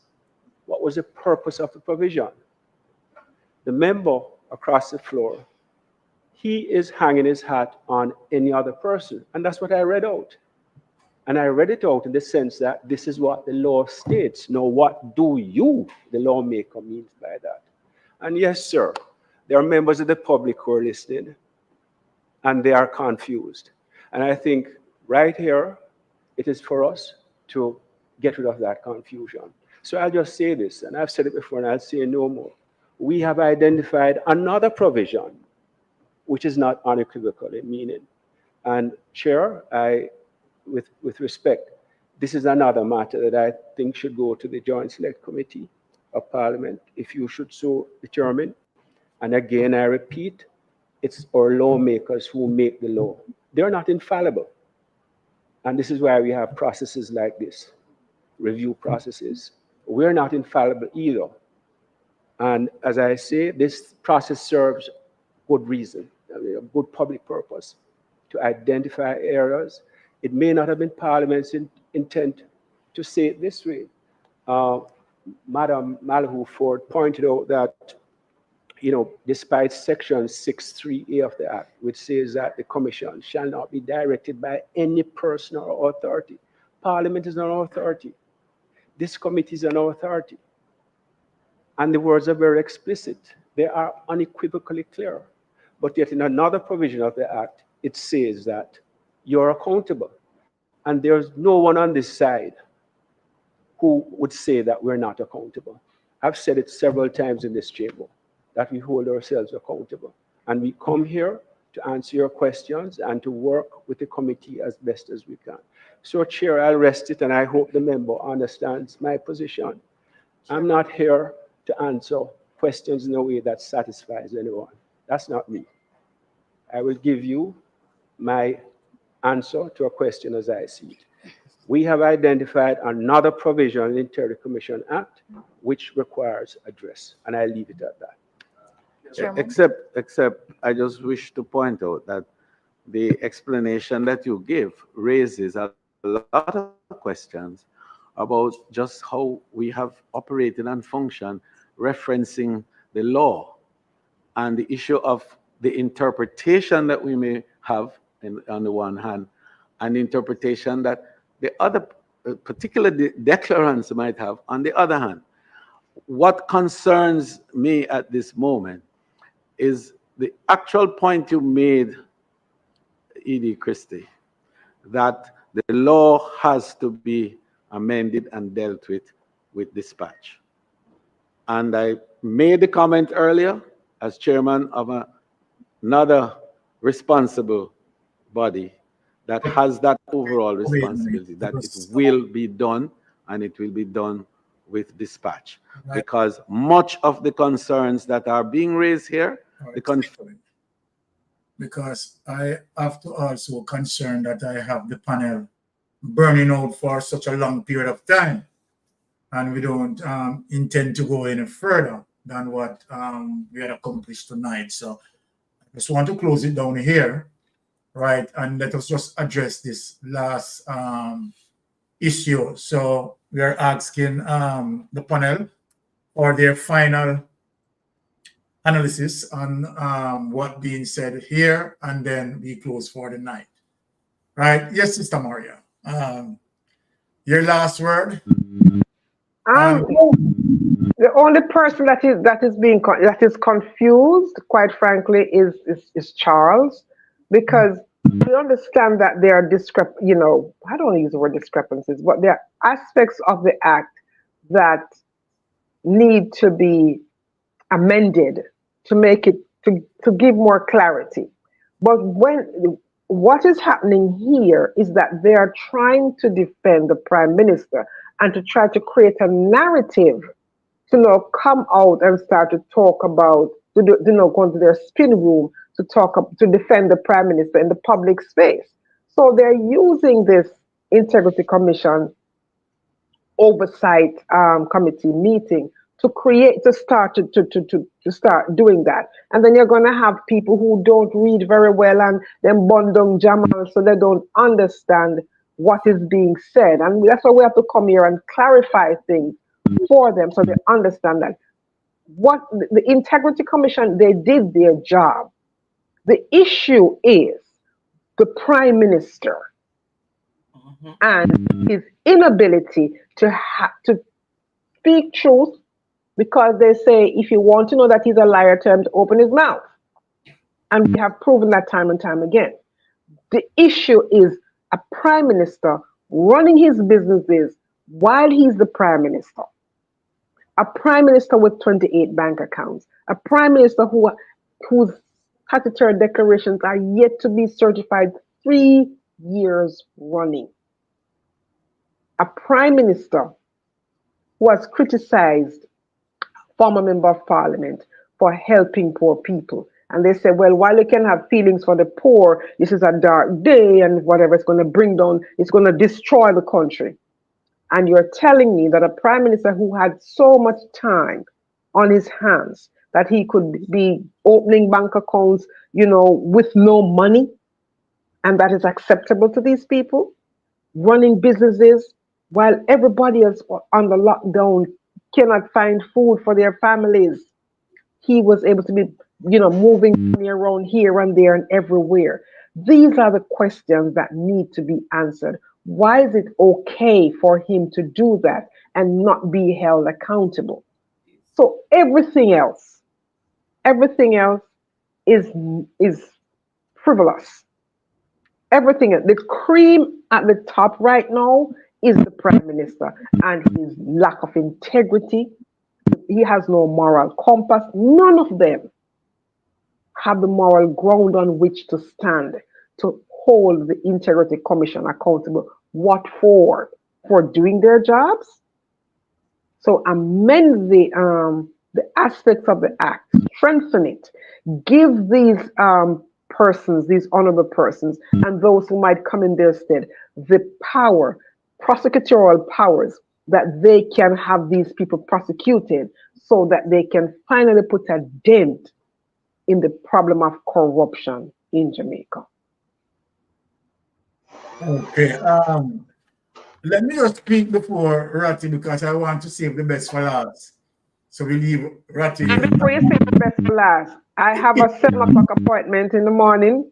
So I'm going to bid adieu to everyone. Good night, good night, Rattigan. Good night, Mystic, and to everyone in the chat. Have a restful night. Much respect, and we shall speak. Yeah, man. Blessing. Yeah. All right. So basically, Ratty, as it relates to this kangaroo settings, right? My summary tonight is to say, right, to the Jamaican people that I believe, this is my subjective opinion, that I believe that the Integrity Commission Oversight Committee, right, having this probe today as it relates to having the Integrity Commission investigators under such grilling was to find ways and means, right, to find some form of situation where they can say, okay, all right, we need to amend the Integrity Commission Act. So then, okay, if the mission is to do any form of amendment, let me ask the question. Is the amendment that is going to be done by the Integrity Commission Oversight, is it one that is going to give the Integrity Commission Oversight more prosecutorial powers or strengthen the Integrity Commission Oversight, or weaken it in order to allow the illicit aid to walk through those gaps? That is my story. What say you on that? Yeah, it depends, because you know what happened is that you have opinions, and then you have interpretation. And as I said before, interpretation is a far more interesting exercise, more demanding exercise than an opinion. Yes. An opinion, when compared to an interpretation issued by a court or conducted by a court, it's superficial. It's like you look at certain things and you just skim the surface. When they're talking about an interpretation, they go back to legislative history, they go back to legislative discussion, they look at the context, they look at the law itself, how it was written, they look at a whole bunch of things. So when he's asking him to interpret this thing, I think it's a misnomer. I think what he wanted to do was to show that there was some discord in the Integrity Commission, saying this guy saying that, that guy saying that, and then at the end he says, see, they don't know what they're doing, because this one is saying this one is saying that, and they're all confused, right? And that's a source of confusion. They weren't focused on the real reason for being there, which if truth be told, they're there because they want to protect the Prime Minister. They're not there because they truly want to find out the inner workings of the Integrity Commission and how they can help them to do a better job. That's not it. I wish these parliamentarians would read, because they keep saying 53.3, and they say until the tabling in Parliament of a report under Section 36. And we all know that Section 36 doesn't specifically state a statutory declaration investigation. Be that as it may, it says all matters under investigation by the Director of Investigation or any other person. And they stop. Them stop right there, song. It says all matters under investigation by the Director of Investigation or any other person. And that's the end of the sentence. No, it's not. It says or any other person involved in such investigation. So the question you have to ask yourself is, if I'm the subject of the investigation, am I involved in it? Some people say, no, you're not involved in it. You're the subject of it. So why is it that they stop at other person and they don't continue reading the statement? And that's why I make the argument, Anne-Maria and Baron, that's why I make the argument that under Section 53.3, that even if you're the subject, you really shouldn't talk, because here's why. Our 53.3 doesn't really apply to you, because one of the things you look at a statute, Mr. Christie was talking about interpreting statutes. One of the things that you look at is, or there's a general principle that a court will not issue an order that it cannot enforce, right? The court will not say you must pay X amount of dollars, but then they can't enforce it. They don't have the power to issue an order to enforce it. Similarly, in this law, the Integrity Commission Act, it doesn't speak to the consequences or penalty of someone other than somebody associated with the Integrity Commission. It doesn't say, if you're a third person and you talk about it, here's what you're going to face. It doesn't say that. 56 says, if you're a member of the Integrity Commission, a staff member, blah, blah, blah, and you talk about it, well, it doesn't say instant dismissal. That's that internal thing for them. But the statute says you're subject to $1 million fine and up to a year in prison. What does it say about somebody who's not an employee? Exactly. Nothing. Exactly. Nothing. So that's what I'm saying. 53.3 cannot apply to somebody. Well, I guess I'm actually reversing myself. It cannot apply to somebody who is not a member of the Integrity Commission or affiliated with it, because there's no penalty if you break the law. If there's a breach, where is the penalty? if you're a member of the Integrity Commission and you commit a breach, there are consequences. There are dire consequences. You're looking at prison time. Yes. But if you're not a member, that's what I'm saying for the media. What you gonna do with them? Nationwide. What are you gonna do with nationwide? There's nothing in this law, in this thing that extends to third party. You're right. So how you going? Yes. So how you gonna deal with that? Yes. So I just wish they would just read this thing. They're not reading, they're not understanding, and then they ask for clarification. How the hell can you ask for clarification when you don't read the whole thing? You know, Right. and I thought I saw something where Justice Panton, maybe it was somebody else, said that these guys, they need to read the thing. Because I guarantee you, most of them, they haven't read the Integrity Commission Act of 2017. They haven't read the Corruption, the Prevention of Corruption Act. They haven't read the investigation of the Prime Minister. They haven't read his affidavit, and they haven't read what he's asking through his lawyers for the court to do. They haven't read any of this. So they get up there and they're grandstanding. Exactly. And they just look like idiots. Exactly. So, you know, but before I go, let me just say, hey, folks, tomorrow at 9 o'clock, we have a brand spanking new show called Come and Reason with Rattigan. Come Reason with Rattigan. Right. The Saturday show is called Reason with Rattigan. And it's called Reason with Rattigan because I'm the one who, you know, I set the trend, the tone, the direction. I pick the subject matter and all of that stuff. Now, when you come Reason with Rattigan, you're the one who will be setting the tone. You are coming to ask questions about anything, everything. All right. And I'm just there to answer. There'll be no presentation except I'm presenting myself and say, okay, here I am. Ask your questions. Any question, any topic you want. If I don't know the answer, I won't be like some of these politicians. I won't grandstand. I'll tell you I don't know the answer. I'll look it up and I'll come back to you with the answer. Yes. But tomorrow night on it won't be on Reggae Global Radio. It's on YouTube and it's called Come Reason with Rattigan. And you can get it either straight through YouTube or you can go to the One Jamaica Legal Defense Foundation's website and you can access it through there. So I'm looking forward to having a very lively discussion tomorrow. And I don't care if you what party you represent, as long as you keep it in a courteous manner. We're not going to tolerate any nonsense because, you know, that's not the nature of the program and that's not what we wish or we hope for. We hope to have good questions asked and, you know, God willing, I'll be able to give you good answers. And we hope to have that exchange so that we can learn from each other because even though I'll be on the hot seat answering the questions, I hope to learn as well. And by the way, formulate your questions because we know someone will want to come and give speech. Someone will want to come and give lecture, and we will not tolerate that. So we're giving you 2 minutes to formulate and present your question.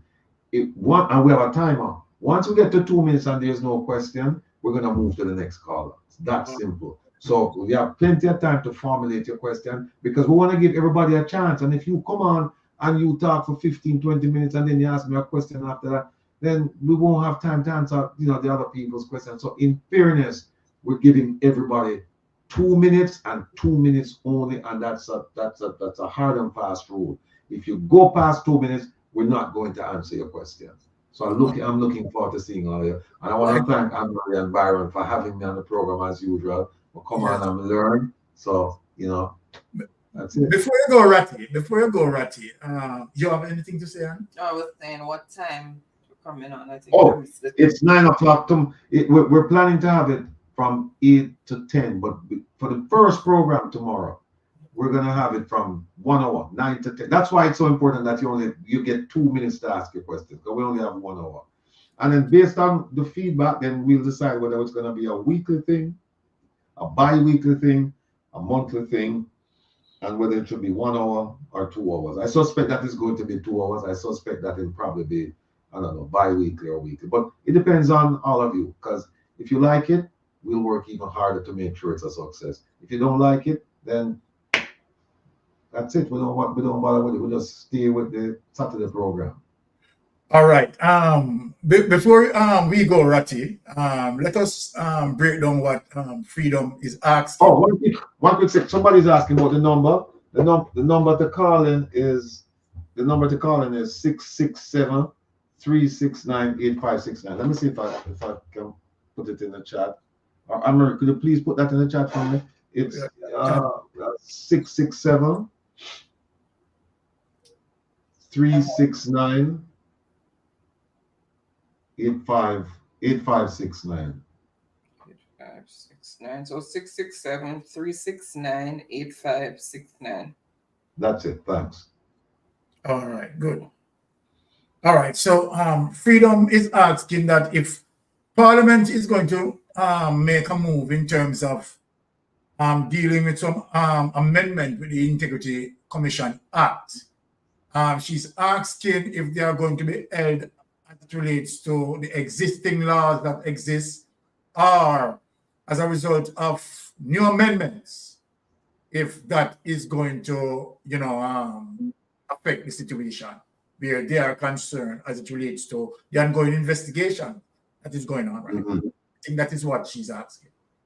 Yeah, well, the thing about it is it depends on what they change, because if they go on a change, if they go, I have to go back on the research on that, because if they go on a change, like for example, Section 14 of the Corruption Prevention Act, the illicit enrichment thing, and if you have people already charged under that, and it's repealed and not replaced, then the question is, can you move forward and charging them? And the answer, I think, is an obvious no, because you don't have a law.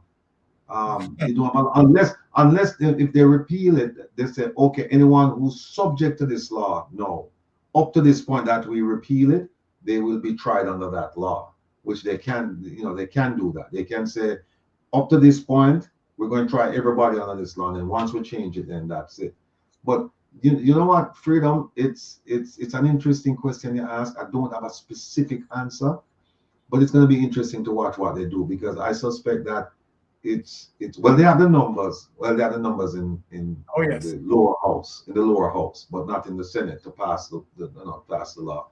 But it's going to be interesting to see what they do with it, because right now, based on what they're seeing happening to the Prime Minister, they're looking at themselves and go, wait a minute, if them can't do it to him, we're taking them out to we. So everybody are run for the hills right now. So that's why they're trying to change it and trying to do this and trying to do that. I just wish the Integrity Commission would just act with they call it due deliberate speed or deliberate speed. I wish they would do that, meaning hurry up. Just hurry up and get the reports out. By the way, there's one that's pending right now that should have been tabled. There's one that came out last week. It was Mikkel. It's on the site. It was Mikkel? Yeah. That's the only one. Yeah, it's a nothing burger. Okay. All right. Yeah, so I don't know what's going on with the I mean, I like the performance by the Integrity Commission. And I just wish that they had done this previously, and I hope that they will continue, because they're showing some spine, they're showing some backbone, and they're putting back on these people. Yeah, so, they can depend on yeah, we'll see what happens. And they said they're moving slow. Well, yeah, because we've been waiting now for the last 7 or 8, 7 left, right? 7 left. Yeah, and we are waiting to see if the Prime Minister's wife is on it. We're waiting. We are waiting. Another year, so maybe another 2 might get added on the next. All right, that's true, too. That's true. I think it's again. All right, Brother Ratty, big thanks to you again, and let me say to all of the viewers, right? Please remember the One Jamaica Legal Defense Foundation to support it, right? To support it. Please, I'm asking you, begging you, understand, to support it so that, we can, of course, hold government, right, responsible. Thank you very much to all my subscribers. Bless yourself, Ratty. Right, see you again. Sir. Pleasure. We'll talk soon. Bless up, everybody. All right, cool. And for our viewers, we want to say a big thanks to you to pass through and spend your time with Mystic Sensation. We really appreciate that. And we love that, of course, you have spent a long time with us throughout the day. Today is a hectic situation for everyone, but we're so thankful and grateful for all of you who are supporting us. Thank you once again. Okay, good night, guys. One love. Safe travel on the gravel. Blessings.